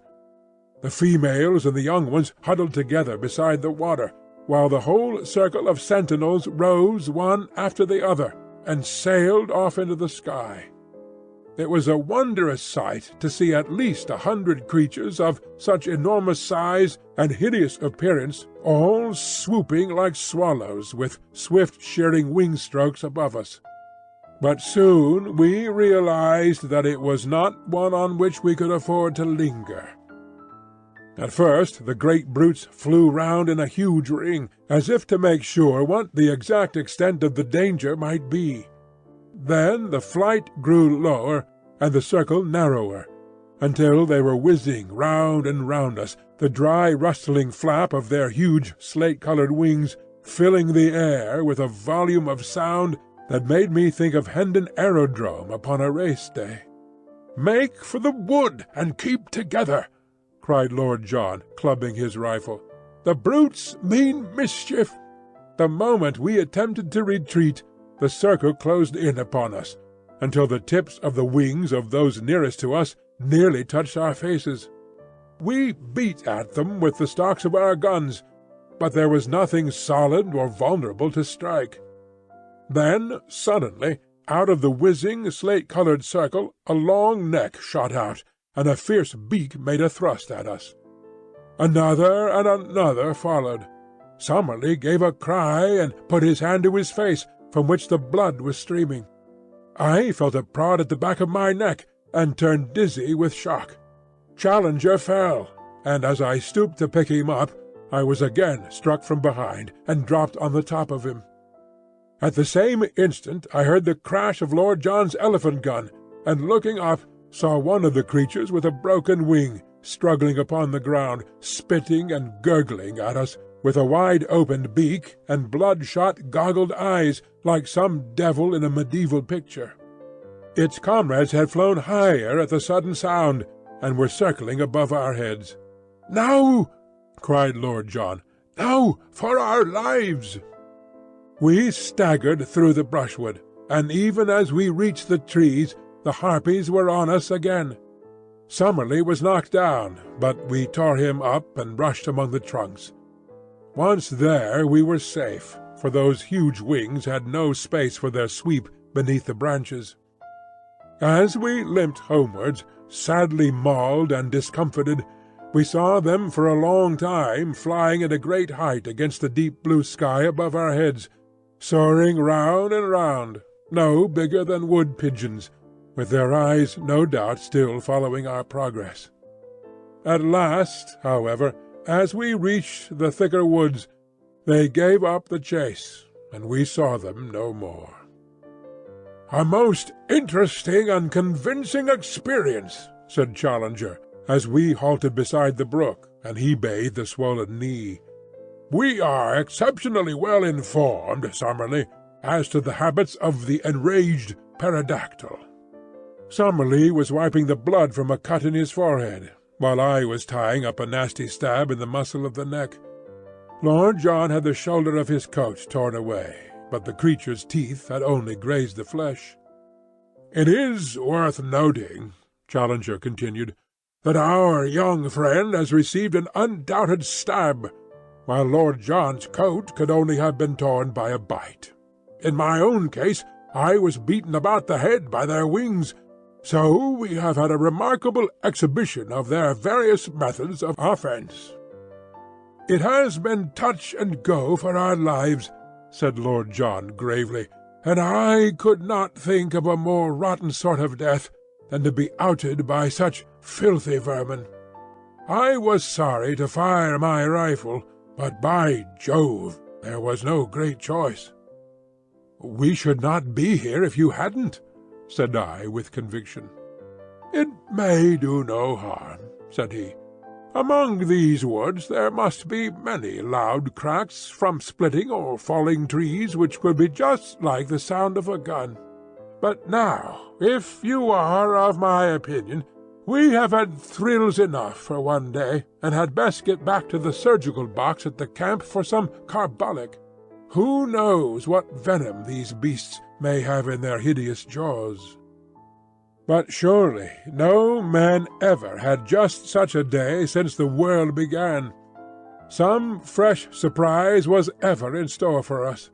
When, following the course of our brook, we at last reached our glade and saw the thorny barricade of our camp, we thought that our adventures were at an end. But we had something more to think of before we could rest.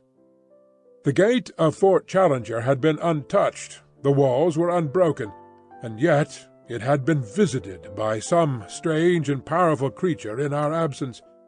No footmark showed a trace of its nature, and only the overhanging branch of the enormous ginkgo tree suggested how it might have come and gone.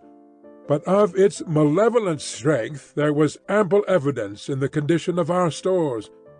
They were strewn at random all over the ground, and one tin of meat had been crushed into pieces so as to extract the contents. A case of cartridges had been shattered into matchwood, and one of the brass shells lay shredded into pieces beside it. Again the feeling of vague horror came upon our souls, and we gazed round with frightened eyes at the dark shadows which lay around us, in all of which some fearful shape might be lurking. How good it was when we were hailed by the voice of Zambo, and going to the edge of the plateau, saw him sitting grinning at us under the top of the opposite pinnacle. "All well, Master Challenger, all well," he cried. "Me stay here, no fear. You always find me when you want." His honest black face and the immense view before us, which carried us halfway back to the affluent of the Amazon, helped us to remember that we really were upon this earth in the 20th century, and had not by some magic been conveyed to some raw planet in its earliest and wildest state. How difficult it was to realize that the violet line upon the far horizon was well advanced to that great river upon which huge steamers ran, and folk talked of the small affairs of life, while we, marooned among the creatures of a bygone age, could but gaze towards it and yearn for all that it meant. One other memory remains with me of this wonderful day, and with it I will close this letter. The two professors, their tempers aggravated no doubt by their injuries, had fallen out as to whether our assailants were of the genus Pterodactylus or Dimorphodon, and high words had ensued. To avoid their wrangling, I moved some little way apart, and was seated smoking upon the trunk of a fallen tree, when Lord John strolled over in my direction. "I say, Malone," said he, "do you remember that place where those beasts were?" "Very clearly." "A sort of volcanic pit, was it not?" "Exactly," said I. "Did you notice the soil?" "Rocks." "But round the water, where the reeds were?" "It was a bluish soil. It looked like clay." "Exactly. A volcanic tube full of blue clay." "What of that?" I asked. "Oh, nothing, nothing," said he, and he strode back to where the voices of the contending men of science rose in a prolonged duet, the high strident note of Summerlee rising and falling to the sonorous bass of Challenger. I should have thought no more of Lord John's remark, were it not that once again that night I heard him mutter to himself, "Blue clay! Clay in a volcanic tube!" They were the last words I heard before I dropped into an exhausted sleep.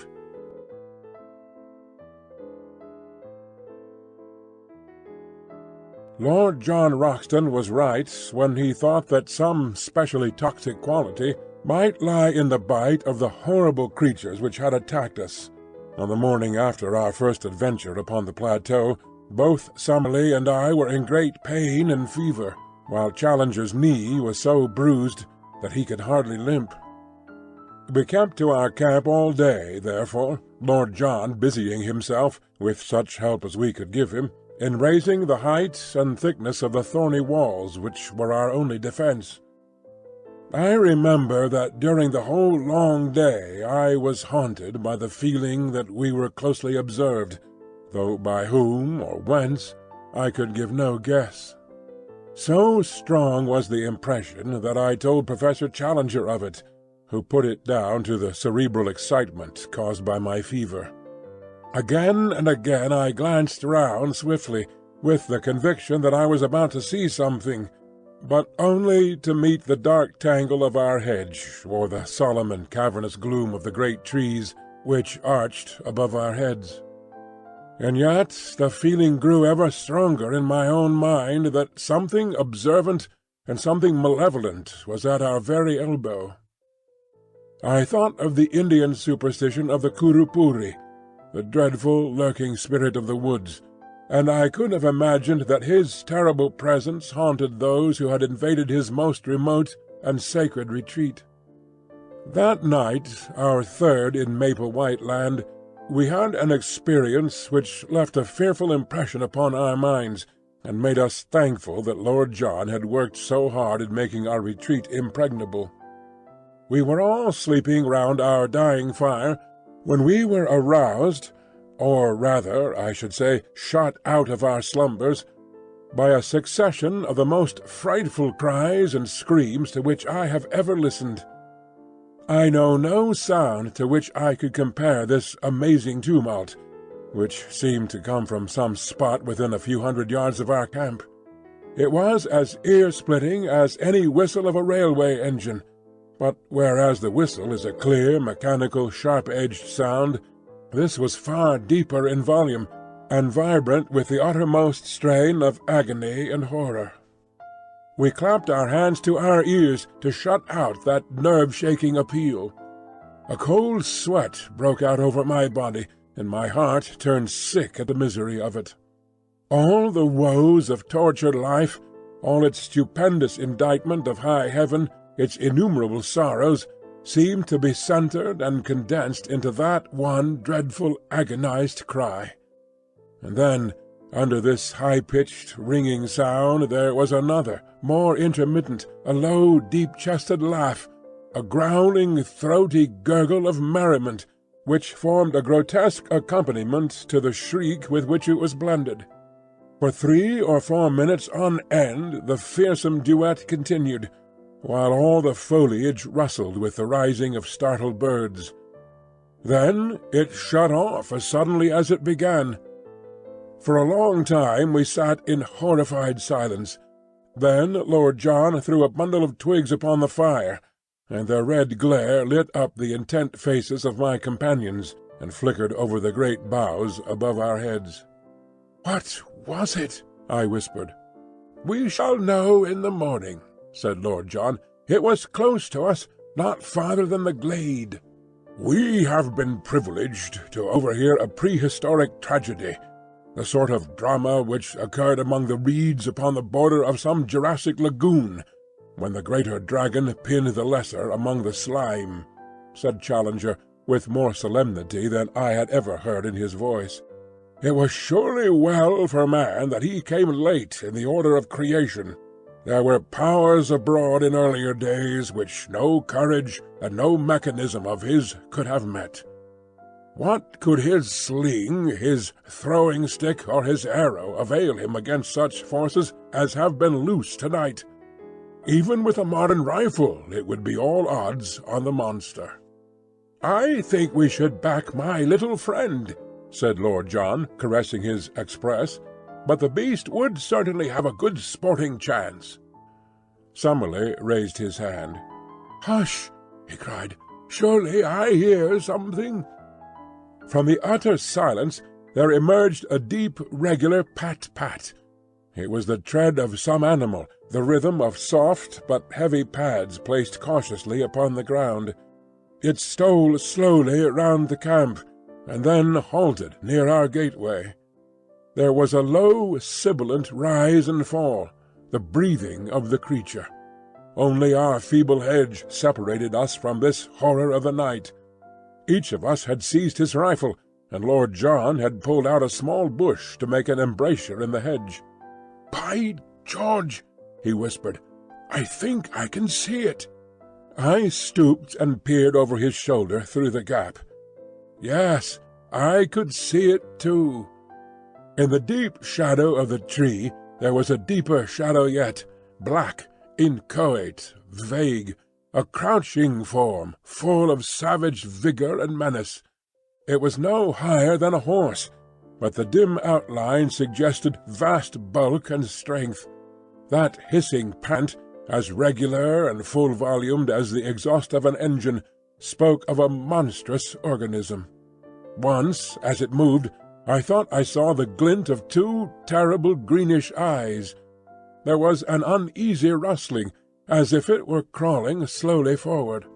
"I believe it is going to spring," said I, cocking my rifle. "Don't fire! Don't fire!"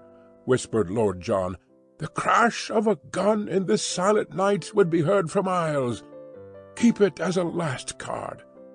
"If it gets over the hedge, we're done," said Summerlee, and his voice crackled into a nervous laugh as he spoke. "No, it must not get over," cried Lord John, "but hold your fire to the last. Perhaps I can make something of the fellow. I'll chance it, anyhow." It was as brave an act as ever I saw a man do. He stooped to the fire, picked up a blazing branch, and slipped in an instant through a sally-port which he had made in our gateway. The thing moved forward with a dreadful snarl. Lord John never hesitated, but running towards it with a quick light step, he dashed the flaming wood into the brute's face. For one moment I had a vision of a horrible mask like a giant toad's, of a warty, leprous skin, and a loose mouth all beslobbered with fresh blood. The next there was a crash in the underwood, and our dreadful visitor was gone. "I thought he wouldn't face the fire," said Lord John, laughing, as he came back and threw his branch among the faggots. "You should not have taken such a risk," we all cried. "There was nothing else to be done. If he had got among us, we should have shot each other in trying to down him. On the other hand, if we had fired through the hedge and wounded him, he would soon have been on the top of us, to say nothing of giving ourselves away. On the whole, I think that we are jolly well out of it. What was he, then?" Our learned men looked at each other with some hesitation. personally, I am unable to classify the creature with any certainty," said Summerlee, lighting his pipe from the fire. "In refusing to commit yourself, you are but showing a proper scientific reserve," said Challenger, with massive condescension. "I am not myself prepared to go farther than to say, in general terms, that we have almost certainly been in contact tonight with some form of carnivorous dinosaur. I have already expressed my anticipation that something of the sort might exist upon this plateau." "We have to bear in mind," remarked Summerlee, "that there are many prehistoric forms which have never come down to us. It would be rash to suppose that we can give a name to all that we are likely to meet." "Exactly. A rough classification may be the best that we can attempt. Tomorrow some further evidence may help us to an identification. Meantime, we can only renew our interrupted slumbers." "But not without a sentinel," said Lord John with decision. "We can't afford to take chances in a country like this. 2-hour spells in the future for each of us." "Then I'll just finish my pipe in starting the first one," said Professor Summerlee, and from that time onwards we never trusted ourselves again without a watchman. In the morning it was not long before we discovered the source of the hideous uproar which had aroused us in the night. The Adonagwan glade was the scene of a horrible butchery. From the pools of blood and the enormous lumps of flesh scattered in every direction over the green sward, we imagined at first that a number of animals had been killed, but on examining the remains more closely, we discovered that all this carnage came from one of those unwieldy monsters, which had been literally torn to pieces by some creature not larger, perhaps, but far more ferocious than itself. Our 2 professors sat in absorbed argument, examining piece after piece, which showed the marks of savage teeth and of enormous claws. "Our judgment must still be in abeyance," said Professor Challenger, with a huge slab of whitish-coloured flesh across his knee. "The indications would be consistent with the presence of a saber-toothed tiger, such as are still found among the breccia of our caverns. But the creature actually seen was undoubtedly of a larger and more reptilian character. Personally, I should pronounce for Allosaurus." "Or Megalosaurus," said Summerlee. "Exactly. Any one of the large carnivorous dinosaurs would meet the case. Among them are to be found all the most terrible types of animal life that have ever cursed the earth or blessed a museum." He laughed sonorously at his own conceit, for though he had little sense of humour, the crudest pleasantry from his own lips moved him always to roars of appreciation. "The less noise the better," said Lord Roxton curtly. "We don't know who or what may be near us. If this fella comes back for his breakfast and catches us here, we won't have so much to laugh at. By the way, what is this mark upon the iguanodon's hide?" On the dull, scaly, slate-coloured skin somewhere above the shoulder there was a singular black circle of some substance, which looked like asphalt.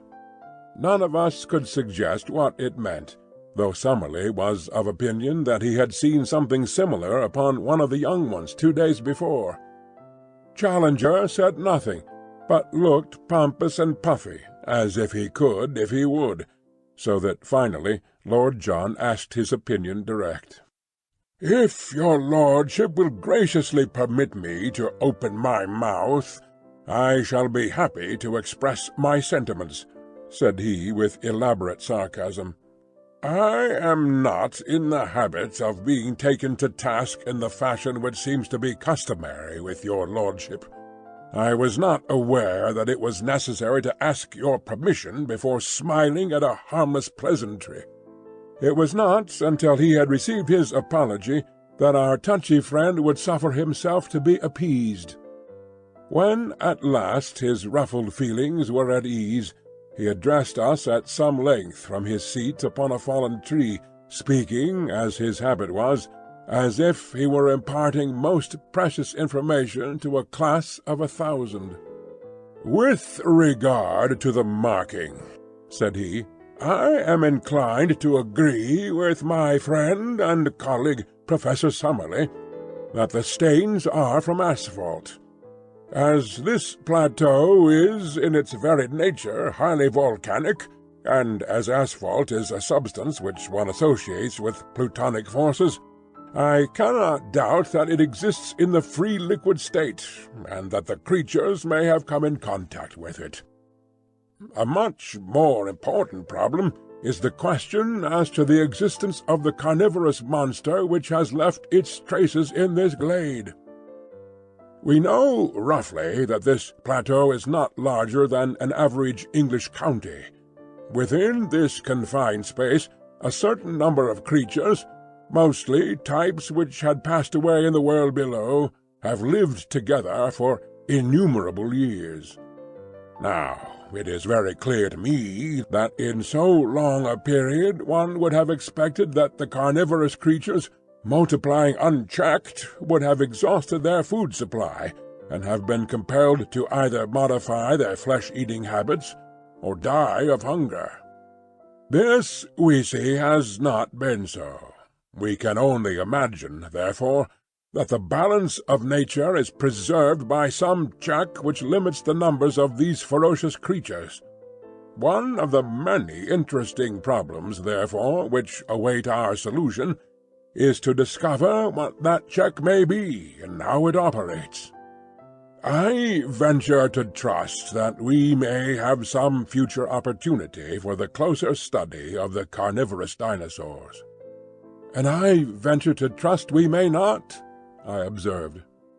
The professor only raised his great eyebrows, as the schoolmaster meets the irrelevant observation of the naughty boy.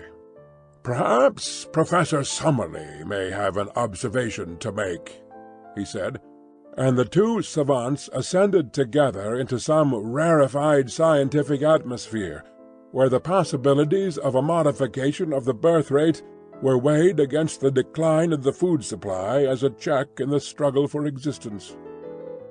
That morning we mapped out a small portion of the plateau, avoiding the swamp of the pterodactyls, and keeping to the east of our brook instead of to the west. In that direction the country was still thickly wooded, with so much undergrowth that our progress was very slow.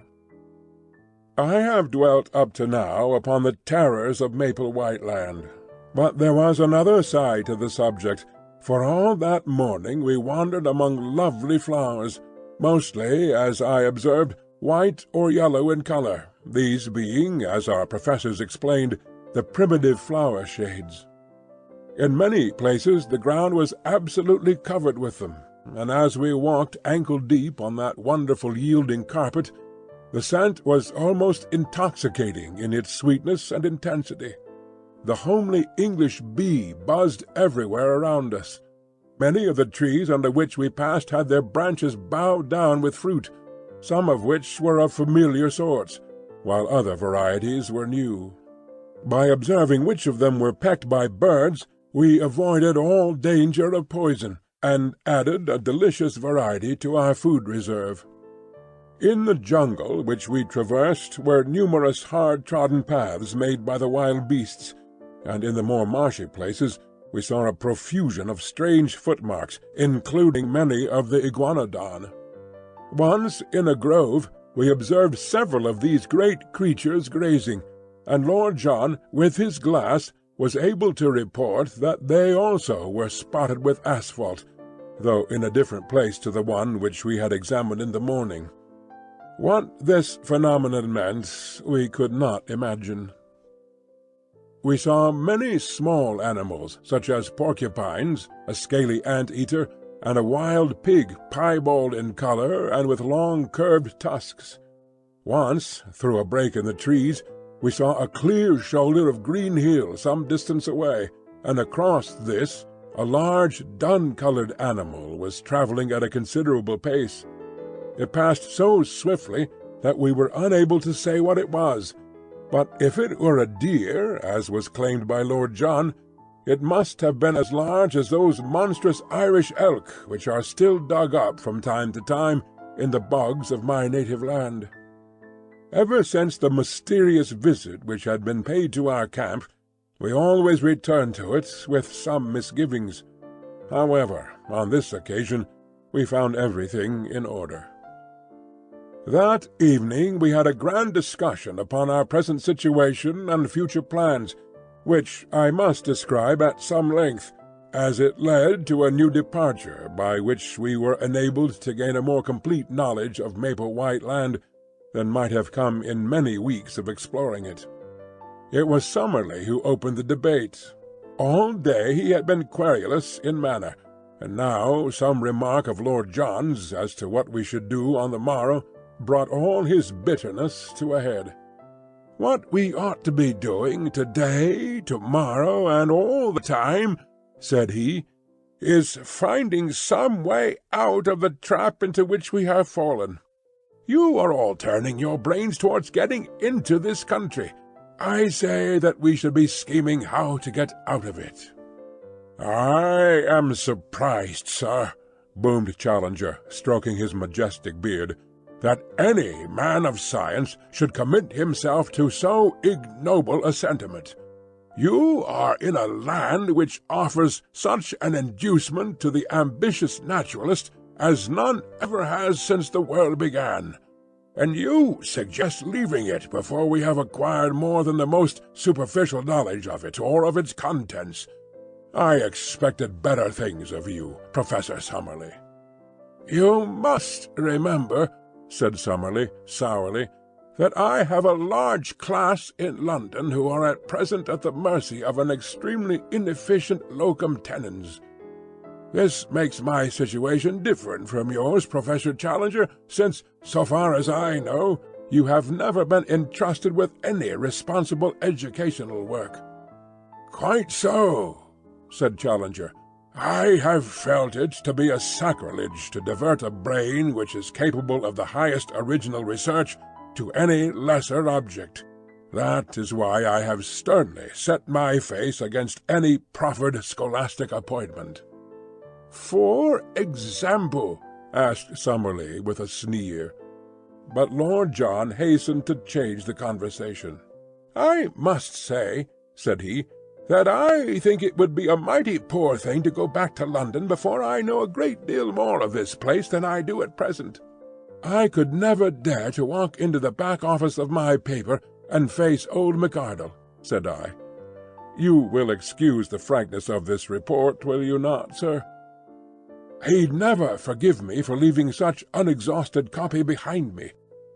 Besides, so far as I can see, it is not worth discussing, since we can't get down, even if we wanted." "Our young friend makes up for many obvious mental lacunae by some measure of primitive common sense," remarked Challenger. "The interests of his deplorable profession are immaterial to us, but, as he observes, we cannot get down in any case, so it is a waste of energy to discuss it." "It is a waste of energy to do anything else," growled Summerlee from behind his pipe. "Let me remind you that we came here upon a perfectly definite mission, entrusted to us at the meeting of the Zoological Institute in London. That mission was to test the truth of Professor Challenger's statements. Those statements, as I am bound to admit, we are now in a position to endorse. Our ostensible work is therefore done. As to the detail which remains to be worked out upon this plateau, it is so enormous that only a large expedition, with a very special equipment, could hope to cope with it. Should we attempt to do so ourselves, the only possible result must be that we shall never return with the important contribution to science which we have already gained. Professor Challenger has devised means for getting us onto this plateau when it appeared to be inaccessible, I think that we should now call upon him to use the same ingenuity in getting us back to the world from which we came." I confess that as Summerlee stated his view, it struck me as altogether reasonable. Even Challenger was affected by the consideration that his enemies would never stand confuted if the confirmation of his statements should never reach those who had doubted them. "The problem of the descent is at first sight a formidable one," said he, "and yet I cannot doubt that the intellect can solve it. I am prepared to agree with our colleague that a protracted stay in Maple-White Land is at present inadvisable, and that the question of our return will soon have to be faced. I absolutely refuse to leave, however, until we have made at least a superficial examination of this country, and are able to take back with us something in the nature of a chart." Professor Summerlee gave a snort of impatience. "We have spent 2 long days in exploration," said he, "and we are no wiser as to the actual geography of the place than when we started. It is clear that it is all thickly wooded, and it would take months to penetrate it, and to learn the relations of one part to another. If there were some central peak it would be different, but it all slopes downwards, so far as we can see. The farther we go, the less likely it is that we will get any general view." It was at that moment that I had my inspiration. My eyes chanced to light upon the enormous gnarled trunk of the ginkgo tree which cast its huge branches over us. Surely, if its bole exceeded that of all others, its height must do the same. If the rim of the plateau was indeed the highest point, then why should this mighty tree not prove to be a watchtower which commanded the whole country? Now, ever since I ran wild as a lad in Ireland, I have been a bold and skilled tree-climber. My comrades might be my masters on the rocks, but I knew that I would be supreme among those branches. Could I only get my legs onto the lowest of the giant offshoots, then it would be strange indeed if I could not make my way to the top. My comrades were delighted at my idea. "Our young friend," said Challenger, bunching up the red apples of his cheeks, "is capable of acrobatic exertions which would be impossible to a man of more solid, though possibly of more commanding appearance. I applaud his resolution." "By George, young fellow, you've put your hand on it," said Lord John, clapping me on the back. "How we never came to think of it before, I can't imagine. There's not more than an hour of daylight left, but if you take your notebook you may be able to get some rough sketch of the place. If we put these 3 ammunition cases under the branch, I will soon hoist you on to it." He stood on the boxes while I faced the trunk, and was gently raising me when Challenger sprang forward and gave me such a thrust with his huge hand that he fairly shot me into the tree. With both arms clasping the branch, I scrambled hard with my feet until I had worked first my body and then my knees onto it. There were 3 excellent offshoots, like huge rungs of a ladder above my head, and a tangle of convenient branches beyond, so that I clambered onwards with such speed that I soon lost sight of the ground and had nothing but foliage beneath me.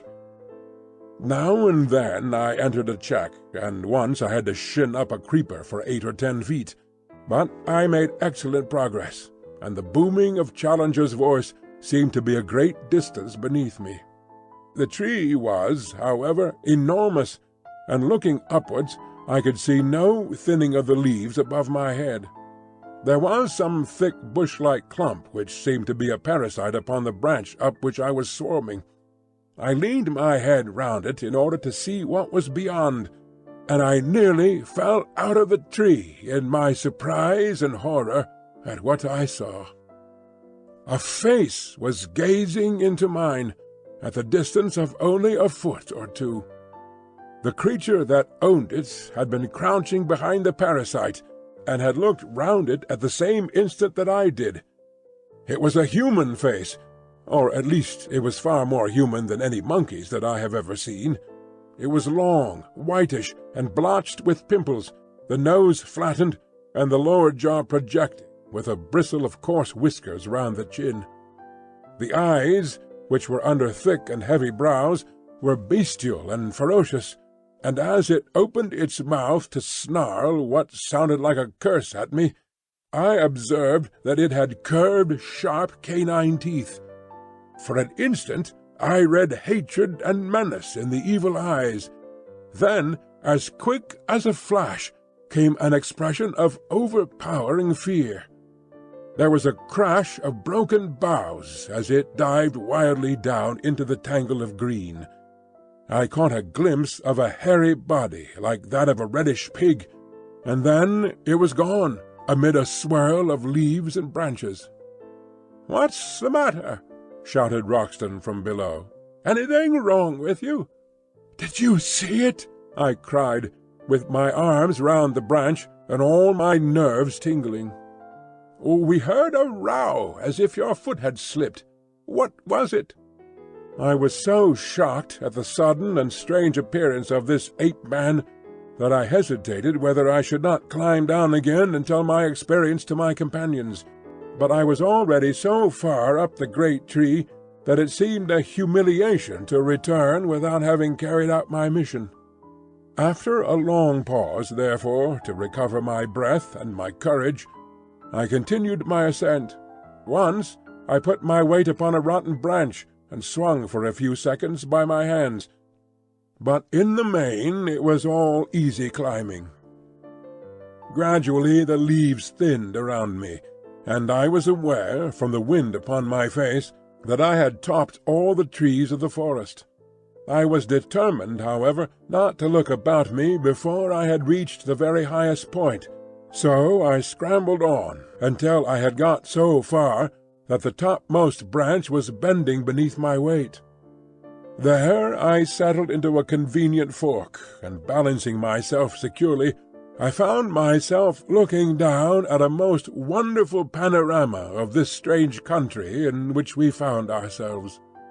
The sun was just above the western skyline, and the evening was a particularly bright and clear one, so that the whole extent of the plateau was visible beneath me. It was, as seen from this height, of an oval contour, with a breadth of about 30 miles and a width of 20. Its general shape was that of a shallow funnel, all the sides sloping down to a considerable lake in the centre. This lake may have been 10 miles in circumference, and lay very green and beautiful in the evening light, with a thick fringe of reeds at its edges, and with its surface broken by several yellow sandbanks, which gleamed golden in the mellow sunshine. A number of long dark objects, which were too large for alligators and too long for canoes, lay upon the edges of these patches of sand. With my glass I could clearly see that they were alive, but what their nature might be I could not imagine. From the side of the plateau on which we were, slopes of woodland, with occasional glades, stretched down for 5 or 6 miles to the central lake. I could see at my very feet the glade of the iguanodons, and farther off was a round opening in the trees which marked the swamp of the pterodactyls. On the side facing me, however, the plateau presented a very different aspect. There the basalt cliffs of the outside were reproduced upon the inside, forming an escarpment about 200 feet high, with a woody slope beneath it. Along the base of these red cliffs, some distance above the ground, I could see a number of dark holes through the glass, which I conjectured to be the mouths of caves. At the opening of one of these something white was shimmering, but I was unable to make out what it was. I sat charting the country until the sun had set, and it was so dark that I could no longer distinguish details. Then I climbed down to my companions, waiting for me so eagerly at the bottom of the great tree. For once I was the hero of the expedition. Alone I had thought of it, and alone I had done it. And here was the chart which would save us a month's blind groping among unknown dangers. Each of them shook me solemnly by the hand. But before they discussed the details of my map, I had to tell them of my encounter with the ape-man among the branches. "He has been there all the time," said I. "How do you know that?" asked Lord John. "Because I have never been without that feeling that something malevolent was watching us. I mentioned it to you, Professor Challenger." "Our young friend certainly said something of the kind.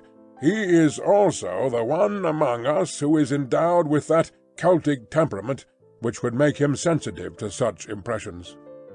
"The whole theory of telepathy," began Summerlee, filling his pipe, "is too vast to be now discussed," said Challenger with decision. "Tell me now," he added, with the air of a bishop addressing a Sunday school, "did you happen to observe whether the creature could cross its thumb over its palm?" "No, indeed." "Had it a tail?" "No." "Was the foot prehensile?" "I do not think it could have made off so fast among the branches if it could not get a grip with its feet."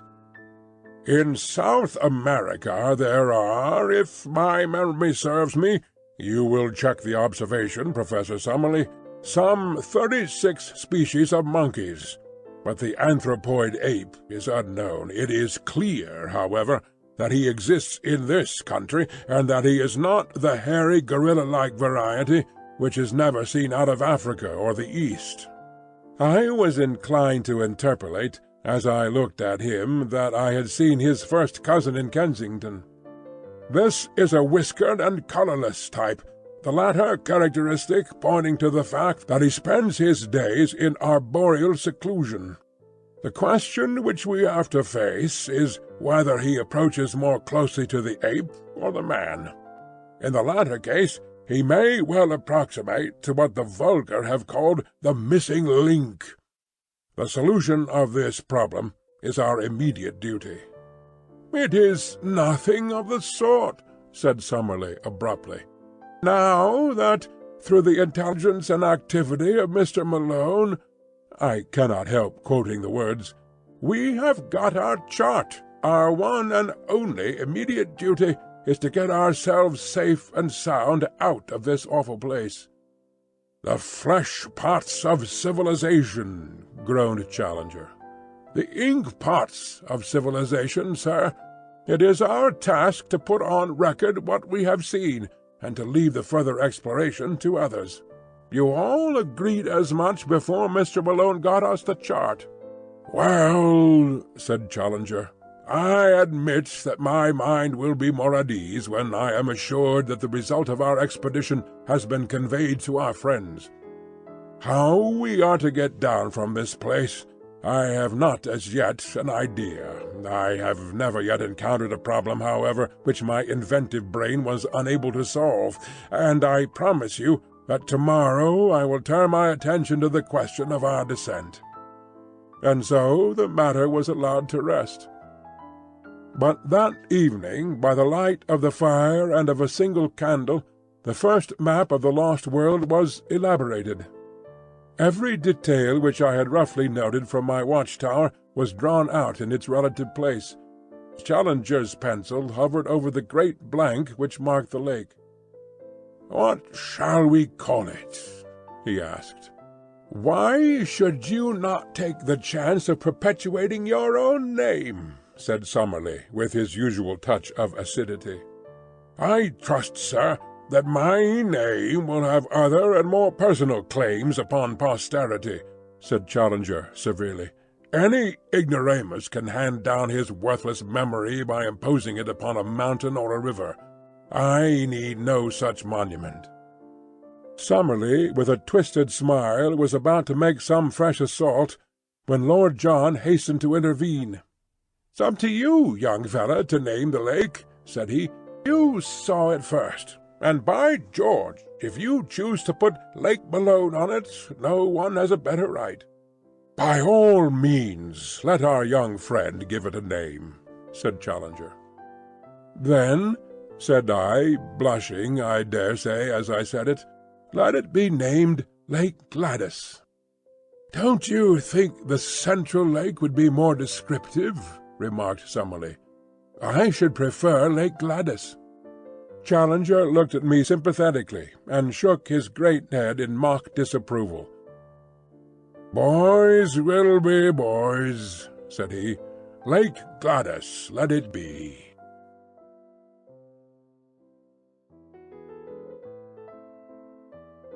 I have said, or perhaps I have not said, for my memory plays me sad tricks these days, that I glowed with pride when 3 such men as my comrades thanked me for having saved, or at least greatly helped, the situation.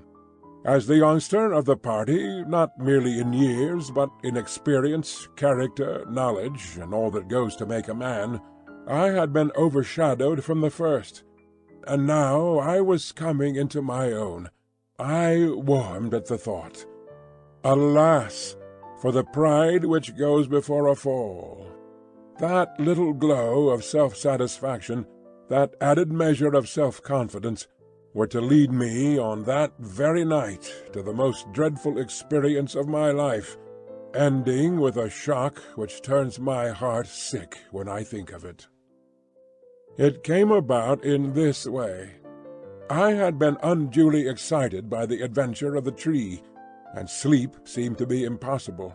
Summerlee was on guard, sitting hunched over our small fire, a quaint angular figure, his rifle across his knees, and his pointed goat-like beard wagging with each weary nod of his head. Lord John lay silent, wrapped in the South American poncho which he wore, while Challenger snored with a roll and rattle which reverberated through the woods. The full moon was shining brightly, and the air was crisply cold. What a night for a walk! And then suddenly came the thought, why not? Suppose I stole softly away, suppose I made my way down to the Central Lake, suppose I was back at breakfast with some record of the place. Would I not, in that case, be thought an even more worthy associate? Then, if Summerlee carried the day, and some means of escape were found, we should return to London with first-hand knowledge of the central mystery of the plateau, to which I alone, of all men, would have penetrated. I thought of Gladys, with her "There are heroisms all around us." I seemed to hear her voice as she said it. I thought also of McArdle. What a 3-column article for the paper! What a foundation for a career! A correspondentship in the next great war might be within my reach. I clutched at a gun. My pockets were full of cartridges, and parting the thorn bushes at the gate of our zareba, quickly slipped out. My last glance showed me the unconscious Summerlee, most futile of sentinels, still nodding away like a queer mechanical toy in front of the smouldering fire. I had not gone 100 yards before I deeply repented my rashness.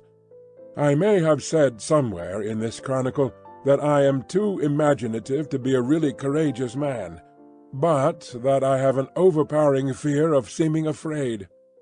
This was the power which now carried me onwards. I simply could not slink back with nothing done. Even if my comrades should not have missed me, and should never know of my weakness, there would still remain some intolerable self-shame in my own soul. And yet I shuddered at the position in which I found myself, and would have given all I possessed at that moment to have been honourably free of the whole business. It was dreadful in the forest. The trees grew so thickly, and their foliage spread so widely, that I could see nothing of the moonlight save that here and there the high branches made a tangled filigree against the starry sky. As the eyes became more used to the obscurity, one learned that there were different degrees of darkness among the trees, that some were dimly visible, while between and among them there were coal-black shadowed patches, like the mouths of caves, from which I shrank in horror as I passed. I thought of the despairing yell of the tortured iguanodon, that dreadful cry which had echoed through the woods. I thought, too, of the glimpse I had in the light of Lord John's torch of that bloated, warty, blood-slavering muzzle. Even now I was on its hunting ground. At any instant it might spring upon me from the shadows, this nameless and horrible monster. I stopped, and picking a cartridge from my pocket, I opened the breech of my gun. As I touched the lever, my heart leaped within me. It was the shotgun, not the rifle, which I had taken. Again the impulse to return swept over me. Here, surely, was a most excellent reason for my failure, one for which no one would think the less of me. But again the foolish pride fought against that very word. I could not, must not, fail. After all, my rifle would probably have been as useless as a shotgun against such dangers as I might meet. If I were to go back to camp to change my weapon, I could hardly expect to enter and leave again without being seen. In that case there would be explanations, and my attempt would no longer be all my own. After a little hesitation, then, I screwed up my courage and continued upon my way, my useless gun under my arm. The darkness of the forest had been alarming, but even worse was the white, still flood of moonlight in the open glade of the iguanodons. Hid among the bushes, I looked out at it. None of the great buttes were in sight. Perhaps the tragedy which had befallen one of them had driven them from their feeding ground. In the misty, silvery night I could see no sign of any living thing. Taking courage, therefore, I slipped rapidly across it, and among the jungle on the farther side I picked up once again the brook which was my guide. It was a cheery companion, gurgling and chuckling as it ran, like the dear old trout stream in the west country where I have fished at night in my boyhood. So long as I followed it down I must come to the lake, and so long as I followed it back I must come to the camp. Often I had to lose sight of it on account of the tangled brushwood, but I was always within earshot of its tinkle and splash. As one descended the slope, the woods became thinner, and bushes, with occasional high trees, took the place of the forest. I could make good progress, therefore, and I could see without being seen. I passed close to the pterodactyl swamp, and as I did so, with a dry, crisp, leathery rattle of wings, one of these great creatures, it was 20 feet at least from tip to tip, rose up from somewhere near me and soared into the air. As it passed across the face of the moon, the light shone clearly through the membranous wings, and it looked like a flying skeleton against the white tropical radiance. I crouched low among the bushes, for I knew from past experience that with a single cry the creature could bring 100 of its loathsome mates about my ears. It was not until it had settled again that I dared to steal onwards upon my journey. The night had been exceedingly still, but as I advanced I became conscious of a low rumbling sound, a continuous murmur, somewhere in front of me. This grew louder as I proceeded, until at last it was clearly quite close to me. When I stood still, the sound was constant, so that it seemed to come from some stationary cause. It was like a boiling kettle or the bubbling of a small great pot. Soon I came upon the source of it, for in the centre of a small clearing I found a lake, or a pool rather, for it was not larger than the basin of the Trafalgar Square fountain, of some black pitch-like stuff, the surface of which rose and fell in great blisters of bursting gas. The air above it was shimmering with heat, and the ground round was so hot that I could hardly bear to lay my hand upon it. It was clear that the great volcanic outburst which had raised this strange plateau so many years ago had not yet entirely spent its forces. Blackened rocks and mounds of lava I had already seen everywhere peeping out from amid the luxuriant vegetation which draped them, but this asphalt pool in the jungle was the first sign that we had of actual existing activity on the slopes of the ancient crater. I had no time to examine it further, for I had need to hurry if I were to be back in camp in the morning. It was a fearsome walk, and one which will be with me so long as memory holds. In the great moonlight clearings I slunk along among the shadows on the margin. In the jungle I crept forward, stopping with a beating heart whenever I heard, as I often did, the crash of breaking branches as some wild beast went past. Now and then great shadows loomed up for an instant and were gone, great silent shadows which seemed to prowl upon padded feet. How often I stopped with the intention of returning, and yet every time my pride conquered my fear, and sent me on again until my object should be attained.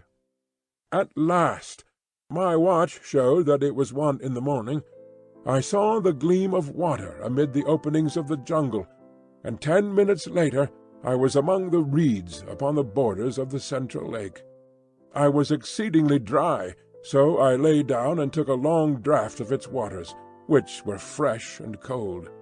There was a broad pathway with many tracks upon it at the spot which I had found, so that it was clearly one of the drinking places of the animals. Close to the water's edge there was a huge isolated block of lava. Up this I climbed, and lying on the top I had an excellent view in every direction. The first thing which I saw filled me with amazement. When I described the view from the summit of the great tree, I said that on the farther cliff I could see a number of dark spots which appeared to be the mouths of caves. Now, as I looked up at the same cliffs, I saw disks of light in every direction, ruddy, clearly defined patches, like the portholes of a liner in the darkness. For a moment I thought it was the lava glow from some volcanic action, but this could not be so. Any volcanic action would surely be down in the hollow, and not high among the rocks. What, then, was the alternative? It was wonderful, and yet it must surely be. These ruddy spots must be the reflection of fires within the caves, fires which could only be lit by the hand of man. There were human beings, then, upon the plateau. How gloriously my expedition was justified! Here was news indeed for us to bear back with us to London.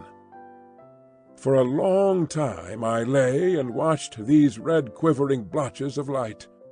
I suppose they were 10 miles off from me, yet even at that distance one could observe how, from time to time, they twinkled or were obscured as someone passed before them. What would I not have given to be able to crawl up to them, to peep in, and to take back some word to my comrades as to the appearance and character of the race who lived in so strange a place? It was out of the question for the moment, and yet surely we could not leave the plateau until we had some definite knowledge upon the point. Lake Gladys, my own lake, lay like a sheet of quicksilver before me, with a reflected moon shining brightly in the centre of it. It was shallow, for in many places I saw low sandbanks protruding above the water. Everywhere upon the still surface I could see signs of life, sometimes mere rings and ripples in the water, sometimes the gleam of a great silver-sided fish in the air, sometimes the arched, slate-covered back of some passing monster. Once upon a yellow sandbank I saw a creature like a huge swan, with a clumsy body and a high flexible neck, shuffling about upon the margin. Presently it plunged in, and for some time I could see the arched neck and darting head undulating above the water. Then it dived, and I saw it no more. My attention was soon drawn away from these distant sights, and brought back to what was going on at my very feet. 2 creatures like large armadillos had come down to the drinking-place, and were squatting at the edge of the river, their long, flexible tongues like red ribbons shooting in and out as they lapped. A huge deer with branching horns, a magnificent creature which carried itself like a king, came down with its doe and 2 fawns, and drank beside the armadillos. No such deer exists anywhere else upon the earth, for the moose or elks which I have seen would hardly have reached its shoulders. Presently it gave a warning snort, and was off with its family among the reeds, while the armadillos also scuttled for shelter. A newcomer, a most monstrous animal, was coming down the path. For a moment, I wondered where I could have seen that ungainly shape, that arched back with triangular fringes along it, that strange bird-like head held close to the ground. Then it came back to me.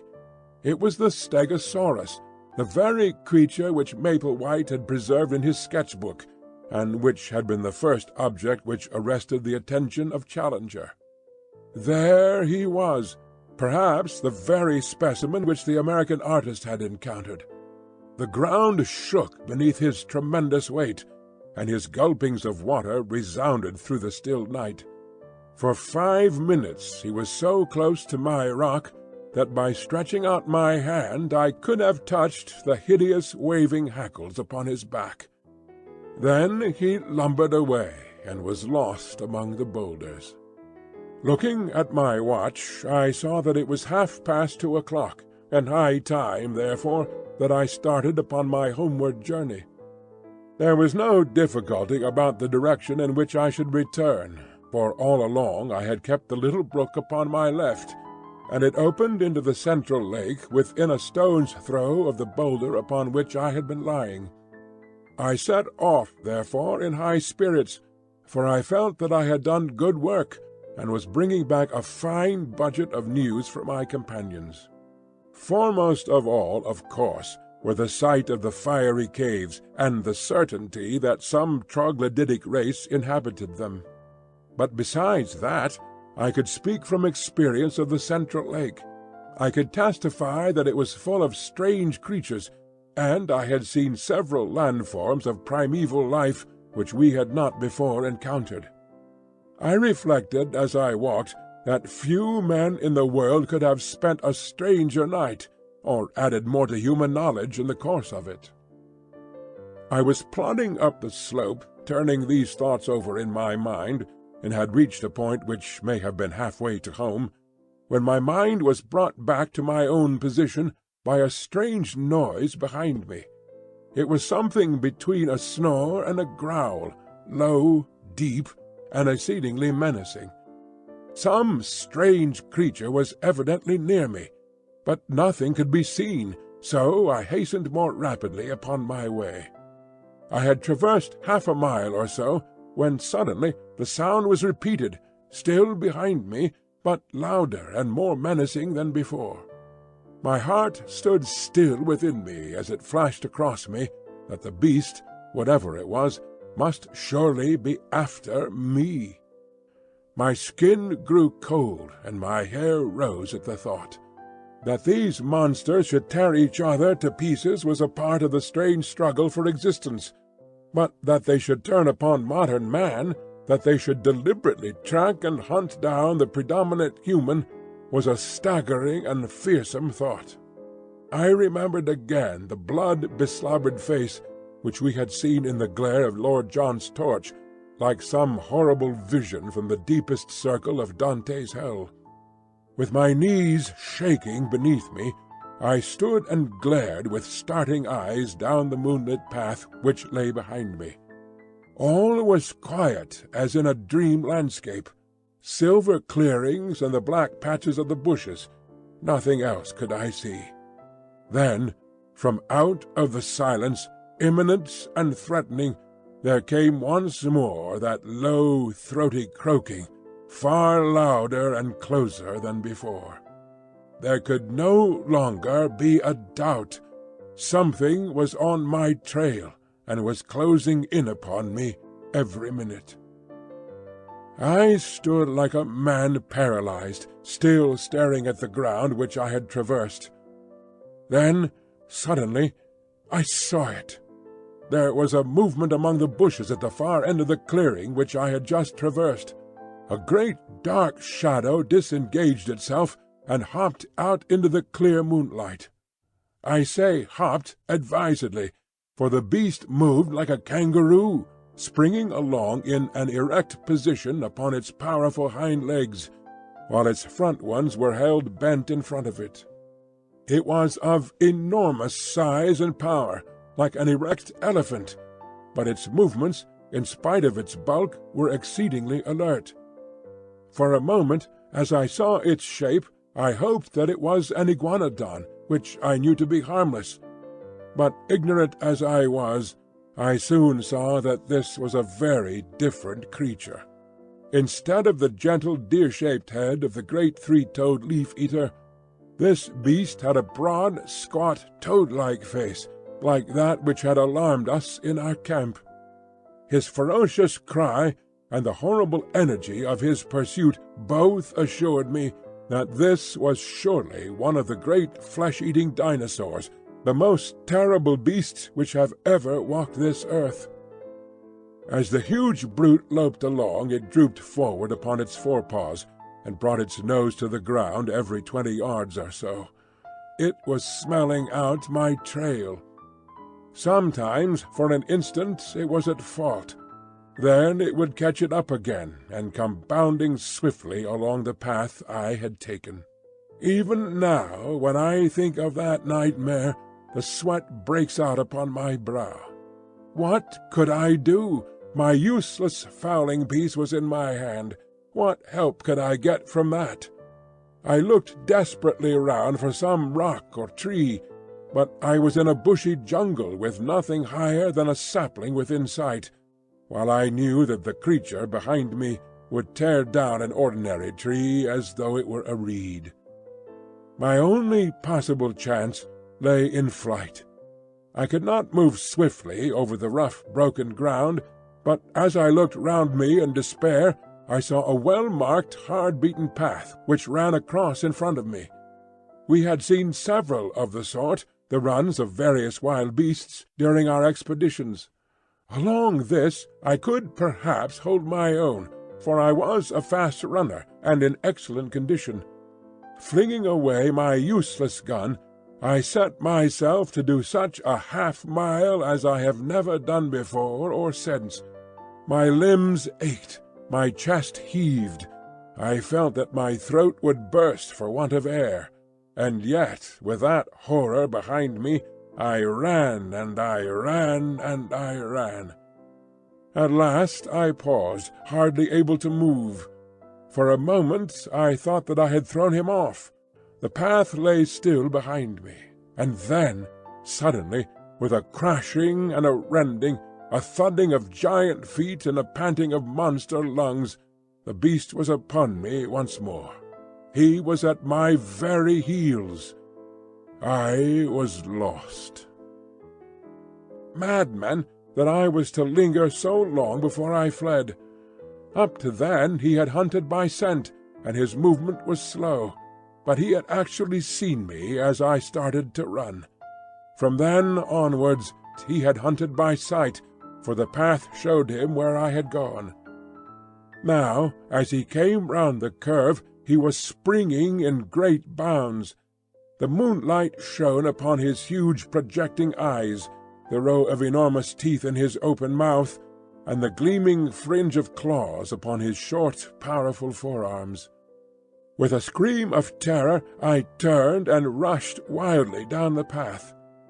Behind me, the thick, gasping breathing of the creature sounded louder and louder. His heavy footfall was beside me. Every instant I expected to feel his grip upon my back. And then, suddenly, there came a crash. I was falling through space, and everything beyond was darkness and rest. As I emerged from my unconsciousness, which could not, I think, have lasted more than a few minutes, I was aware of a most dreadful and penetrating smell. Putting out my hand in the darkness, I came upon something which felt like a huge lump of meat, while my other hand closed upon a large bone. Up above me there was a circle of starlit sky, which showed me that I was lying at the bottom of a deep pit. Slowly I staggered to my feet and felt myself all over. I was stiff and sore from head to foot, but there was no limb which would not move, no joint which would not bend. As the circumstances of my falling came back into my confused brain, I looked up in terror, expecting to see that dreadful head silhouetted against the paling sky. There was no sign of the monster, however, nor could I hear any sound from above. I began to walk slowly round, therefore, feeling in every direction to find out what this strange place could be into which I had been so opportunely precipitated. It was, as I have said, a pit, with sharply sloping walls and a level bottom about 20 feet across. This bottom was littered with great gobbets of flesh, most of which was in the last state of putridity. The atmosphere was poisonous and horrible. After tripping and stumbling over these lumps of decay, I came suddenly against something hard, and I found that an upright post was firmly fixed in the center of the hollow. It was so high that I could not reach the top of it with my hand, and it appeared to be covered with grease. Suddenly I remembered that I had a tin box of wax vestas in my pocket. Striking one of them, I was able at last to form some opinion of this place into which I had fallen. There could be no question as to its nature. It was a trap made by the hand of man. The post in the center, some 9 feet long, was sharpened at the upper end, and was black with the stale blood of the creatures who had been impaled upon it. The remains scattered about were fragments of the victims, which had been cut away in order to clear the stake for the next who might blunder in. I remembered that Challenger had declared that man could not exist upon the plateau, since with his feeble weapons he could not hold his own against the monsters who roamed over it. But now it was clear enough how it could be done. In their narrow-mouthed caves the natives, whoever they might be, had refuges into which the huge saurians could not penetrate, while with their developed brains they were capable of setting such traps, covered with branches, across the paths which marked the run of the animals, as would destroy them in spite of all their strength and activity. Man was always the master. The sloping wall of the pit was not difficult for an active man to climb, but I hesitated long before I trusted myself within reach of the dreadful creature which had so nearly destroyed me. How did I know that he was not lurking in the nearest clump of bushes, waiting for my reappearance? I took heart, however, as I recalled a conversation between Challenger and Summerlee upon the habits of the great saurians. Both were agreed that the monsters were practically brainless, that there was no room for reason in their tiny cranial cavities, and that if they had disappeared from the rest of the world, it was assuredly on account of their own stupidity, which made it impossible for them to adapt themselves to changing conditions. To lie in wait for me now would mean that the creature had appreciated what had happened to me, and this in turn would argue some power connecting cause and effect. Surely it was more likely that a brainless creature, acting solely by vague predatory instinct, would give up the chase when I disappeared, and, after a pause of astonishment, would wander away in search of some other prey. I clambered to the edge of the pit and looked over. The stars were fading, the sky was whitening, and the cold wind of morning blew pleasantly upon my face. I could see or hear nothing of my enemy. Slowly I climbed out and sat for a while upon the ground, ready to spring back into my refuge if any danger should appear. Then, reassured by the absolute stillness and by the growing light, I took my courage in both hands and stole back along the path which I had come. Some distance down it I picked up my gun, and shortly afterwards struck the brook which was my guide. So, with many a frightened backward glance, I made for home. and suddenly there came something to remind me of my absent companions. In the clear, still morning air there sounded far away the sharp, hard note of a single rifle-shot. I paused and listened, but there was nothing more. For a moment I was shocked at the thought that some sudden danger might have befallen them. But then a simpler and more natural explanation came to my mind. It was now broad daylight. No doubt my absence had been noticed. They had imagined that I was lost in the woods, and had fired this shot to guide me home. It is true that we had made a strict resolution against firing, but if it seemed to them that I might be in danger, they would not hesitate. It was for me now to hurry on as fast as possible, and so to reassure them. I was weary and spent, so my progress was not so fast as I wished. But at last I came into regions which I knew. There was the swamp of the pterodactyls upon my left. There in front of me was the glade of the iguanodons.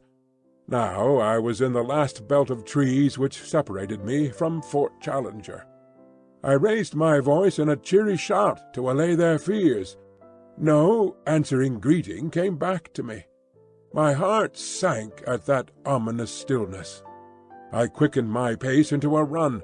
The zareba rose before me even as I had left it, but the gate was open. I rushed in. In the cold morning light it was a fearful sight which met my eyes. Our effects were scattered in wild confusion over the ground. My comrades had disappeared, and close to the smouldering ashes of our fire the grass was stained crimson with a hideous pool of blood. I was so stunned by this sudden shock that for a time I must have nearly lost my reason. I have a vague recollection, as one remembers a bad dream, of rushing about through the woods all around the empty camp, calling wildly for my companions. No answer came back from the silent shadows. The horrible thought that I might never see them again, that I might find myself abandoned all alone in that dreadful place, with no possible way of descending into the world below, that I might live and die in that nightmare country, drove me to desperation. I could have torn my hair and beaten my head in my despair. Only now did I realize how I had learned to lean upon my companions, upon the serene self-confidence of Challenger, and upon the masterful, humorous coolness of Lord John Roxton. Without them I was like a child in the dark, helpless and powerless. I did not know which way to turn, or what I should do first. After a period during which I sat in bewilderment, I set myself to try and discover what sudden misfortune could have befallen my companions. The whole disordered appearance of the camp showed that there had been some sort of attack, and the rifle-shot no doubt marked the time when it had occurred. That there should have been only one shot showed that it had been all over in an instant. The rifles still lay upon the ground, and one of them, Lord John's, had the empty cartridge in the breech. The blankets of Challenger and of Summerlee beside the fire suggested that they had been asleep at the time. The cases of ammunition and of food were scattered about in a wild litter, together with our unfortunate cameras and plate-carriers, but none of them were missing. On the other hand, all the exposed provisions, and I remembered that there were a considerable quantity of them, were gone. They were animals, then, and not natives, who had made the inroad, for surely the latter would have left nothing behind. But if animals, or some single terrible animal, then what had become of my comrades? A ferocious beast would surely have destroyed them and left their remains. It is true that there was that one hideous pool of blood which told of violence. Such a monster as had pursued me during the night could have carried away a victim as easily as a cat would a mouse. In that case the others would have followed in pursuit, but then they would assuredly have taken their rifles with them. The more I tried to think it out with my confused and weary brain, the less could I find any plausible explanation. I searched round in the forest, but could see no tracks which could help me to a conclusion. Once I lost myself, and it was only by good luck, and after an hour of wandering, that I found the camp once more. Suddenly a thought came to me, and brought some little comfort to my heart. I was not absolutely alone in the world. Down at the bottom of the cliff, and within call of me, was waiting the faithful Zambo. I went to the edge of the plateau and looked over. Sure enough, he was squatting among his blankets beside his fire in his little camp. But, to my amazement, a second man was seated in front of him. For an instant my heart leaped for joy, as I thought that one of my comrades had made his way safely down. But a second glance dispelled the hope. The rising sun shone red upon the man's skin. He was an Indian. I shouted loudly and waved my handkerchief. Presently Zambo looked up, waved his hand, and turned to ascend the pinnacle. In a short time he was standing close to me, and listening with deep distress to the story which I told him. "Devil got them for sure, Massa Malone," said he. "You got into the devil's country, sir, and he take you all to himself. You take advice, Massa Malone, and come down quick, else he get you as well." "How can I come down, Zambo?" "You get creepers from trees, Massa Malone. Throw them over here. I make fast to this stump, and so you have bridge." "We have thought of that. There are no creepers here which could bear us." "Send for ropes, Massa Malone." "Who can I send, and where?" "Send to Indian villages, sir. Plenty hide rope in Indian village. Indian down below. Send him." "Who is he?" "He one of our Indians. Other ones beat him and take away his pay. He come back to us, ready now to take letter. Bring rope, anything. Ready now to take letter. Bring rope, anything." To take a letter? Why not? Perhaps he might bring help, but in any case he would ensure that our lives were not spent for nothing, and that news of all that we had won for science should reach our friends at home. I had 2 completed letters already waiting. I would spend the day in writing a third, which would bring my experiences absolutely up to date. The Indian could bear this back to the world. I ordered Zambo, therefore, to come again in the evening, and I spent my miserable and lonely day in recording my own adventures of the night before. I also drew up a note to be given to any white merchant or captain of a steamboat whom the Indian could find, imploring them to see that ropes were sent to us, since our lives must depend upon it. These documents I threw to Zambo in the evening, and also my purse, which contained 3 English sovereigns. They were to be given to the Indian, and he was promised twice as much if he returned with the ropes. So now you will understand, my dear Mr. McArdle, how this communication reaches you, and you will also know the truth, in case you never hear again from your unfortunate correspondent. Tonight I am too weary and too depressed to make any plans. Tomorrow I must think out some way by which I shall keep in touch with this camp, and yet search round for any traces of my unhappy friends.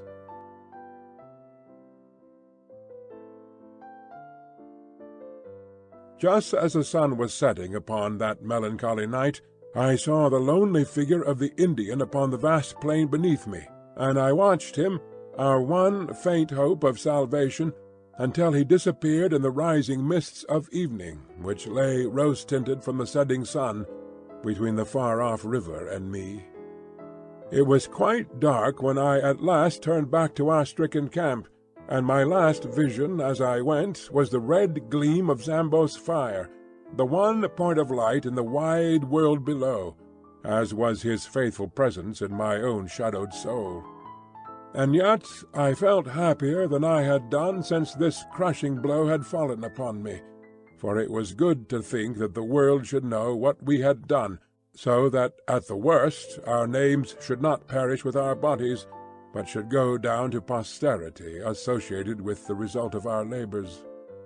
It was an awesome thing to sleep in that ill-fated camp, and yet it was even more unnerving to do so in the jungle.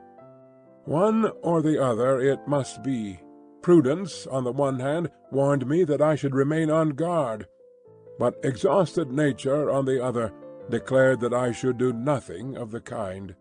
I climbed up onto a limb of the great ginkgo tree, but there was no secure perch on its rounded surface, and I should certainly have fallen off and broken my neck the moment I began to doze. I got down, therefore, and pondered over what I should do. Finally, I closed the door of the zareba, lit 3 separate fires in a triangle, and having eaten a hearty supper, dropped off into a profound sleep, from which I had a strange and most welcome awakening.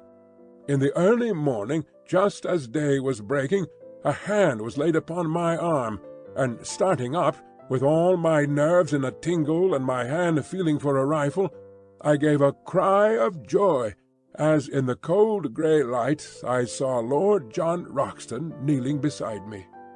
It was he, and yet it was not he. I had left him calm in his bearing, correct in his person, prim in his dress. Now he was pale and wild-eyed, gasping as he breathed like one who has run far and fast. His gaunt face was scratched and bloody, his clothes were hanging in rags, and his hat was gone. I stared in amazement, but he gave me no chance for questions. He was grabbing at our stores all the time he spoke. "Quick, young fella, quick!" he cried. "Every moment counts. Get the rifles, both of them. I have the other 2. Now, all the cartridges you can gather. Fill up your pockets. Now some food. 6 tins will do. That's all right. Don't wait to talk or think. Get a move on, or we are done." Still half awake and unable to imagine what it all might mean, I found myself hurrying madly after him through the wood, a rifle under each arm, and a pile of various stores in my hands. He dodged in and out through the thickest of the scrub, until he came to a dense clump of brushwood. Into this he rushed, regardless of thorns, and threw himself into the heart of it, pulling me down by his side. "There," he panted. "I think we are safe here. They'll make for the camp as sure as fate. It will be their first idea, but this should puzzle them." "What is it all?" I asked, when I got my breath. "Where are the professors, and who is it that is after us?" "The ape-men!" he cried. "My God, what brutes! Don't raise your voice, for they have long ears, sharp eyes too, but no power of scent, so far as I could judge, so I don't think they can sniff us out." "Where have you been, young fella? You were well out of it."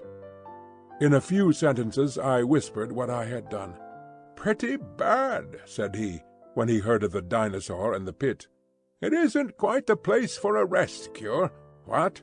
But I had no idea what its possibilities were until those devils got hold of us. The man-eating Papuans had me once, but they are Chesterfields compared to this crowd." "How did it happen?" I asked. "It was in the early morning. Our learned friends were just stirring, hadn't even begun to argue yet. Suddenly it rained apes. They came down as thick as apples out of a tree. They had been assembling in the dark, I suppose, until that great tree over our heads was heavy with them. I shot one of them through the belly, but before we knew where we were, they had us spread-eagled on our backs. I call them apes, but they carried sticks and stones in their hands and jabber-talked to each other, and ended up a-tying our hands with creepers, so they are ahead of any beast that I have seen in my wanderings. Ape-men, that's what they are. Missing links, and I wish they had stayed missing. They carried off their wounded comrade, he was bleeding like a pig, and then they sat around us, and if ever I saw frozen murder, it was in their eyes. They are big fellows, as big as a man and a deal stronger. Curious glassy grey eyes they have, under red tufts, and they just sat and gloated and gloated. Challenger is no chicken, but even he was cowed. He managed to struggle to his feet and yelled out at them to have done with it and get it over. I think he had gone a bit out of his head at the suddenness of it, for he raged and cursed at them like a lunatic. If they had been a row of his favourite pressmen, he could not have slanged them worse. Well, what did they do? I was enthralled by the strange story which my companion was whispering into my ear, while all the time his keen eyes were shooting in every direction, and his hand grasping his cocked rifle. I thought it was the end of us, but instead of that, it started them on a new line. They all jabbered and chatted together. Then one of them stood out beside Challenger. You'll smile, young fella, but upon my word they might have been kinsmen. I couldn't have believed it if I hadn't seen it with my own eyes. This old ape-man, he was their chief, was a sort of red Challenger, with every one of our friend's beauty points, only just a trifle more so. He had the short body, the big shoulders, the round chest, no neck, a great ruddy frill of a beard, the tufted eyebrows, the what-do-you-want-damn-you look about the eyes, and the whole catalogue. When the ape-man stood by Challenger and put his paw on his shoulder, the thing was complete. Summerlee was a bit hysterical, and he laughed till he cried. The ape-man laughed too, or at least they put up the devil of a cackling, and they set to work to drag us off through the forest. They wouldn't touch the guns and things, thought them dangerous, I expect, but they carried away our loose food. Summerlee and I got some rough handling on the way. There's my skin and my clothes to prove it, for they took us a bee-line through the brambles, and their own hides are like leather. But Challenger was all right. 4 of them carried him shoulder high, and he went like a Roman emperor. What's that? It was a strange clicking noise in the distance, not unlike castanets. There they go, said my companion, slipping cartridges into the second double-barreled express. Load them all up, young fella me lad, for we're not going to be taken alive, and don't you think it. That's the row they make when they are excited. By George, they'll have something to excite them if they put us up. The last stand of the Greys won't be in it. With their rifles grasped in their stiffened hands, mid a ring of the dead and dying, as some fathead sings. Can you hear them now? Very far away. That little lot will do no good, but I expect their search parties are all over the wood. Well, I was telling you my tale of woe. They got us soon to this town of theirs, about 1,000 huts of branches and leaves in a great grove of trees near the edge of the cliff. It's 3 or 4 miles from here. The filthy beasts fingered me all over, and I feel as if I should never be clean again. They tied us up. The fellow who handled me tied like a bo'sun, and there we lay with our toes up beneath a tree, while a great brute stood guard over us with a club in his hand. When I say we, I mean Summerlee and myself. Old Challenger was up a tree, eating pines and having the time of his life. I'm bound to say that he managed to get some fruit to us, and with his own hands he loosened our bonds. If you'd seen him sitting up in that tree hobnobbing with his twin brother, and singing in that rolling bass of his, "Ring out, wild bells," 'cause music of any kind seemed to put them in good humour, you'd have smiled. But we weren't in much mood for laughing, as you can guess. They were inclined, within limits, to let him do what he liked, but they drew the line pretty sharply at us. It was a mighty consolation to us all to know that you were running loose, and had the archives in your keeping. Well now, young fella, I'll tell you what will surprise you. You say you saw signs of men, and fires, traps, and the like.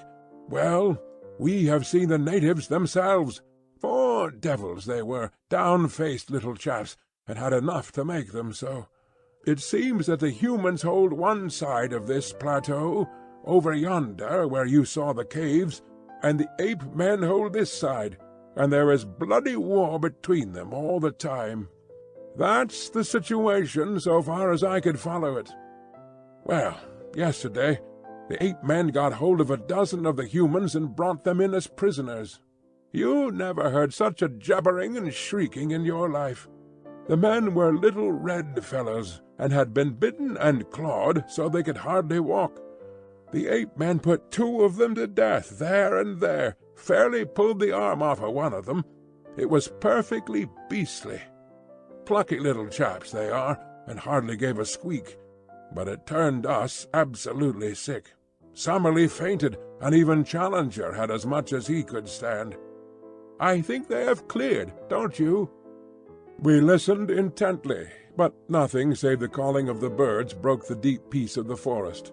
Lord Roxton went on with his story. "I think you have had the escape of your life, young fellow, my lad. It was catching those Indians that put you clean out of their heads, else they would have been back to the camp for you as sure as fate, and gathered you in. Of course, as you said, they have been watching us from the beginning out of that tree, and they knew perfectly well that we were one short. However, they could think only of the new haul, so it was I, and not a bunch of apes, that dropped in on you in the morning. Well, we had a horrid business afterwards. My God, what a nightmare the whole thing is! You remember the great bristle of sharp canes down below where we found the skeleton of the American? Well, that is just under Ape Town, and it's the jumping-off place of their prisoners. I expect there's heaps of skeletons there if we looked for 'em. They have a sort of clear parade ground on the top, and they make a proper ceremony about it. One by one the poor devils have to jump, and the game is to see whether they are merely dashed to pieces, or whether they get skewered on the canes. They took us out to see it, and the whole tribe lined up on the edge. 4 of the Indians jumped, and the canes went through 'em like knitting needles through a pat of butter. No wonder we found that poor Yankee's skeleton with the canes growing between his ribs. It was horrible, but it was deucedly interesting, too. We were all fascinated to see them take the dive, even when we thought it would be our turn next on the springboard. Well, it wasn't. They kept 6 of the Indians up for today. That's how I understood it, but I fancy we were to be the star performers in the show. Challenger might get off, but Summerlee and I were in the bill. Their language is more than half signs, and it was not hard to follow them, so I thought it was time we made a break for it. I had been plotting it out a bit, and had 1 or 2 things clear in my mind. It was all on me, for Summerlee was useless, and Challenger not much better. The only time they got together, they got slanging because they couldn't agree upon the scientific classification of these red-headed devils that had got hold of us. One said it was the Dryopithecus of Java. The other said it was the Pithecanthropus. Madness, I call it. Loonies both. I had thought out 1 or 2 points that were helpful. One was that these brutes could not run as fast as a man in the open. They have short, bandy legs, you see, and heavy bodies. Even Challenger could give a few yards in 100 to the best of them, and you or I would be a perfect shrub. Another point was that they knew nothing about guns. I don't believe they ever understood how the fellow I shot came by his hurt. If we could get at our guns, there was no saying what we could do. So I broke away early this morning, gave my guard a kick in the tummy that laid him out, and sprinted for the camp. There I got you and the guns, and here we are." "But the professors!" I cried in consternation. "Well, we must go back and fetch 'em. I couldn't bring 'em with me. Challenger was up the tree, and Summerlee was not fit for the effort. The only chance was to get the guns and try a rescue. Of course they may scupper them at once in revenge. I don't think they would touch Challenger, but I wouldn't answer for Summerlee. But they would have had him in any case. Of that I am certain. So I haven't made matters any worse by bolting. But we are honour bound to go back and have them out, or see it through with them. So you can make up your soul, young fellow, my lad, for it will be one way or the other before evening." I have tried to imitate here Lord Roxton's jerky talk, his short, strong sentences, the half-humorous, half-reckless tone that ran through it all. But he was a born leader. As danger thickened, his jaunty manner would increase, his speech became more racy, his cold eyes glitter into ardent life, and his Don Quixote moustache bristle with joyous excitement. His love of danger, his intense appreciation of the drama of an adventure, all the more intense for being held tightly in, his consistent view that every peril in life is a form of sport, a fierce game betwixt you and fate, with death as a forfeit, made him a wonderful companion at such hours. If it were not for our fears as to the fate of our companions, it would have been a positive joy to throw myself with such a man into such an affair. We were rising from our brushwood hiding-place, when suddenly I felt his grip upon my arm. "By George!" he whispered. "Here they come!" From where we lay we could look down a broad aisle, arched with green, formed by the trunks and branches. Along this a party of the ape-men were passing. They went in single file, with bent legs and rounded backs, their hands occasionally touching the ground, their heads turning to left and right as they trotted along.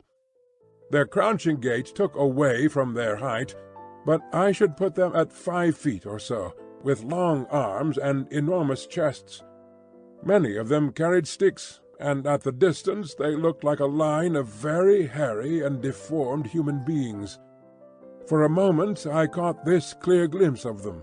Then they were lost among the bushes. "Not this time," said Lord John, who had caught up his rifle.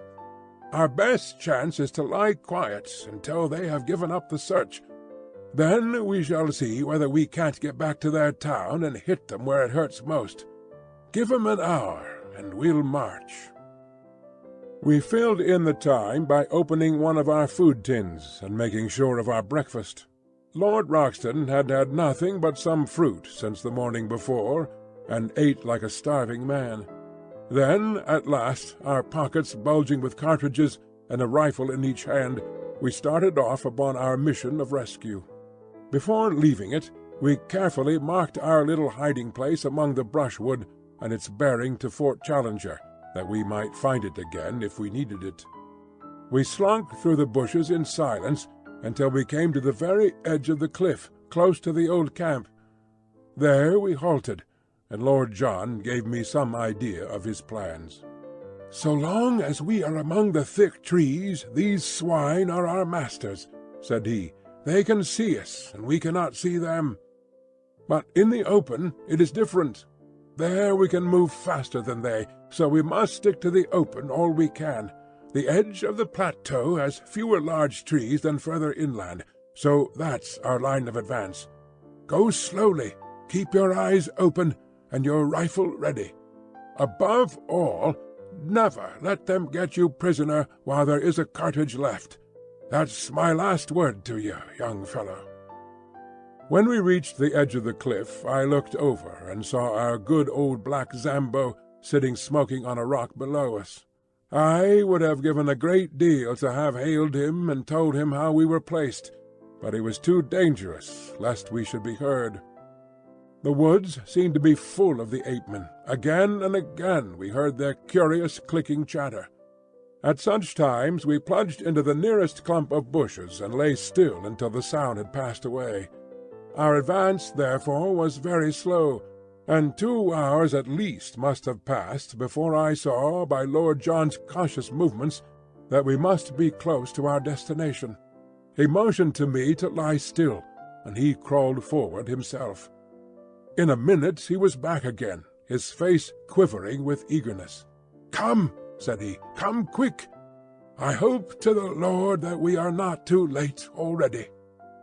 I found myself shaking with nervous excitement as I scrambled forward and lay down beside him, looking out through the bushes at a clearing which stretched before us.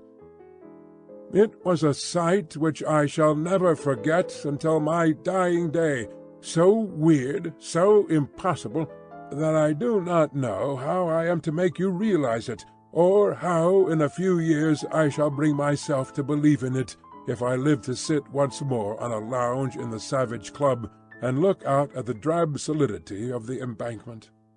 I know that it will seem then to be some wild nightmare, some delirium of fever. Yet I will set it down now, while it is still fresh in my memory, and one, at least, the man who lay in the damp grasses by my side, will know if I have lied. A wide open space lay before us, some hundreds of yards across, all green turf and low bracken growing to the very edge of the cliff. Round this clearing there was a semicircle of trees, with curious huts built of foliage piled one above the other among the branches. A rookery with every nest a little house would best convey the idea. The openings of these huts and the branches of the trees were thronged with a dense mob of ape people, whom from their size I took to be the females and infants of the tribe. They formed the background of the picture, and were all looking out with eager interest at the same scene which fascinated and bewildered us.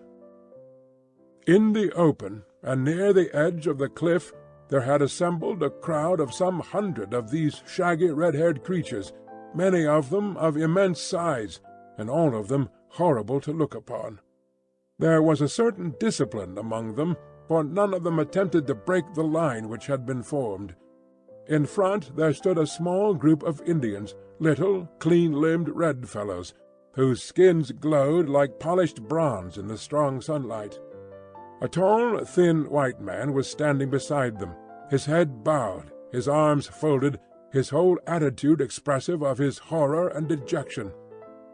There was no mistaking the angular form of Professor Summerlee.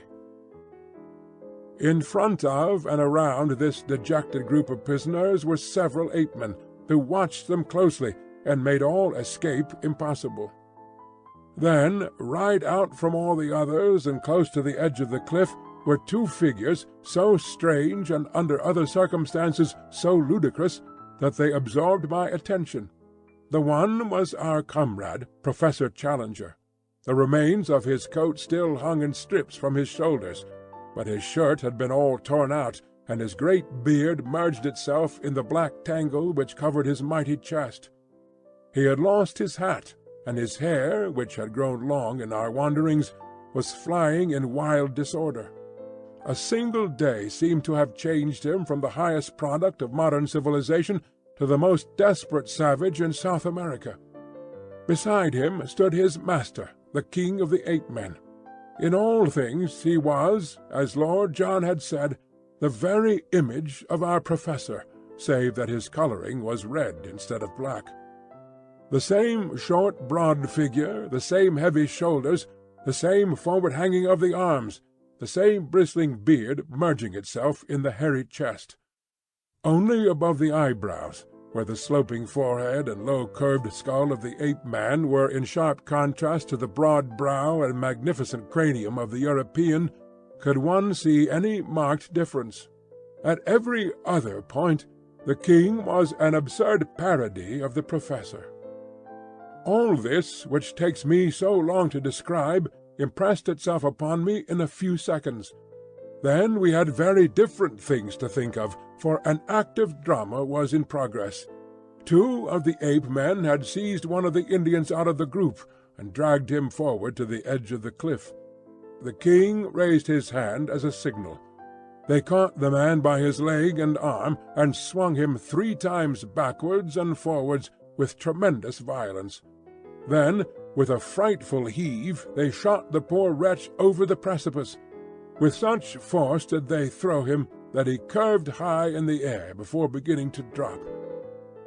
As he vanished from sight, the whole assembly, except the guards, rushed forward to the edge of the precipice, and there was a long pause of absolute silence, broken by a mad yell of delight. They sprang about, tossing their long hairy arms in the air, and howling with exultation. Then they fell back from the edge, formed themselves again into a line, and waited for the next victim. This time it was Summerlee. 2 of his guards caught him by the wrists and pulled him brutally to the front. His thin figure and long limbs struggled and fluttered like a chicken being dragged from a coop. Challenger had turned to the king and waved his hands frantically before him. He was begging, pleading, imploring for his comrade's life. The ape-man pushed him roughly aside and shook his head. It was the last conscious movement he was to make upon earth.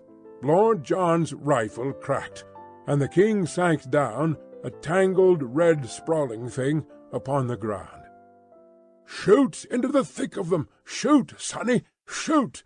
cried my companion.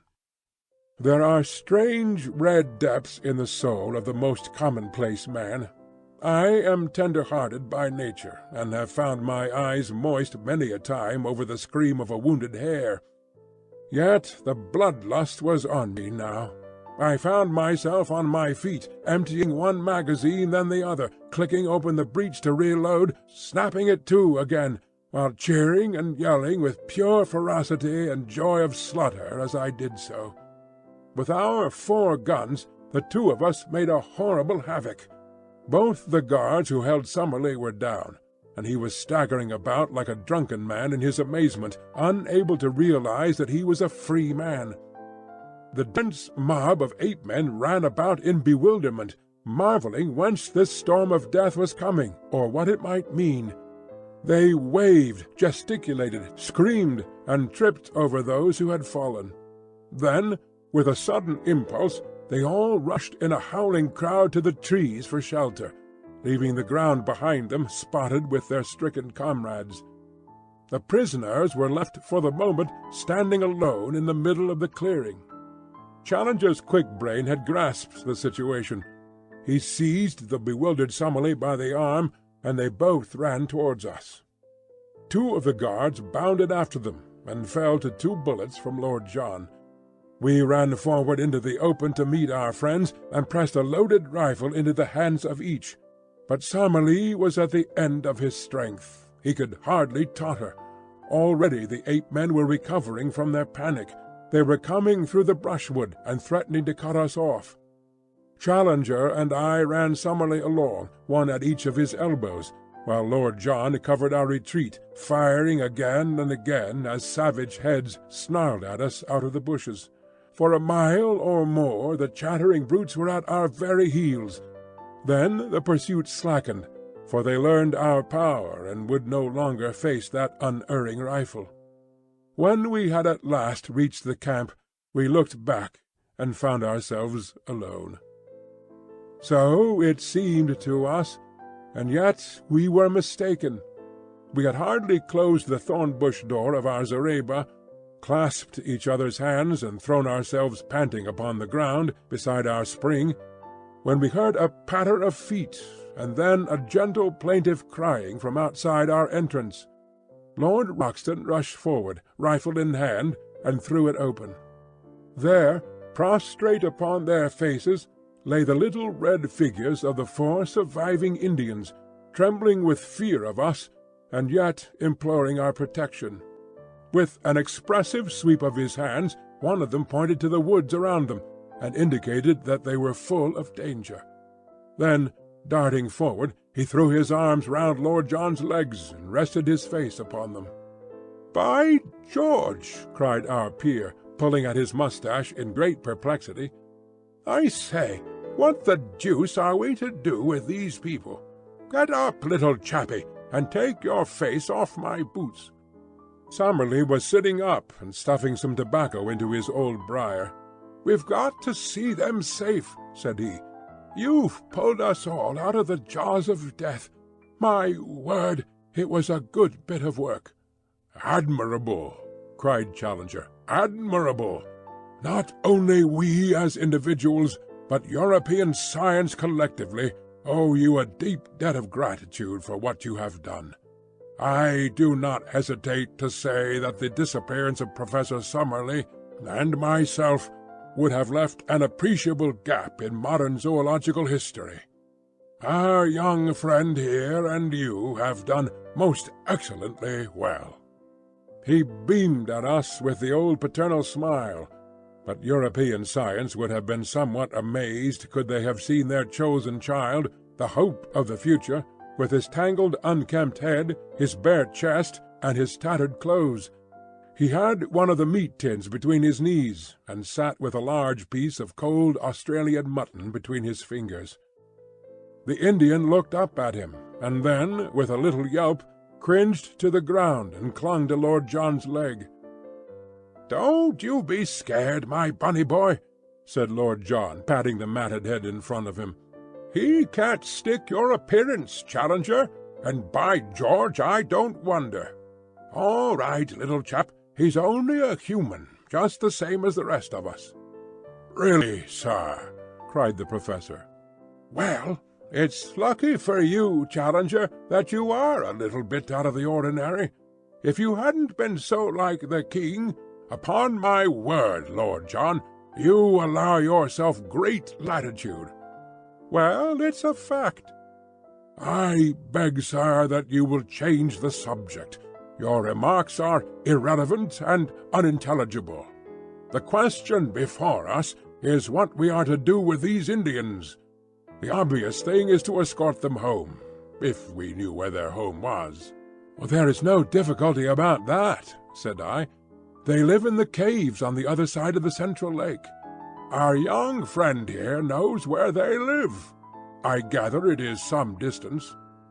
"Oh, a good 20 miles," said I. Summerlee gave a groan. "I, for one, could never get there.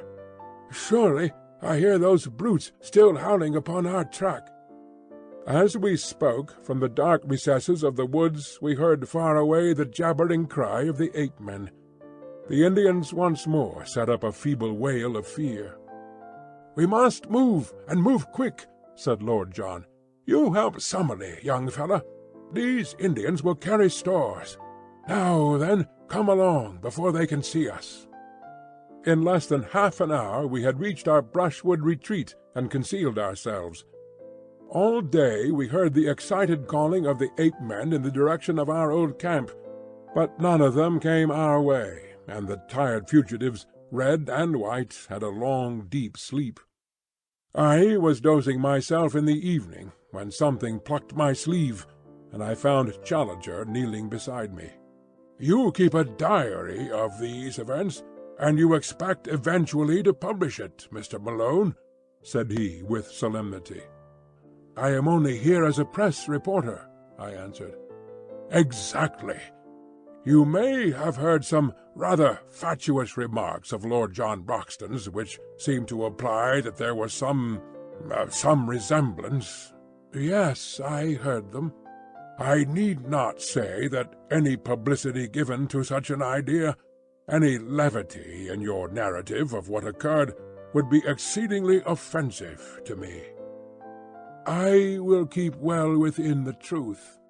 "Lord John's observations are frequently exceedingly fanciful, and he is capable of attributing the most absurd reasons to the respect which is always shown by the most undeveloped races to dignity and character.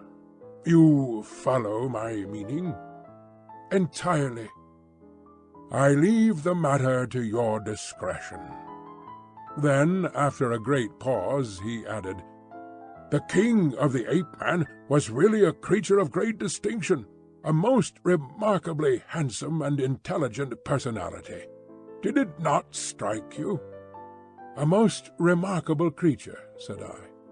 And the Professor, much eased in his mind, settled down to his slumber once more.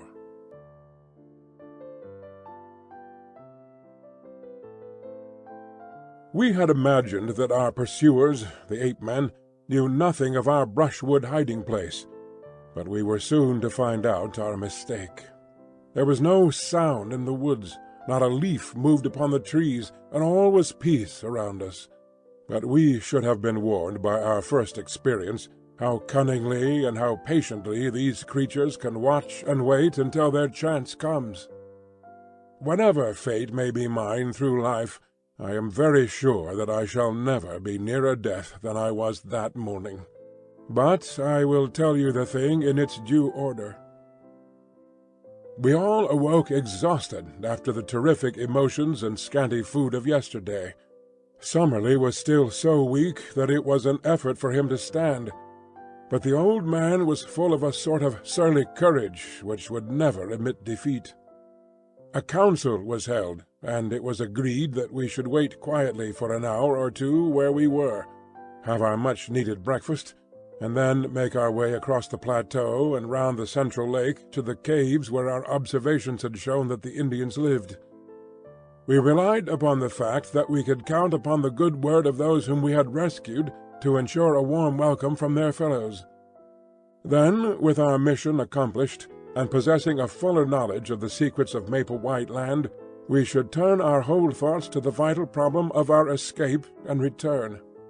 Even Challenger was ready to admit that we should then have done all for which we had come, and that our first duty from that time onwards was to carry back to civilization the amazing discoveries we had made. We were able now to take a more leisurely view of the Indians whom we had rescued. They were small men, wiry, active, and well-built, with lank black hair tied up in a bunch behind their heads with a leathern thong, and leathern also were their loin-cloths. Their faces were hairless, well-formed, and good-humoured. The lobes of their ears, hanging ragged and bloody, showed that they had been pierced for some ornaments which their captors had torn out. Their speech, though unintelligible to us, was fluent among themselves, and as they pointed to each other and uttered the word Akala many times over, we gathered that this was the name of the nation. Occasionally, with faces which were convulsed with fear and hatred, they shook their clenched hands at the woods round and cried, "Doda! Doda!" which was surely their term for their enemies. "What do you make of them, Challenger?" said Lord John.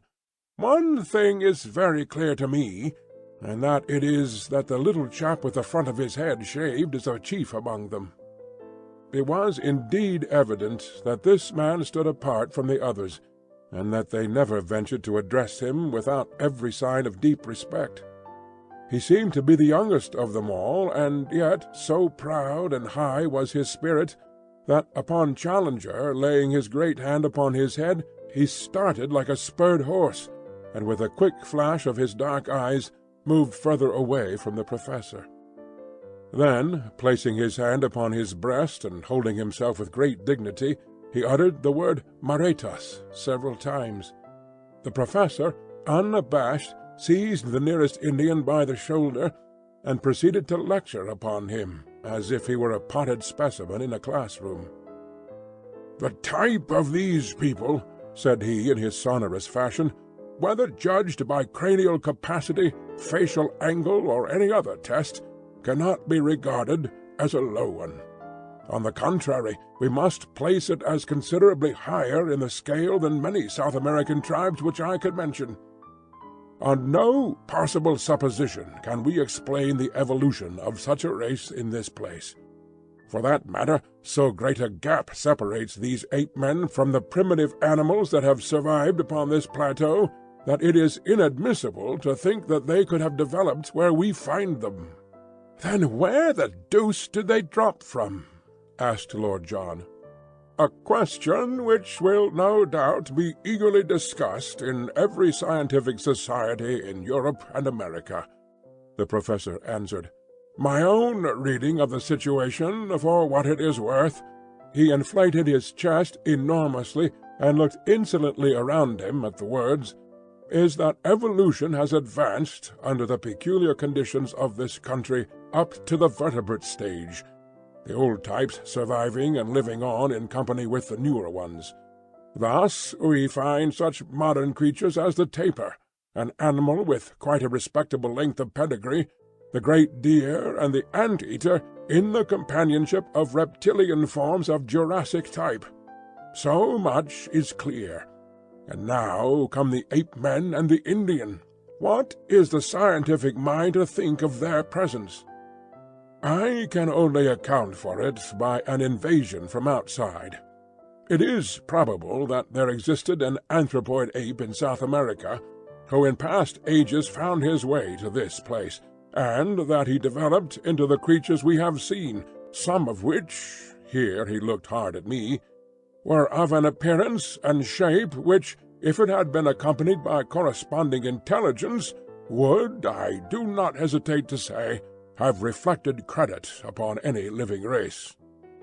As to the Indians, I cannot doubt that they are more recent emigrants from below. Under the stress of famine or of conquest, they have made their way up here. Faced by ferocious creatures which they had never before seen, they took refuge in the caves which our young friend has described. But they have no doubt had a bitter fight to hold their own against wild beasts, and especially against the ape-men, who would regard them as intruders, and wage a merciless war upon them with a cunning which the larger beasts would lack. Hence the fact that their numbers appear to be limited. Well, gentlemen, have I read you the riddle aright, or is there any point which you would query?" Professor Summerlee for once was too depressed to argue, though he shook his head violently as a token of general disagreement. Lord John merely scratched his scanty locks with the remark that he couldn't put up a fight as he wasn't in the same weight or class. For my own part, I performed my usual role of bringing things down to a strictly prosaic and practical level by the remark that one of the Indians was missing. "He has gone to fetch some water," said Lord Roxton.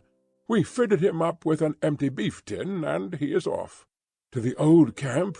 I asked. "No, to the brook. It's among the trees there. It can't be more than a couple of 100 yards. But the beggar is certainly taking his time." "I'll go and look after him," said I. I picked up my rifle and strolled in the direction of the brook, leaving my friends to lay out the scanty breakfast.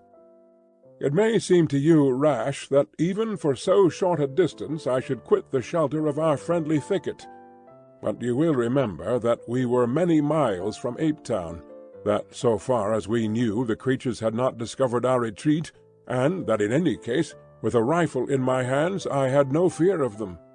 I had not yet learned their cunning or their strength.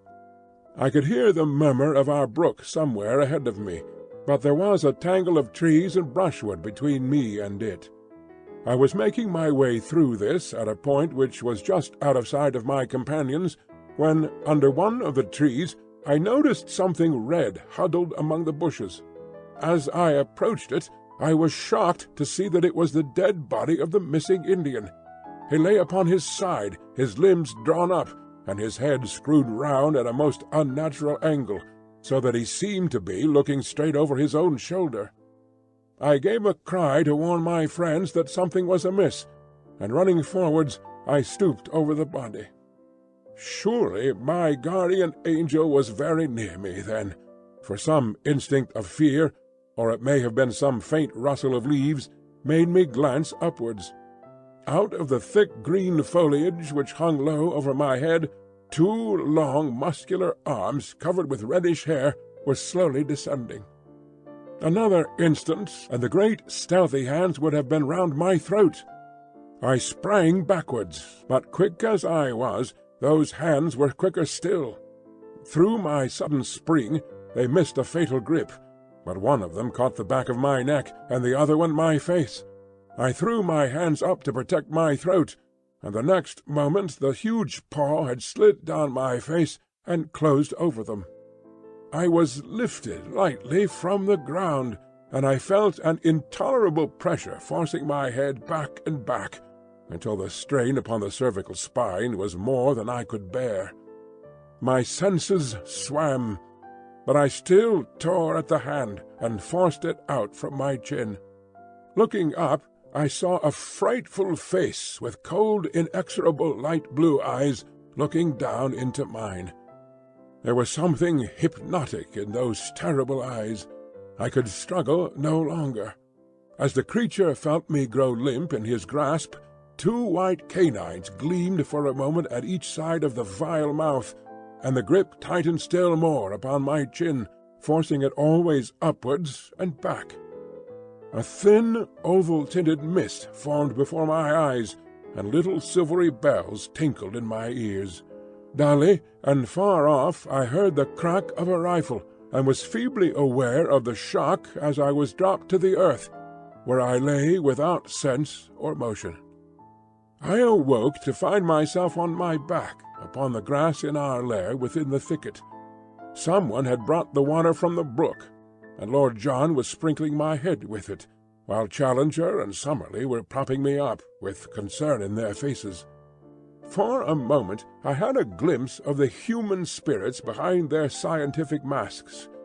It was really shock rather than an injury which had prostrated me, and in half an hour, in spite of aching head and stiff neck, I was sitting up and ready for anything. "But you've had the escape of your life, young fellow, my lad," said Lord Roxton. "When I heard your cry and ran forward, and saw your head twisted half off, and your stowwassers kicking in the air, I thought we were one short. Missed the beast in my flurry, but he dropped you all right, and was off like a streak. By George, I wish I had 50 men with rifles. I'd clear out the whole infernal gang of them and leave this country a bit cleaner than we found it."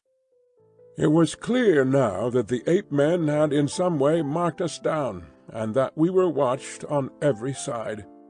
We had not so much to fear from them during the day, but they would be very likely to rush us by night, so the sooner we got away from their neighborhood the better. On 3 sides of us was absolute forest, and there we might find ourselves in an ambush, but on the 4th side, that which sloped down in the direction of the lake, there was only low scrub, with scattered trees and occasional open glades. It was, in fact, the route which I had myself taken in my solitary journey, and it led us straight for the Indian caves. This, then, must, for every reason, be our road.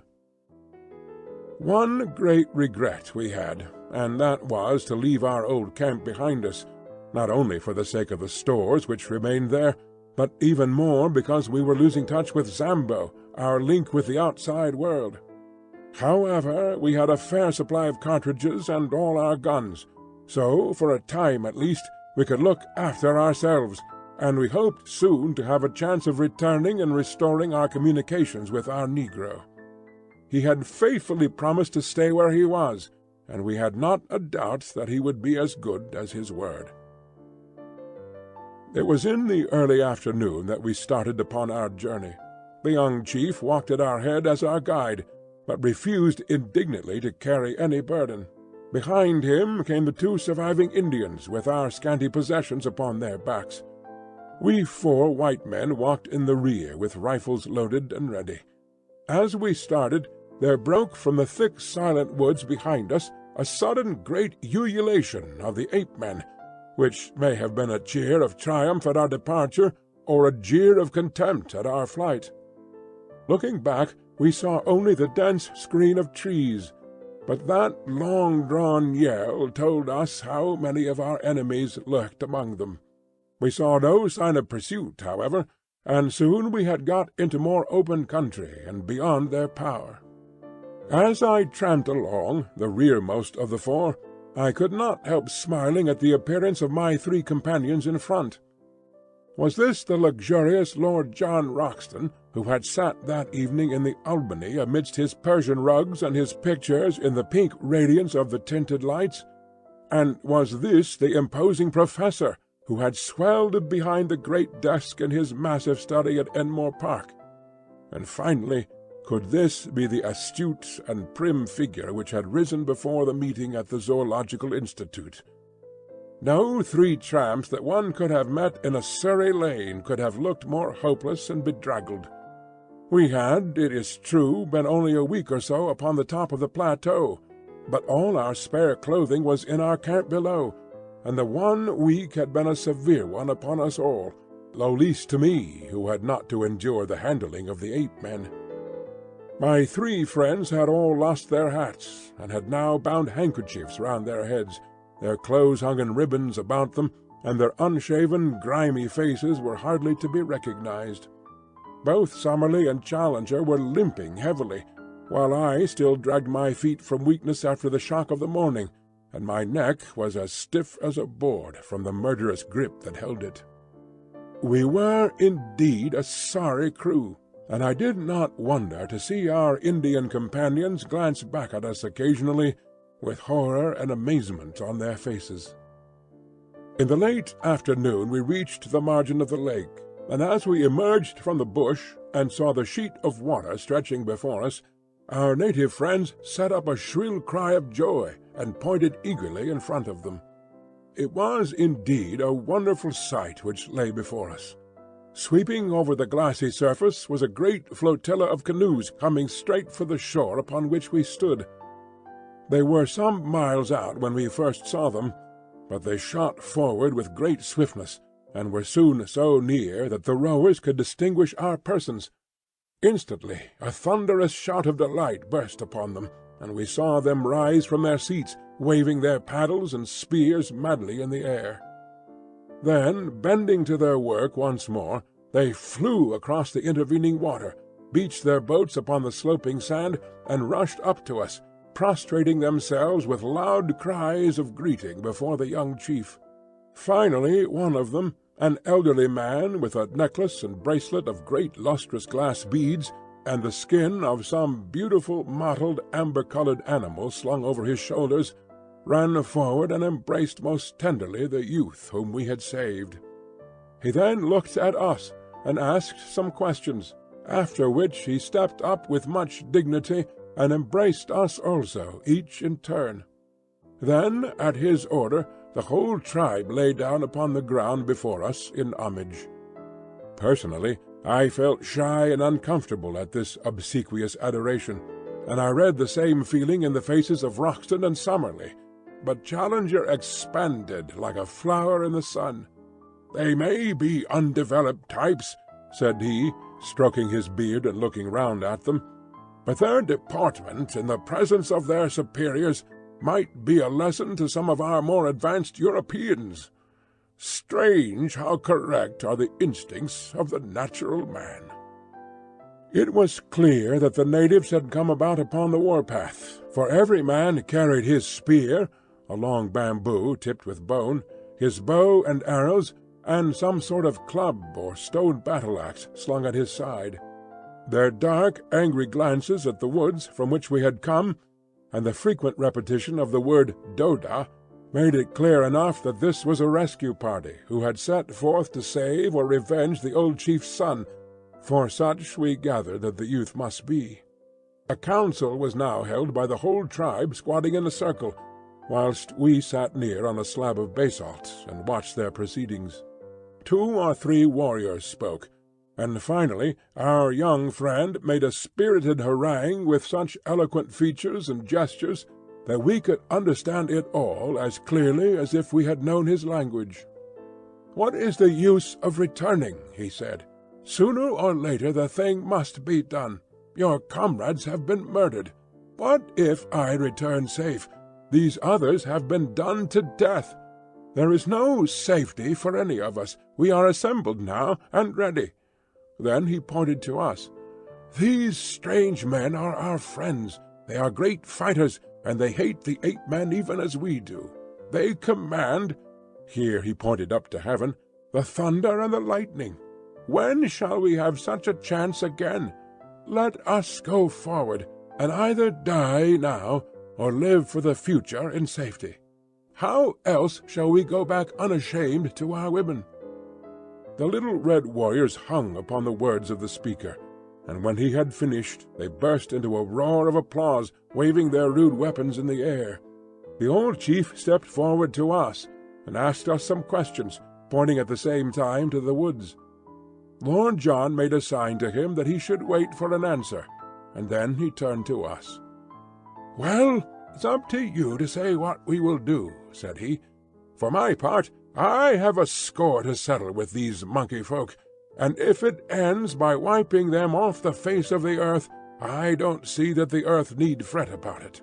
I'm going with our little red pals, and I mean to see them through the scrap." What do you say, young fellow?" "Of course I will come." "And you, Challenger?" "I will assuredly cooperate." "And you, Summerlee?" "We seem to be drifting very far from the object of this expedition, Lord John.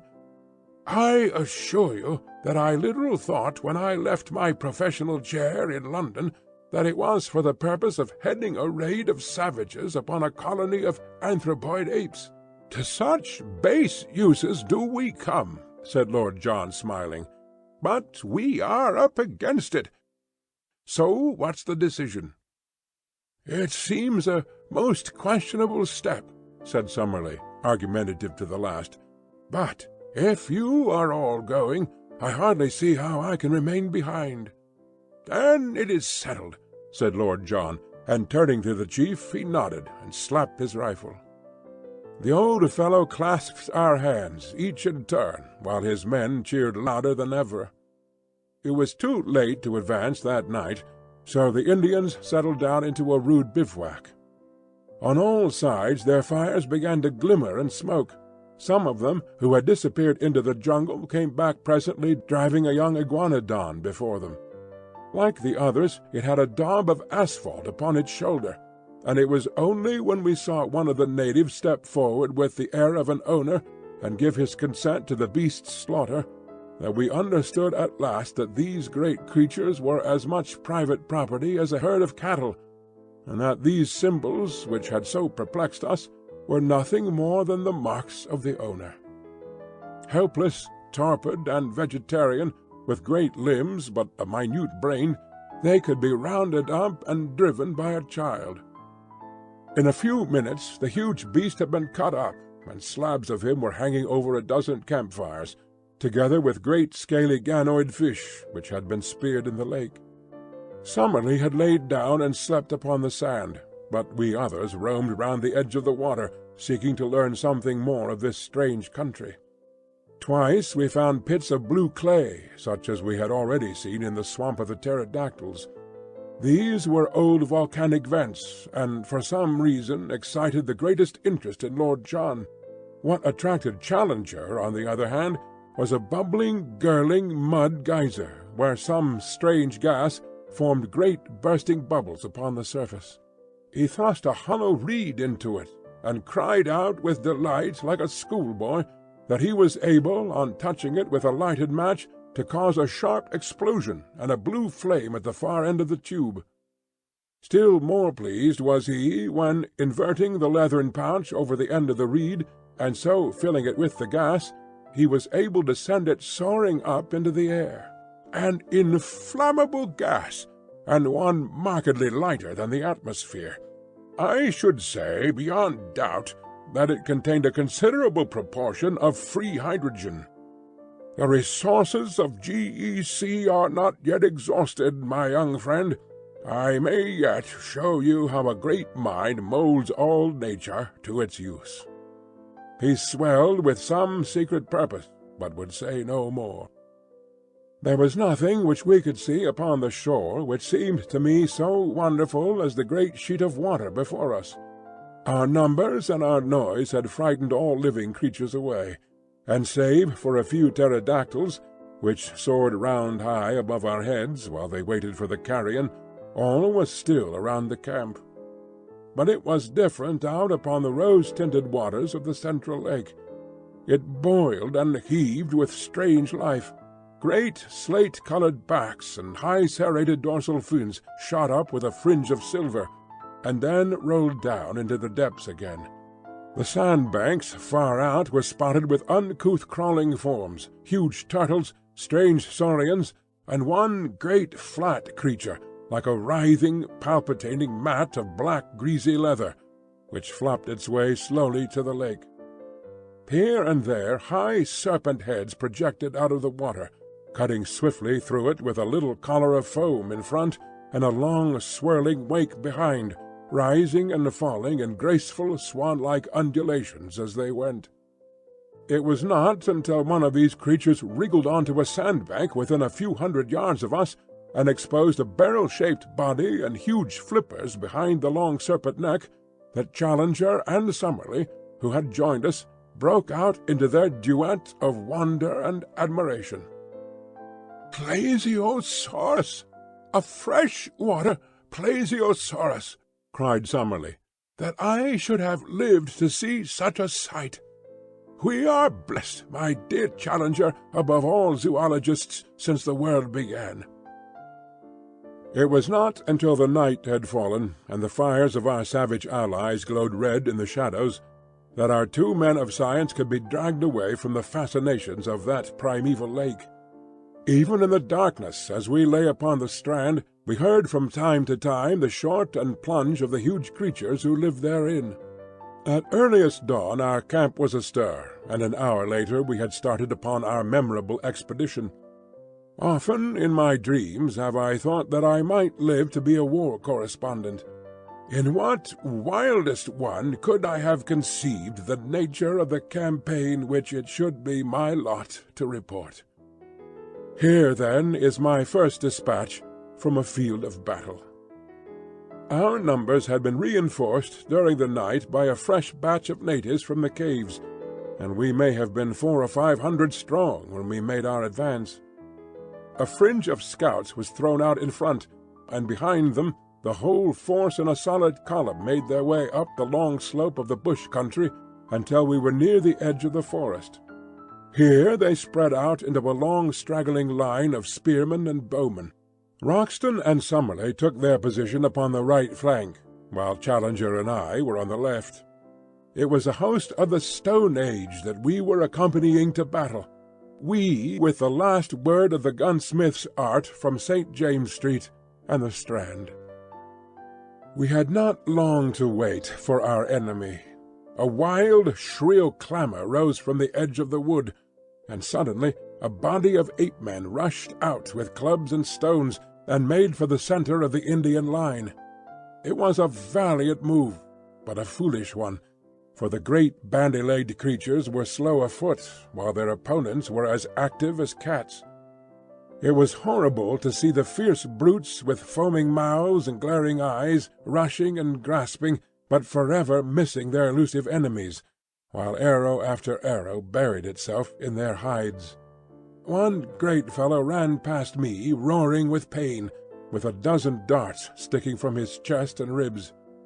In mercy, I put a bullet through his skull, and he fell sprawling among the aloes.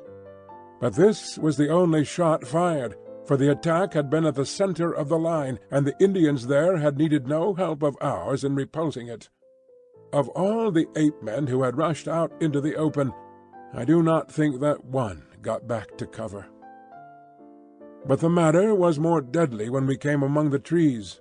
For an hour or more after we entered the wood, there was a desperate struggle in which for a time we hardly held our own. Springing out from among the scrub, the ape-men with huge clubs broke in upon the Indians, and often felled 3 or 4 of them before they could be speared. Their frightful blows shattered everything upon which they fell.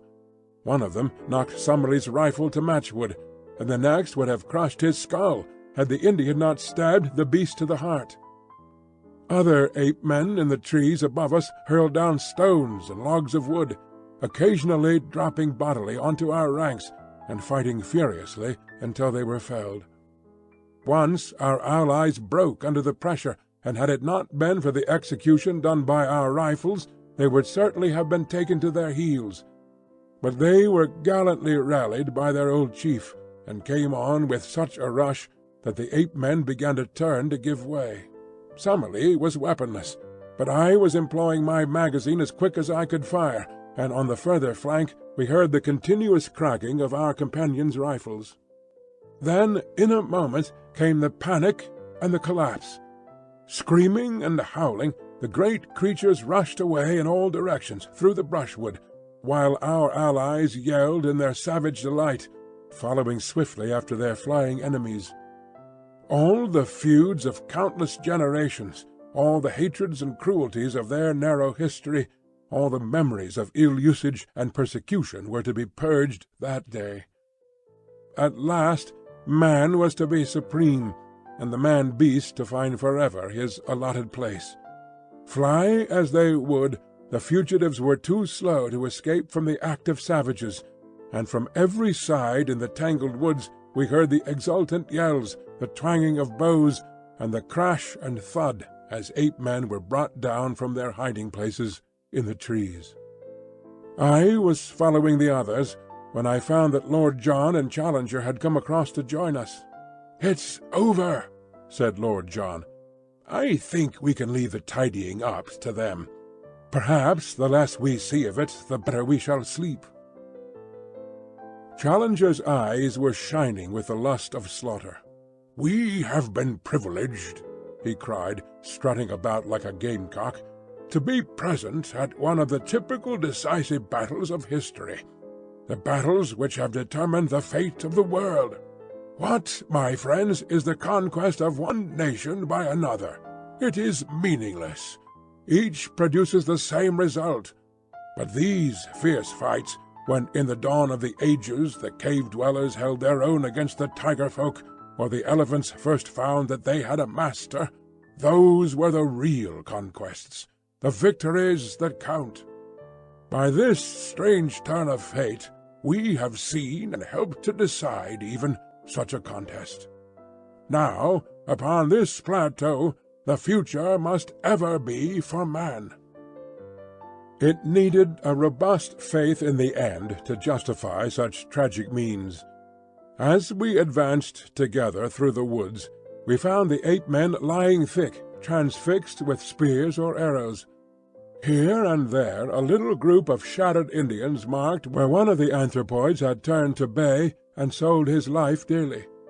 Always in front of us we heard the yelling and roaring which showed the direction of the pursuit. The ape-men had been driven back to their city. They had made a last stand there. Once again they had been broken, and now we were in time to see the final fearful scene of all.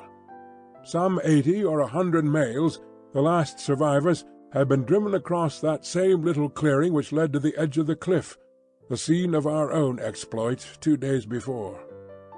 As we arrived, the Indians, a semicircle of spearmen, had closed in on them, and in a minute it was over. 30 or 40 died where they stood. The others, screaming and clawing, were thrust over the precipice, and went hurtling down, as their prisoners had of old, onto the sharp bamboos 600 feet below. It was as Challenger had said, and the reign of man was assured forever in Maple White Land. The males were exterminated, Ape Town was destroyed, the females and young were driven away to live in bondage, and the long rivalry of untold centuries had reached its bloody end. For us the victory brought much advantage. Once again we were able to visit our camp and get at our stores. Once more also we were able to communicate with Zambo, who had been terrified by the spectacle from afar of an avalanche of apes falling from the edge of the cliff. "Come away, masses, come away!" he cried, his eyes starting from his head. "The devil get you sure if you stay up there." "It is the voice of sanity," said Summerlee with conviction. "We have had adventures enough, and they are neither suitable to our character or our position. I hold you to your word, Challenger. From now onwards you devote your energies to getting us out of this horrible country, and back once more to civilization."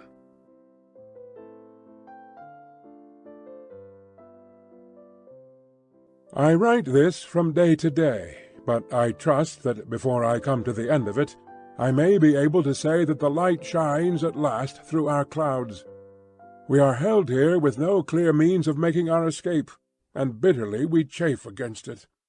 Yet I can well imagine that the day may come when we may be glad that we were kept, against our will, to see something more of the wonders of this singular place, and of the creatures who inhabit it. The victory of the Indians and the annihilation of the ape-men marked the turning point of our fortunes. From then onwards we were in truth masters of the plateau, for the natives looked upon us with a mixture of fear and gratitude, since by our strange powers we had aided them to destroy their hereditary foe. For their own sakes they would, perhaps, be glad to see the departure of such formidable and incalculable people, but they have not themselves suggested any way by which we may reach the plains below. There had been, so far as we could follow their signs, a tunnel by which the place could be approached, the lower exit of which we had seen from below. By this, no doubt, both ape-men and Indians had at different epochs reached the top, and Maple White with his companion had taken the same way. Only the year before, however, there had been a terrific earthquake, and the upper end of the tunnel had fallen in and completely disappeared. The Indians now could only shake their heads and shrug their shoulders when we expressed by signs our desire to descend. It may be that they cannot, but it may also be that they will not help us to get away. At the end of the victorious campaign the surviving ape-folk were driven across the plateau, their wailings were horrible, and established in the neighborhood of the Indian caves, where they would, from now onwards, be a servile race under the eyes of their masters. It was a rude, raw, primeval version of the Jews in Babylon, or the Israelites in Egypt. At night we could hear from amid the trees the long-drawn cry, as some primitive Ezekiel mourned for fallen greatness, and recalled the departed glories of Apetown. Hewers of wood and drawers of water, such were they from now onwards. We had returned across the plateau with our allies 2 days after the battle, and made our camp at the foot of their cliffs. They would have had us share their caves with them, but Lord John would by no means consent to it, considering that to do so would put us in their power if they were treacherously disposed. We kept our independence, therefore, and had our weapons ready for any emergency, while preserving the most friendly relations. We also continually visited their caves, which were most remarkable places, though whether made by man or by nature we have never been able to determine. They were all on one stratum, hollowed out of some soft rock, which lay between the volcanic basalt forming the ruddy cliffs above them, and the hard granite which formed their base. The openings were about 80 feet above the ground, and were led up to by long stone stairs, so narrow and steep that no large animal could mount them. Inside they were warm and dry, running in straight passages of varying length into the side of the hill, with smooth grey walls, decorated with many excellent pictures, done with charred sticks, and representing the various animals of the plateau. If every living thing were swept from the country, the future explorer would find upon the walls of these caves ample evidence of the strange fauna, the dinosaurs, iguanodons, and fish-lizards, which had lived so recently upon earth. Since we had learned that the large iguanodons were kept as tame herds by their owners, and were simply walking meat stores, we had conceived that man, even with his primitive weapons, had established his ascendancy upon the plateau. We were soon to discover that it was not so, and that he was still there upon tolerance. It was on the 3rd day after our forming our camp near the Indian caves that the tragedy occurred. Challenger and Summerlee had gone off together that day to the lake, where some of the natives, under their direction, were engaged in harpooning specimens of the great lizards. Lord John and I had remained in our camp, while a number of the Indians were scattered about upon the grassy slope in front of the caves, engaged in different ways. Suddenly there was a shrill cry of alarm, and with the word "Stoa" resounding from 100 tongues. From every side men, women, and children were rushing wildly for shelter, swarming up the staircases and into the caves in a mad stampede.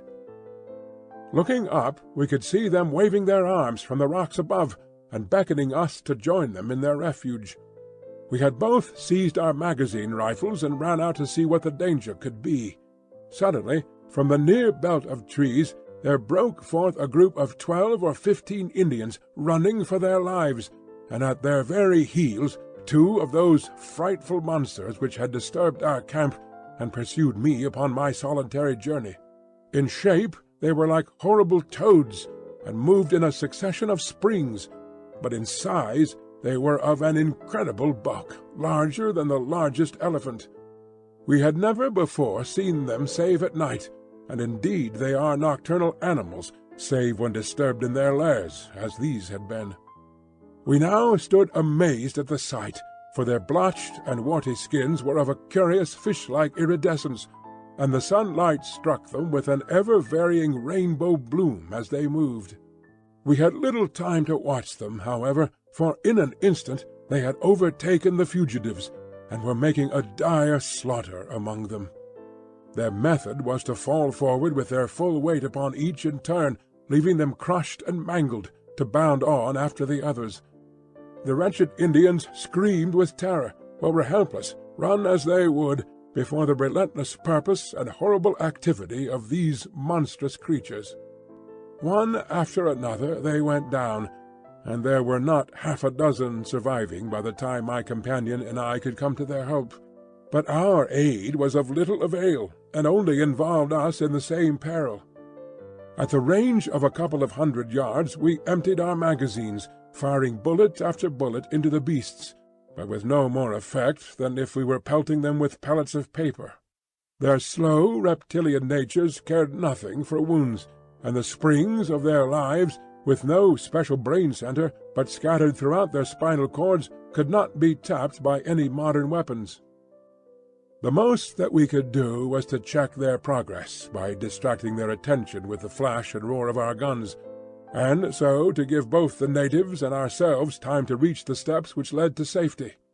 But where the conical explosive bullets of the 20th century were of no avail, the poisoned arrows of the natives, dipped in the juice of strophanthus and steeped afterwards in decayed carrion, could succeed.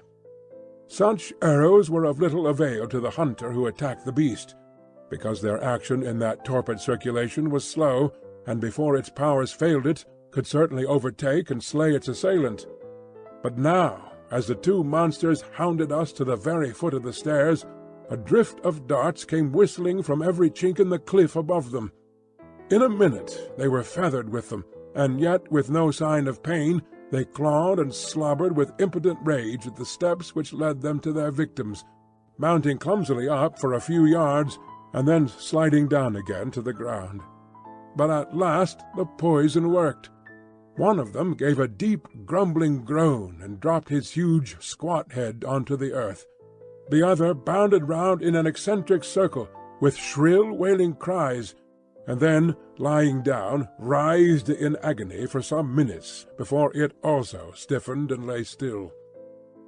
With yells of triumph the Indians came flocking down from their caves and danced a frenzied dance of victory round the dead bodies, in mad joy that two more of the most dangerous of all their enemies had been slain. That night they cut up and removed the bodies, not to eat, for the poison was still active, but lest they should breed a pestilence. The great reptilian hearts, however, each as large as a cushion, still lay there, beating slowly and steadily, with a gentle rise and fall, in horrible independent life. It was only on the third day that the ganglia ran down, and the dreadful things were still. Some day, when I have a better desk than a meat tin, and more helpful tools than a worn stub of pencil and a last tattered notebook, I will write some fuller account of the Akala Indians, of our life amongst them, and of the glimpses which we had of the strange conditions of wondrous maple-white land. Memory at least will never fail me, for so long as the breath of life is in me, every hour and every action of that period will stand out as hard and clear as do the first strange happenings of our childhood. No new impressions could efface those which are so deeply cut. When the time comes, I will describe that wondrous moonlit night upon the great lake, when a young ichthyosaurus, a strange creature, half seal, half fish to look at, with bone-covered eyes on each side of his snout, and a third eye fixed upon the top of his head, was entangled in an Indian net, and nearly upset our canoe before we towed it ashore. The same night that a green water-snake shot out from the rushes and carried off in its coils the steersman of Challenger's canoe. I will tell, too, of the great nocturnal white thing, to this day we do not know whether it was beast or reptile, which lived in a vile swamp to the east of the lake, and flitted about with a faint phosphorescent glimmer in the darkness. The Indians were so terrified at it that they would not go near the place, and though we twice made expeditions and saw it each time, we could not make our way through the deep marsh in which it lived. I can only say that it seemed to be larger than a cow, and had the strangest musky odor.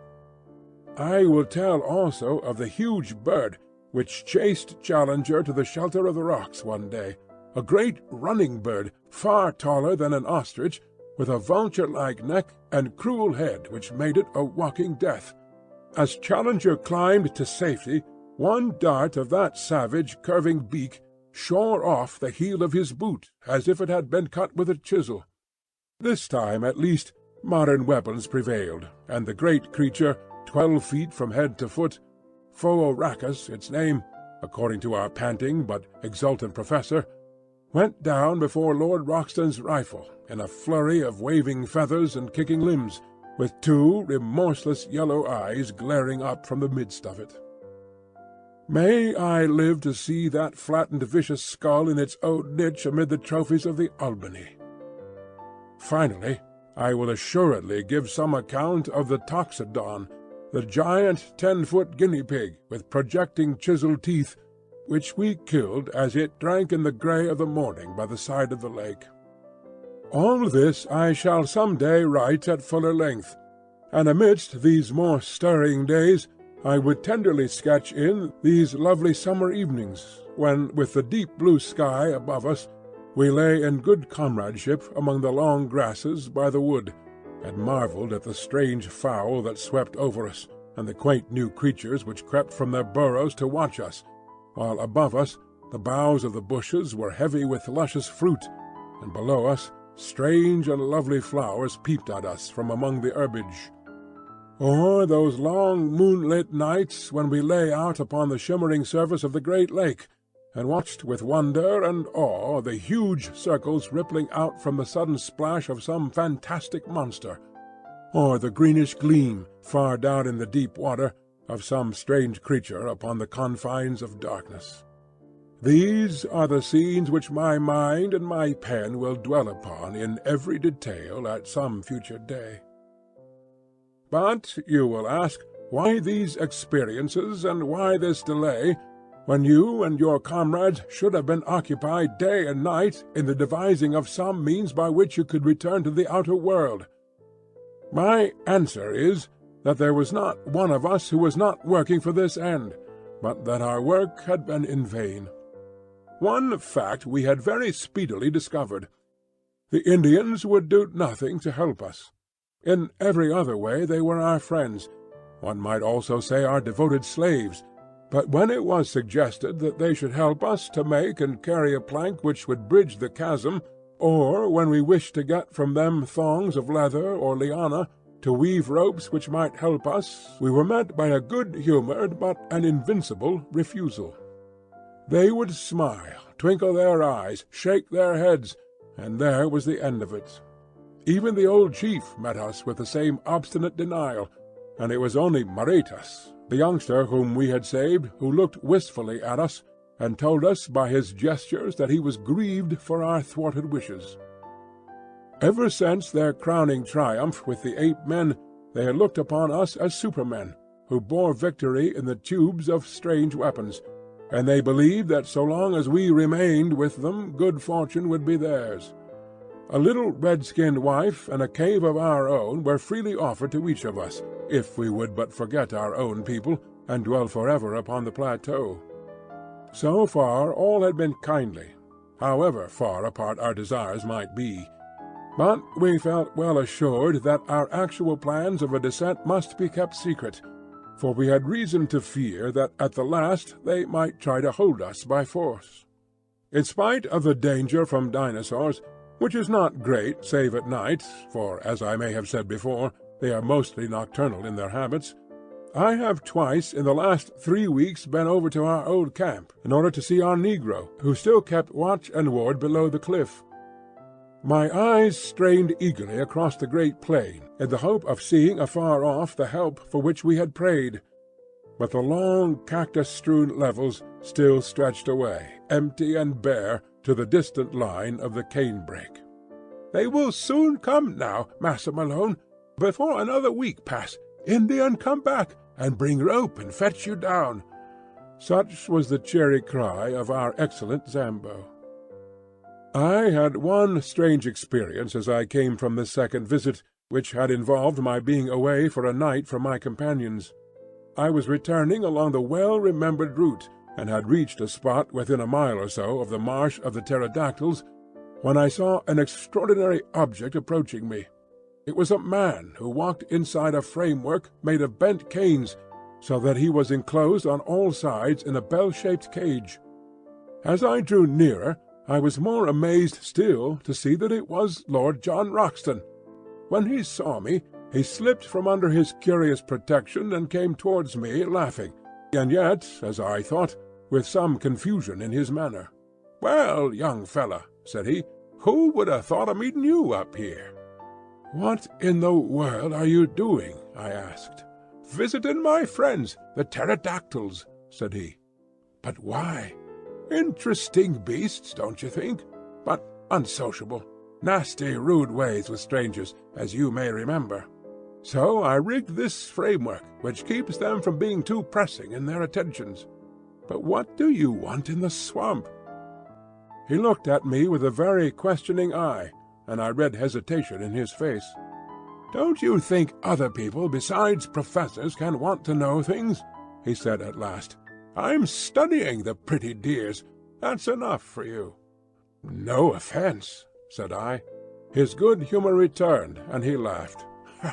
"No offence, young fella. I'm going to get a young devil chick for Challenger. That's one of my jobs.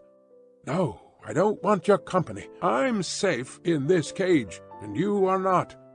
So long, and I'll be back in camp by nightfall." He turned away, and I left him wandering on through the wood with his extraordinary cage around him.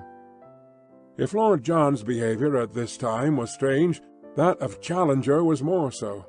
I may say that he seemed to possess an extraordinary fascination for the Indian women, and that he always carried a large spreading palm branch with which he beat them off as if they were flies, when their attentions became too pressing. To see him walking like a comic opera sultan, with his badge of authority in his hand, his black beard bristling in front of him, his toes pointing at each step, and a train of wide-eyed Indian girls behind him, clad in their slender drapery of black cloth, is one of the most grotesque of all the pictures which I will carry back with me. As to Summerlee, he was absorbed in the insect and bird life of the plateau, and spent his whole time, save that considerable portion which was devoted to abusing Challenger for not getting us out of our difficulties, in cleaning and mounting his specimens. Challenger had been in the habit of walking off by himself every morning, and returning from time to time with looks of portentous solemnity, as one who bears the full weight of a great enterprise upon his shoulders. One day, palm branch in hand and his crowd of adoring devotees behind him, he led us down to his hidden workshop and took us into the secret of his plans. The place was a small clearing in the centre of a palm grove. In this was one of those boiling mud geysers which I have already described. Around its edge were scattered a number of leathern thongs cut from iguanodon hide, and a large collapsed membrane which proved to be the dried and scraped stomach of one of the great fish lizards from the lake. This huge sack had been sewn up at one end, and only a small orifice left at the other. Into this opening several bamboo canes had been inserted, and the other ends of these canes were in contact with conical clay funnels, which collected the gas bubbling up through the mud of the geyser. Soon the flaccid organ began to slowly expand, and show such a tendency to upward movements that Challenger fastened the cords which held it to the trunks of the surrounding trees. In half an hour a good-sized gas-bag had formed, and the jerking and straining upon the thongs showed that it was capable of considerable lift. Challenger, like a glad father in the presence of his firstborn, stood smiling and stroking his beard, in silent, self-satisfied content as he gazed at the creation of his brain.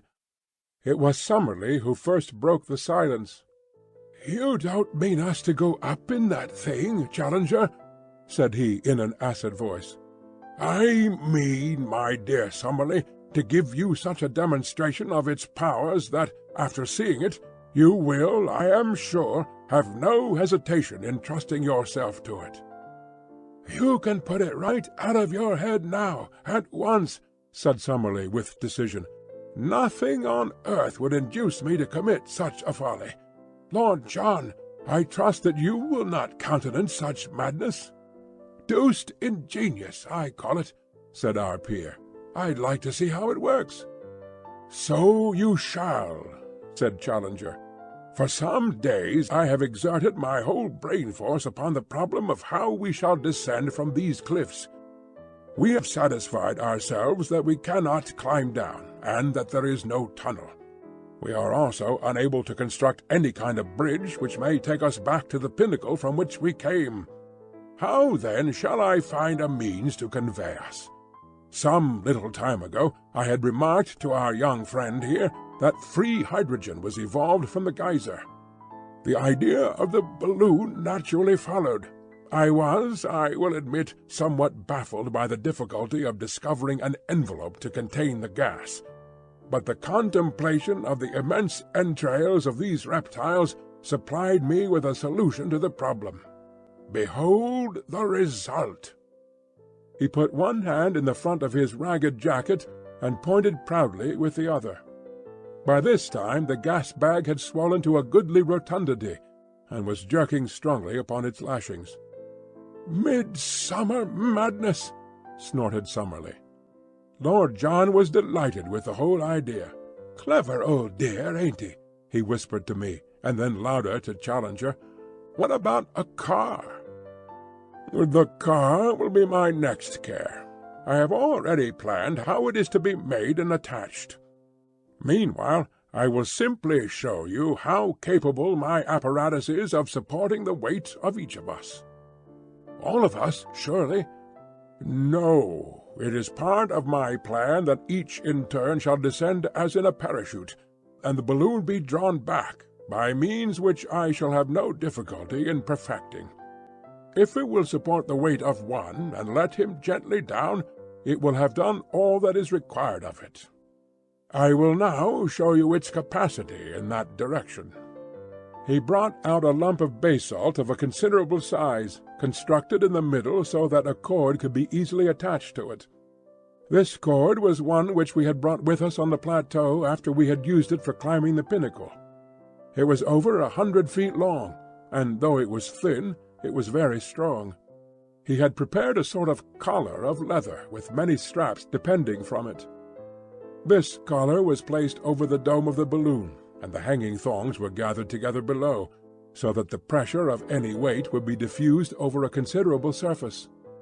Then the lump of basalt was fastened to the thongs, and the rope was allowed to hang from the end of it, being passed 3 times round the professor's arm. "I will now," said Challenger, with a smile of pleased anticipation, "demonstrate the carrying power of my balloon." As he said so, he cut with a knife the various lashings that held it. Never was our expedition in more imminent danger of complete annihilation. The inflated membrane shot up with frightful velocity into the air. In an instant Challenger was pulled off his feet and dragged after it. I had just time to throw my arms around his ascending waist when I was myself whipped up into the air. Lord John had me with a rat-trap grip round the legs, but I felt that he was also coming off the ground. For a moment I had a vision of 4 adventurers floating like a string of sausages over the land that they had explored. But happily there were limits to the strain which the rope would stand, though none apparently to the lifting powers of this infernal machine. There was a sharp crack, and we were in a heap upon the ground with coils of rope all over us. When we were able to stagger to our feet, we saw far off in the deep blue sky one dark spot where the lump of basalt was speeding upon its way. "Splendid!" cried the undaunted Challenger, rubbing his injured arm. A most thorough and satisfactory demonstration. I could not have anticipated such a success. Within a week, gentlemen, I promise that a second balloon will be prepared, and that you can count upon taking in safety and comfort the first stage of our homeward journey. So far I have written each of the foregoing events as it occurred. Now I am rounding off my narrative from the old camp, where Zambo has waited so long, with all the difficulties and dangers left like a dream behind us upon the summit of those vast ruddy crags which tower above our heads. We have descended in safety, though in a most unexpected fashion, and all is well with us. In 6 weeks or 2 months we shall be in London, and it is possible that this letter may not reach you much earlier than we do ourselves. Already our hearts yearn and our spirits fly towards the great mother city, which holds so much that is dear to us. It was on the very evening of our perilous adventure with Challenger's homemade balloon that the change came in our fortunes. I have said that the one person from whom we had some sign of sympathy in our attempts to get away was the young chief whom we had rescued. He alone had no desire to hold us against our will in a strange land. He had told us as much by his expressive language of signs. That evening after dusk he came down to our little camp, handed me— for some reason he had always shown his attentions to me, perhaps because I was the one who was nearest his age— a small roll of the bark of a tree, and then, pointing solemnly up to the row of caves above him, he put his finger to his lips as a sign of secrecy, and had stolen back again to his people. I took the slip of bark to the firelight, and we examined it together. It was about a foot square, and on the inner side there was a singular arrangement of lines, which I here reproduce. They were neatly done in charcoal upon the white surface, and looked to me at first sight like some sort of rough musical score. "Whatever it is, I can swear that it is of importance to us," said I. I could read that on his face as he gave it. "Unless we have come upon a primitive practical joker," Summerlee suggested, "which I should think would be one of the most elementary developments of man." "It is clearly some sort of script," said Challenger. "Looks like a guinea puzzle competition," remarked Lord John, craning his neck to have a look at it. Then, suddenly, he stretched out his hand and seized the puzzle. "By George!" he cried, "I believe I've got it. The boy guessed right the very first time. See here? How many marks are on that paper? 18. Well, if you come to think of it, there are 18 cave openings on the hillside above us. He pointed up to the caves when he gave it to me," said I. "Well, that settles it. This is a chart of the caves. What? 18 of them, all in a row, some short, some deep, some branching, same as we saw them. It's a map, and here's a cross on it. What's the cross for? It is placed to mark one that is much deeper than the others. One that goes through," I cried. "I believe our young friend has read the riddle," said Challenger. "If the cave does not go through, I do not understand why this person, who has every reason to mean us well, should have drawn our attention to it. But if it does go through, and comes out at the corresponding point on the other side, we should have not more than 100 feet to descend." "100 feet?" grumbled Summerlee. "Well, our rope is still more than 100 feet long," I cried. "Surely we could get down." "How about the Indians in the cave?" Summerlee objected. "There are no Indians in any of the caves above our heads," said I. "They are all used as barns and storehouses. Why should we not go up now at once and spy out the land?" "There is a dry bituminous wood upon the plateau, a species of araucaria, according to our botanist, which is always used by the Indians for torches. Each of us picked up a faggot of this, and we made our way up weed-covered steps to the particular cave which was marked in the drawing. It was, as I had said, empty, save for a great number of enormous bats, which flapped round our heads as we advanced into it. As we had no desire to draw the attention of the Indians to our proceedings, we stumbled around in the dark until we had gone round several curves and penetrated a considerable distance into the cavern. Then, at last, we lit our torches. It was a beautiful dry tunnel, with smooth grey walls covered with native symbols, a curved roof which arched over our heads, and white glistening sand beneath our feet. We hurried eagerly along it, until, with a deep groan of bitter disappointment, we were brought to a halt. A sheer wall of rock had appeared before us, with no chink through which a mouse could have slipped. There was no escape for us there. We stood with bitter hearts staring at this unexpected obstacle. It was not the result of any convulsion, as in the case of the ascending tunnel. The end wall was exactly like the side ones. It was, and had always been, a cul-de-sac.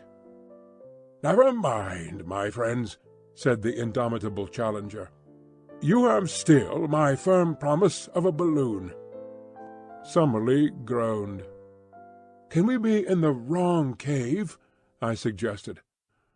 "No use, young fellow," said Lord John with a finger on the chart. 17 from the right and 2nd from the left. This is the cave, sure enough." I looked at the mark to which his finger pointed, and I gave a sudden cry of joy. "I believe I have it! Follow me! Follow me!" I hurried back along the way we had come, my torch in my hand. "Here," said I, pointing to some matches upon the ground, "is where we lit up." "Exactly.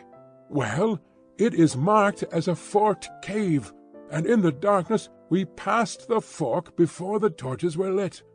On the right side, as we go out, we should find the longer arm." It was as I had said. We had not gone 30 yards before a great black opening loomed in the wall. We turned into it to find that we were in a much larger passage than before. Along it we hurried in breathless impatience for many hundreds of yards. Then, suddenly, in the black darkness of the arch in front of us, we saw a gleam of dark red light. We stared in amazement. A sheet of steady flame seemed to cross the passage and to bar our way. We hastened towards it. No sound, no heat, no movement came from it. But still the great luminous curtain glowed before us, silvering all the cave and turning the sand to powdered jewels, until, as we drew closer, it discovered a circular edge. "The moon! By George!" cried Lord John. "We are through, boys! We are through!" It was indeed the full moon which shone straight down the aperture which opened upon the cliffs. It was a small rift, not larger than a window, but it was enough for all our purposes. As we craned our necks through it, we could see that the descent was not a very difficult one, and that the level ground was no very great way below us. It was no wonder that from below we had not observed the place, as the cliffs curved overhead, and an ascent of the spot would have seemed so impossible as to discourage close inspection. We satisfied ourselves that with the help of our rope we could find our way down, and then returned, rejoicing, to our camp to make our preparations for the next evening. What we did we had to do quickly and secretly, since even at this last hour the Indians might hold us back. Our stores we would leave behind us, save only our guns and cartridges. But Challenger had some unwieldy stuff which he ardently desired to take with him, and one particular package, of which I may not speak, which gave us more labor than any. Slowly the day passed, but when the darkness fell we were ready for our departure. With much labor we got our things up the steps, and then, looking back, took one last long survey of that strange land, soon, I fear, to be vulgarized, the prey of hunter and prospector, but to each of us a dreamland of glamour and romance, a land where we had dared much, suffered much, and learned much. Our land, as we shall ever fondly call it. Along upon our left, the neighbouring caves each threw out its ruddy, cheery firelight into the gloom. From the slope below us rose the voices of the Indians as they laughed and sang. Beyond us was the long sweep of the woods, and in the centre, shimmering vaguely through the gloom, was the great lake, the mother of strange monsters. Even as we looked, a high whickering cry, the call of some weird animal, rang clear out of the darkness. It was the very voice of Maple White Land bidding us good-bye. We turned and plunged into the cave which led to home. 2 hours later, we, our packages, and all we owned, were at the foot of the cliff. Save for Challenger's luggage, we had never a difficulty. Leaving it all where we descended, we started at once for Zambo's camp. In the early morning we approached it, but only to find, to our amazement, not one fire but a dozen upon the plain. The rescue party had arrived. There were 20 Indians from the river, with stakes, ropes, and all that could be useful for bridging the chasm. At least we shall have no difficulty now in carrying our packages, when tomorrow we begin to make our way back to the Amazon. And so, in humble and thankful mood, I close this account. Our eyes have seen great wonders, and our souls are chastened by what we have endured. Each is, in his own way, a better and deeper man. It may be that when we reach Para we shall stop to refit. If we do, this letter will be a mail ahead. If not, it will reach London on the very day that I do. In either case, my dear Mr. McArdle, I hope very soon to shake you by the hand.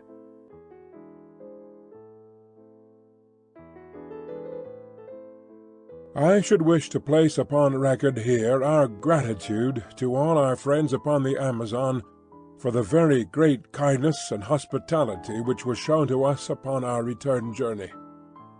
Very particularly would I like to thank Señor Penalosa and other officials of the Brazilian government for the special arrangements by which we were helped upon our way, and Señor Pereira of Para, to whose forethought we owe the complete outfit for a decent appearance in the civilized world which we found ready for us at that town. It seemed a poor return for all the courtesy which we encountered that we should deceive our hosts and benefactors, but under the circumstances we had really no alternative, and I hereby tell them that they will only waste their time and their money if they attempt to follow upon our traces. Even the names have been altered in our accounts, and I am very sure that no one, from the most careful study of them, could come within 1,000 miles of our unknown land.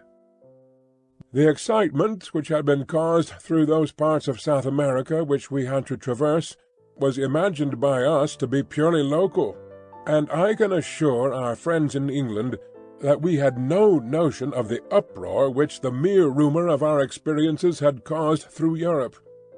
It was not until the Ivernia was within 500 miles of Southampton that the wireless messages from paper after paper and agency after agency, offering huge prices for a short return message as to our actual results, showed us how strained was the attention not only of the scientific world, but of the general public. It was agreed among us, however, that no definite statement should be given to the press until we had met the members of the Zoological Institute, since, as delegates, it was our clear duty to give our first report to the body from which we had received our commission of investigation. Thus, although we found Southampton full of pressmen, we absolutely refused to give any information, which had the natural effect of focusing public attention upon the meeting, which was advertised for the evening of November 7th. For this gathering, the Zoological Hall, which had been the scene of the inception of our task, was found to be far too small, and it was only in the Queen's Hall in Regent Street that accommodation could be found. It is now common knowledge the promoters might have ventured upon the Albert Hall and still found their space too scanty. It was for the second evening after our arrival that the great meeting had been fixed. For the first, we had each, no doubt, our own pressing personal affairs to absorb us. Of mine I cannot yet speak. It may be that as it stands further from me I may think of it, and even speak of it, with less emotion. I have shown the reader in the beginning of this narrative where lay the springs of my action. It is but right, perhaps, that I should carry on the tale, and show also the results. And yet the day may come when I would not have it otherwise. At least I have been driven forth to take part in a wondrous adventure, and I cannot but be thankful to the force that drove me. And now I turn to the last supreme eventful moment of our adventure. As I was racking my brain as to how I should best describe it, my eyes fell upon the issue of my own journal for the morning of the 8th of November, with the full and excellent account of my friend and fellow reporter MacDonough. What can I do better than transcribe his narrative, headlines and all? I admit that the paper was exuberant in the matter, out of compliment to its own enterprise in sending a correspondent, but the other great dailies were hardly less full in their account. Thus, then, friend Mac in his report. The New World Great Meeting at the Queen's Hall. Scenes of uproar. Extraordinary incident. What was it? Nocturnal riot in Regent Street. Special. The much-discussed meeting of the Zoological Institute, convened to hear the report of the Committee of Investigation, sent out last year to South America to test the assertions made by Professor Challenger as to the continued existence of prehistoric life upon that continent, was held last night in the Greater Queen's Hall, and it is safe to say that it is likely to be a red-letter date in the history of science, for the proceedings were of so remarkable and sensational a character that no one present is ever likely to forget them. Oh, brother Scribe MacDonough, what a monstrous opening sentence! The tickets were theoretically confined to members and their friends, but the latter is an elastic term, and long before 8 o'clock, the hour fixed for the commencement of the proceedings, all parts of the great hall were tightly packed. The general public, however, which most unreasonably entertained a grievance at having been excluded, stormed the doors at 7:45, after a prolonged mêlée, in which several people were injured, including Inspector Scoble of H Division, whose leg was unfortunately broken. After this unwarrantable invasion, which not only filled every passage, but even intruded upon the space set for the press, it is estimated that nearly 5,000 people awaited the arrival of the travellers. When they eventually appeared, they took their places in the front of a platform which already contained all the leading scientific men, not only of this country, but of France and of Germany.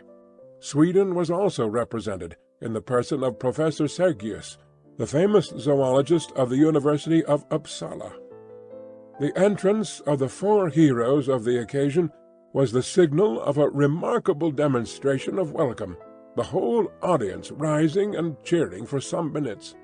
An acute observer might, however, have detected some signs of dissent amid the applause, and gathered that the proceedings were likely to become more lively than harmonious. It may safely be prophesied, however, that no one could have foreseen the extraordinary turn which they were eventually to take. Of the appearance of the 4 wanderers little need be said, since their photographs have for some time been appearing in all the papers. They bear few traces of the hardships which they are said to have undergone.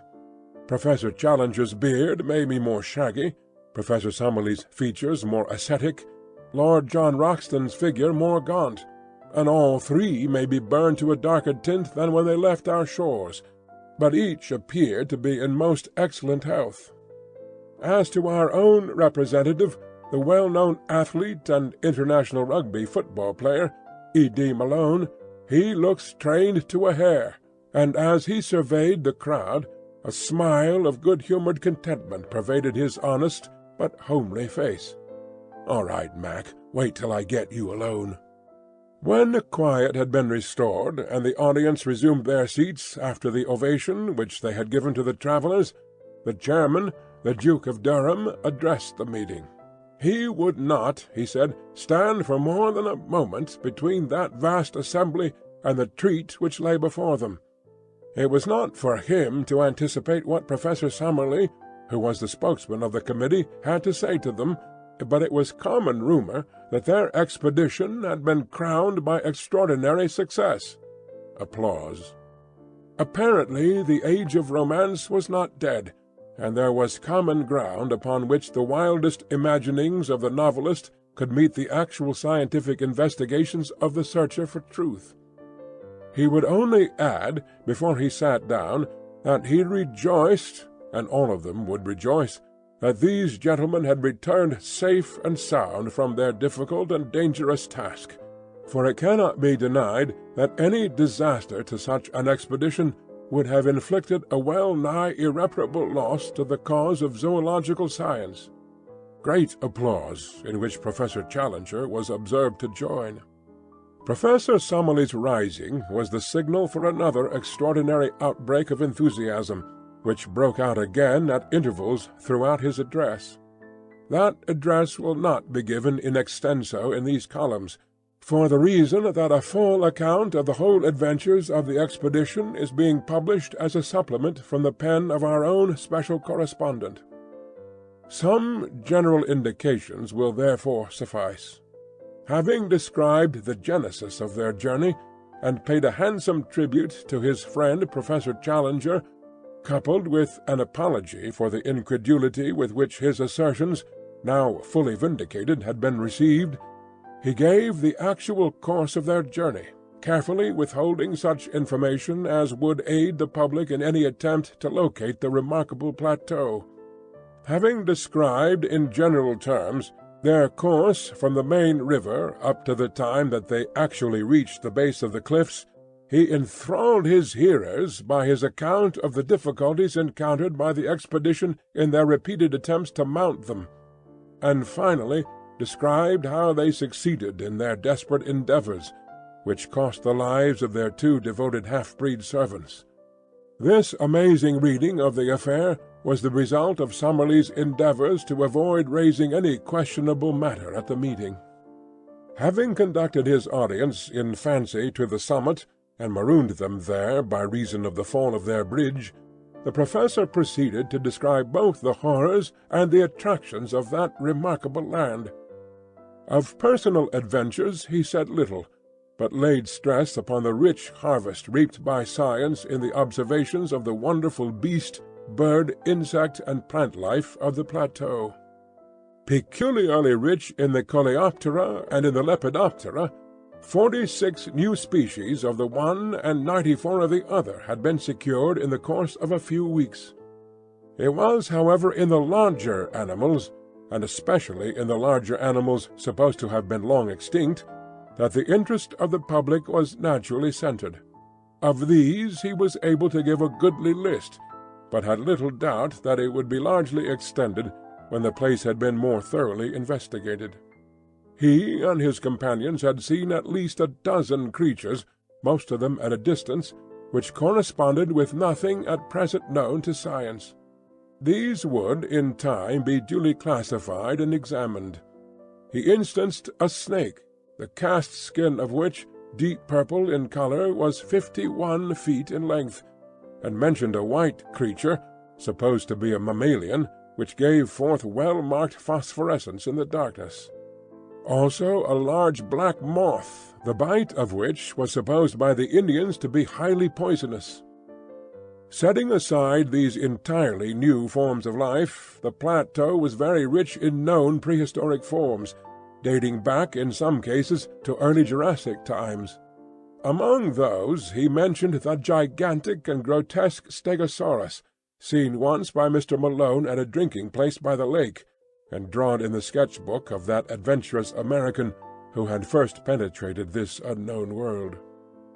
He described also the iguanodon and the pterodactyl, 2 of the first of the wonders which they had encountered. He then thrilled the assembly by some account of the terrible carnivorous dinosaurs, which had on more than one occasion pursued members of the party, and which were the most formidable of all the creatures which they had encountered. Thence he passed to the huge and ferocious bird, the phororhacus, and to the great elk which still roams upon this upland. It was not, however, until he sketched the mysteries of the central lake that the full interest and enthusiasm of the audience were aroused. One had to pinch oneself to be sure that one was awake, as one heard this sane and practical professor, in cold measured tones, describing the monstrous three-eyed fish-lizards and the huge water-snakes which inhabit this enchanted sheet of water. Next he touched upon the Indians, and upon the extraordinary colony of anthropoid apes, which might be looked upon as an advance upon the Pithecanthropus of Java, and as coming therefore nearer than any known form to that hypothetical creation, the missing link. Finally he described, amongst some merriment, the ingenious but highly dangerous aeronautic invention of Professor Challenger, and wound up a most memorable address by an account of the methods by which the committee did at last find their way back to civilization. It had been hoped that the proceedings would end there, and that a vote of thanks and congratulation, moved by Professor Sergius of Uppsala University, would be duly seconded and carried. But it was soon evident that the course of events was not destined to flow so smoothly. Symptoms of opposition had been evident from time to time during the evening, and now Dr. James Illingworth of Edinburgh rose in the centre of the hall. Dr. Illingworth asked whether an amendment should not be taken before a resolution. The chairman: "Yes, sir, if there must be an amendment." Dr. Illingworth: "Your Grace, there must be an amendment." The chairman: "Then let us take it at once." Professor Summerlee, springing to his feet: "Might I explain, Your Grace, that this man is my personal enemy, ever since our controversy in the Quarterly Journal of Science as to the true nature of Bathybius." The chairman: "I fear I cannot go into personal matters. Proceed." Dr. Illingworth was imperfectly heard in part of his remarks on account of the strenuous opposition of the friends of the explorers. Some attempts were also made to pull him down. Being a man of enormous physique, however, and possessed of a very powerful voice, he dominated the tumult and succeeded in finishing his speech. It was clear from the moment of his rising that he had a number of friends and sympathizers in the hall, though they formed a minority in the audience. The attitude of the greater part of the public might be described as one of attentive neutrality. Dr. Illingworth began his remarks by expressing his high appreciation of the scientific work both of Professor Challenger and of Professor Summerlee. He much regretted that any personal bias should have been read into his remarks, which were entirely dictated by his desire for scientific truth. His position, in fact, was substantially the same as that taken up by Professor Summerlee at the last meeting. At that last meeting, Professor Challenger had made certain assertions which had been queried by his colleague. Now this colleague came forward himself with the same assertions, and expected them to remain unquestioned. Was this reasonable? Yes, no, and prolonged interruption, during which Professor Challenger was heard from the press-box to ask leave from the chairman to put Dr. Illingworth into the street. A year ago one man said certain things. Now 4 men said other and more startling ones. Was this to constitute a final proof where the matters in question were of the most revolutionary and incredible character? There had been recent examples of travellers arriving from the unknown with certain tales which had been too readily accepted. Was the London Zoological Institute to place itself in this position?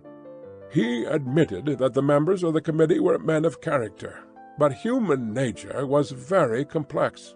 Even professors might be misled by the desire for notoriety. Like moths, We all love best to flutter in the light. Heavy game shots liked to be in a position to cap the tails of their rivals, and journalists were not averse from sensational coups, even when imagination had to add fact in the process.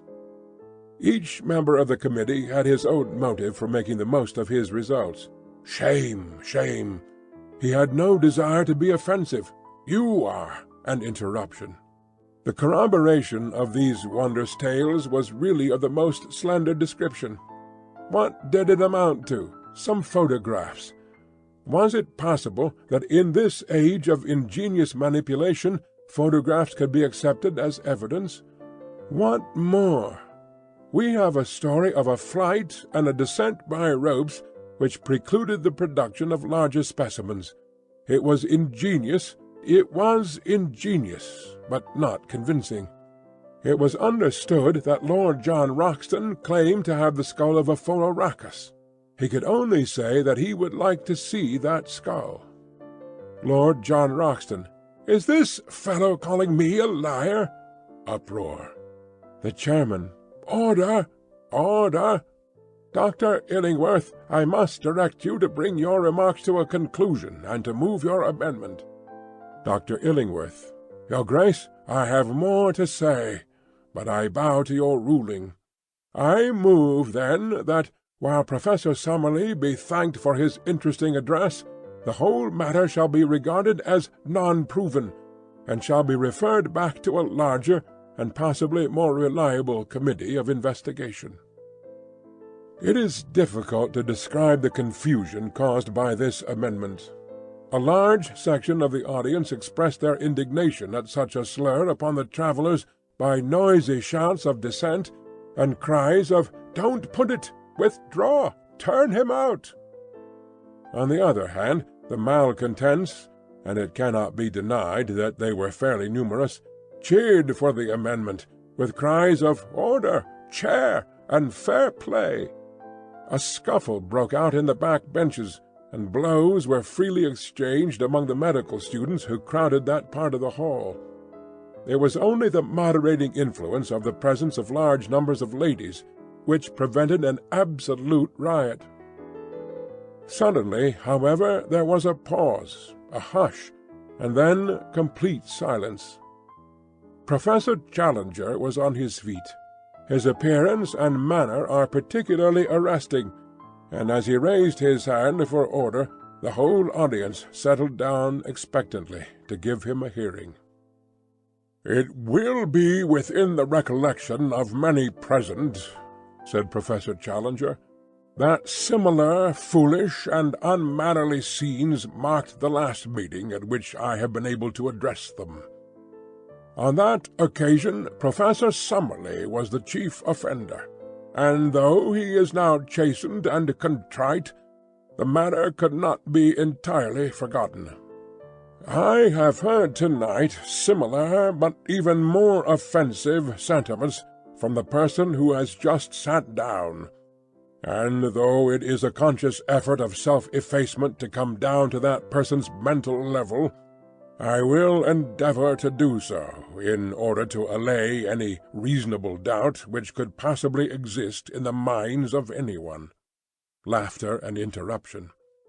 "I need not remind this audience that, though Professor Summerlee, as the head of the Committee of Investigation, has been put up to speak tonight, still it is I who am the real prime mover in this business, and that it is mainly to me that any successful result must be ascribed.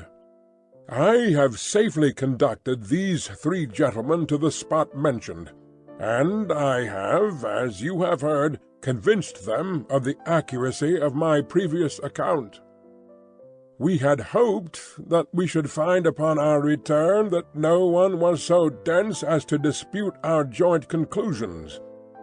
Warned, however, by my previous experience, I have not come without such proofs as may convince a reasonable man. As explained by Professor Summerlee, our cameras have been tampered with by the ape-men when they ransacked our camp, and most of our negatives ruined. Jeers, laughter, and "Tell us another" from the back. I have mentioned the ape-men, and I cannot forbear from saying that some of the sounds which now meet my ears bring back most vividly to my recollection my experiences with those interesting creatures. Laughter. In spite of the destruction of so many invaluable negatives, there still remains in our collection a certain number of corroborative photographs showing the conditions of life upon the plateau.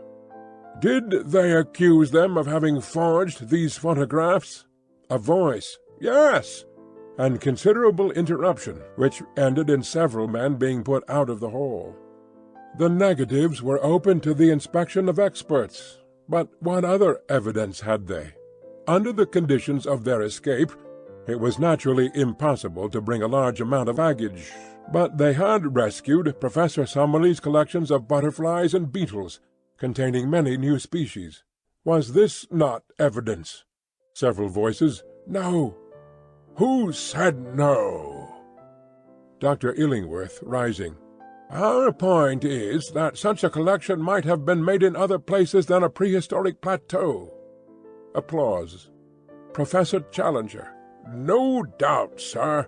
We have to bow to your scientific authority, although I must admit that the name is unfamiliar.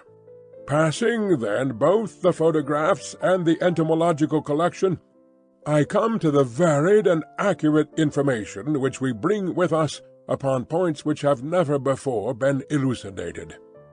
For example, upon the domestic habits of the pterodactyl. A voice, "Bosh!"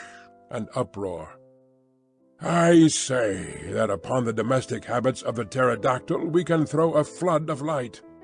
I can exhibit to you from my portfolio a picture of that creature taken from life which would convince you. Dr. Illingworth. No picture can convince us of anything. Professor Challenger. You would require to see the thing itself? Dr. Illingworth. Undoubtedly. Professor Challenger. And you would accept that? Dr. Illingworth, laughing. Beyond a doubt. It was at this point that the sensation of the evening arose, a sensation so dramatic that it can never have been paralleled in the history of scientific gatherings. Professor Challenger raised his hand in the air as a signal, and at once our colleague, Mr. E.D. Malone, was observed to rise and to make his way to the back of the platform. An instant later he reappeared in company of a gigantic negro, the two of them bearing between them a large square packing-case. It was evidently of great weight, and was slowly carried forward and placed in front of the professor's chair. All sound had hushed in the audience, and everyone was absorbed in the spectacle before them. Professor Challenger drew off the top of the case, which formed a sliding lid. Peering down into the box, he snapped his fingers several times, and was heard from the press-seat to say, "Come then, pretty, pretty," in a coaxing voice. An instant later, with a scratching, rattling sound, a most horrible and loathsome creature appeared from below, and perched itself upon the side of the case. Even the unexpected fall of the Duke of Durham into the orchestra, which occurred at this moment, could not distract the petrified attention of the vast audience. The face of the creature was like the wildest gargoyle that the imagination of a mad medieval builder could have conceived. It was malicious, horrible, with two small red eyes as bright as points of burning coal. Its long, savage mouth, which was held half open, was full of a double row of shark-like teeth. Its shoulders were humped, and round them were draped what appeared to be a faded grey shawl. It was the devil of our childhood in person. There was a turmoil in the audience. Someone screamed, two ladies in the front row fell senseless from their chairs, and there was a general movement upon the platform to follow their chairman into the orchestra. For a moment There was danger of a general panic. Professor Challenger threw up his hands to still the commotion, but the movement alarmed the creature beside him. Its strange shawl suddenly unfurled, spread, and fluttered as a pair of leathery wings. Its owner grabbed at its legs, but too late to hold it. It had sprung from the perch and was circling slowly round the Queen's hall, with a dry, leathery flapping of its 10-foot wings, while a putrid and insidious odour pervaded the room. The cries of the people in the galleries, who were alarmed at the near approach of those glowing eyes and that murderous beak, excited the creature to a frenzy. Faster and faster it flew, beating against walls and chandeliers in a blind frenzy of alarm. "The window! For heaven's sake, shut that window!" roared the professor from the platform, dancing and wringing his hands in an agony of apprehension. Alas, his warning was too late. In a moment the creature, beating and bumping along the wall like a huge moth within a glass shade, came upon the opening, squeezed its hideous bulk through it, and was gone.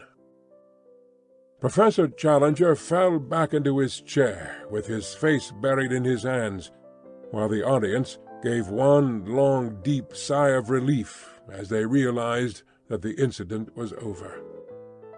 Then, oh, how shall one describe what took place then, when the whole exuberance of the majority and the full reaction of the minority united to make one great wave of enthusiasm, which rolled from the back of the hall, gathering volume as it came, swept over the orchestra, submerged the platform, and carried the four heroes away upon its crest. Good for you, Mac. If the audience had done less than justice, surely it made ample amends. Everyone was on his feet. Everyone was moving, shouting, gesticulating. A dense crowd of cheering men were round the four travellers. "Up with them! Up with them!" cried 100 voices. In a moment 4 figures shot up above the crowd. In vain they strove to break loose. They were held in their lofty places of honour. It would have been hard to let them down if it had been wished, so dense was the crowd around them. "Regent Street! Regent Street!" sounded the voices. There was a swirl in the packed multitude, and a slow current, bearing the four upon their shoulders, made for the door. Out in the street the scene was extraordinary. An assemblage of not less than 100,000 people was waiting. The close-packed throng extended from the other side of the Langham Hotel to Oxford Circus. A roar of acclamation greeted the four adventurers as they appeared, high above the heads of the people, under the vivid electric lamps outside the hall. "A procession! A procession!" was the cry. In a dense phalanx, blocking the streets from side to side, the crowd set forth, taking the route of Regent Street, Pall Mall, St. James's Street, and Piccadilly. The whole central traffic of London was held up, and many collisions were reported between the demonstrators upon the one side and the police and taxi-cabmen upon the other. Finally, it was not until after midnight that the four travellers were released at the entrance to Lord John Roxton's chambers in the Albany, and that the exuberant crowd, having sung "They Are Jolly Good Fellows" in chorus, concluded their programme with "God Save the King." So ended one of the most remarkable evenings that London has seen for a considerable time. So far, my friend Macdonough, and it may be taken as a fairly accurate, if florid, account of the proceedings. As to the main incident, it was a bewildering surprise to the audience, but not, I need hardly say, to us. The reader will remember how I met Lord John Roxton upon the very occasion when, in his protective crinoline, he had gone to bring the devil's chick, as he called it, for Professor Challenger. I have hinted also at the trouble which the professor's baggage gave us when we left the plateau, and had I described our voyage, I might have said a good deal of the worry we had to coax with putrid fish the appetite of our filthy companion. If I have not said much about it before, it was, of course, that the Professor's earnest desire was that no possible rumour of the unanswerable argument which we carried should be allowed to leak out until the moment came when his enemies were to be confuted. One word as to the fate of the London pterodactyl. Nothing can be said to be certain upon this point. There is the evidence of 2 frightened women that it perched upon the roof of the Queen's Hall, and remained there like a diabolical statue for some hours. The next day it came out in the evening papers that Private Miles, of the Coldstream Guards, on duty outside Marlborough House, had deserted his post without leave, and was therefore court-martialed. Private Miles's account, that he dropped his rifle and took to his heels down the Mall because, on looking up, he had suddenly seen the devil between him and the moon, was not accepted by the court, and yet it may have a direct bearing upon the point at issue. The only other evidence which I can adduce is from the log of the S.S. Friesland, a Dutch-American liner, which asserts that at 9 next morning, Start Point being at the time 10 miles upon their starboard quarter, they were passed by something between a flying goat and a monstrous bat, which was heading at a prodigious pace south and west. If its homing instinct led it upon the right line, there can be no doubt that somewhere out in the wastes of the Atlantic the last European pterodactyl found its end. And Gladys! Oh, my Gladys! Gladys of the Mystic Lake! Now to be renamed the Central, for never shall she have immortality through me. Did I not always see some hard fibre in her nature? Did I not, even at the time when I was proud to obey her behest, feel that it was surely a poor love which could drive a lover to his death, or the danger of it? Did I not, in my truest thoughts, always recurring and always dismissed, see past the beauty of the face, and peering into the soul, discern the twin shadows of selfishness and of fickleness glooming at the back of it? Did she love the heroic and the spectacular for its own noble sake, or was it for the glory which might, without effort or sacrifice, be reflected upon herself? Or are these thoughts the vain wisdom which comes after the event? It was the shock of my life. For a moment it had turned me to a cynic, but already, as I write, a week has passed, and we have had our momentous interview with Lord John Roxton, and, well, perhaps things might be worse. Let me tell it in a few words. No letter or telegram had come to me at Southampton, and I reached the little villa at Streatham about 10 o'clock that night in a fever of alarm. Was she dead or alive? Where were all my nightly dreams of the open arms, the smiling face, the words of praise for her man who had risked his life to humour her whim? Already I was down from the high peaks, and standing flat-footed upon earth. Yet some good reasons given might still lift me to the clouds once more. I rushed down the garden path, hammered at the door, heard the voice of Gladys within, pushed past the staring maid, and strode into the sitting-room. She was seated in a low settee under the shaded standard lamp by the piano. In 3 steps I was across the room, and had both her hands in mine. "Gladys!" I cried. "Gladys!" She looked up with amazement in her face. She was altered in some subtle way. The expression of her eyes, the hard upward stare, the set of the lips was new to me. She drew back her hands. "What do you mean?" she said. "Gladys!" I cried. "What is the matter? You are my Gladys, are you not? Little Gladys Hungerton?" "No," said she, "I am Gladys Potts. Let me introduce you to my husband." How absurd life is! I found myself mechanically bowing and shaking hands with a little ginger-haired man who was coiled up in the deep armchair which had once been sacred to my own use. We bobbed and grinned in front of each other. "Father lets us stay here. We are getting our house ready," said Gladys. "Oh, yes," said I. "You didn't get my letter at Para, then?"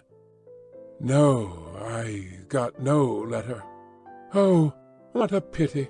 It would have been made all clear." "It is quite clear," said I. "I've told William all about you," said she. "We have no secrets. I am so sorry about it. But it couldn't have been so very deep, could it, if you could go off to the other end of the world and leave me here alone? You're not crabby, are you?" No, not at all. I think I'll go."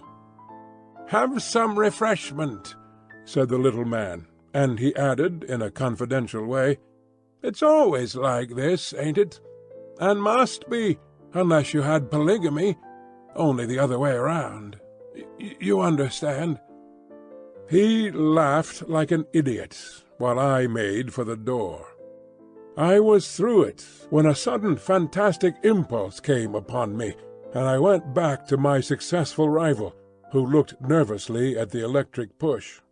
"Will you answer a question?" I asked. "Well, within reason," said he. "How did you do it? Have you searched for hidden treasure, or discovered a pole, or done time on a pirate, or flown the Channel, or what? Where is the glamour of romance? How did you get it?" He stared at me with a hopeless expression upon his vacuous, good-natured, scrubby little face. "Don't you think all this is a little too personal?" he said. "Well, just one question," I cried. "What are you? What is your profession?" I am a solicitor's clerk," said he. "Second man at Johnson and Merivale's, 41 Chancery Lane." "Good night," said I, and vanished, like all disconsolate and broken-hearted heroes, into the darkness, with grief and rage and laughter all simmering within me like a boiling pot. One more little scene, and I have done. Last night we all supped at Lord John Roxton's rooms, and sitting together afterwards, we smoked in good comradeship and talked our adventures over. It was strange under these altered surroundings to see the old well-known faces and figures. There was Challenger, with his smile of condescension, his drooping eyelids, his intolerant eyes, his aggressive beard, his huge chest, swelling and puffing as he laid down the law to Summerlee. And Summerlee, too, there he was, with his short briar between his thin moustache and his grey goat's beard. His worn face protruded in eager debate as he queried all Challenger's propositions. Finally there was our host, with his rugged eagle face and his cold blue glacier eyes, with always a shimmer of devilment and of humour down in the depths of them. Such is the last picture of them that I have carried away. It was after supper in his own sanctum, the room of the peak radiance and the innumerable trophies, that Lord John Roxton had something to say to us. From a cupboard he had brought an old cigar-box, and this he laid before him on the table. "There's one thing," said he, "that maybe I should have spoken about before this, but I wanted to know a little more clearly where I was. No use to raise hopes and let them down again. But it's facts, not hopes, with us now. You may remember that day we found the pterodactyl rookery in the swamp. What? Well, something in the lie of the land took my notice. Perhaps it has escaped you, so I will tell you. It was a volcanic vent full of blue clay." The professors nodded. "Well, now, In the whole world I've only had to do with one place that was a volcanic vent of blue clay. That was the great De Beers diamond mine of Kimberley. What? So, you see, I got diamonds into my head. I rigged up a contraption to hold off those stinking beasts, and I spent a happy day there with a spud. This is what I got." He opened his cigar-box, and tilting it over, he poured about 20 or 30 rough stones, varying from the size of beans to that of chestnuts, on the table. "Perhaps you think I should have told you then. Well, so I should. Only I know there are a lot of traps for the unwary, and that stones may be of any size and yet of little value, where colour and consistency are clean off. Therefore I brought them back, and on the first day at home I took one round to Spinks, and asked him to have it roughly cut and valued. He took a pill-box from his pocket, and spilled out of it a beautiful glittering diamond, one of the finest stones that I have ever seen. 'That's the result,' said he. He prices the lot at a minimum of £200,000. Of course it is fair shares between us. I won't hear of anything else. Well, Challenger, what will you do with your 50,000? "If you really persist in your generous view," said the Professor, "I should found a private museum, which has long been one of my dreams. And you, Summerlee?" "I would retire from teaching, and so find time for my final classification of the chalk fossils." "I'll use my own," said Lord John Roxton, "in fitting a well-formed expedition, and having another look at the dear old plateau. As to you, young fellow, you, of course, will be spending yours in getting married." "Not just yet," said I, with a rueful smile. "I think, if you will have me, that I would rather go with you."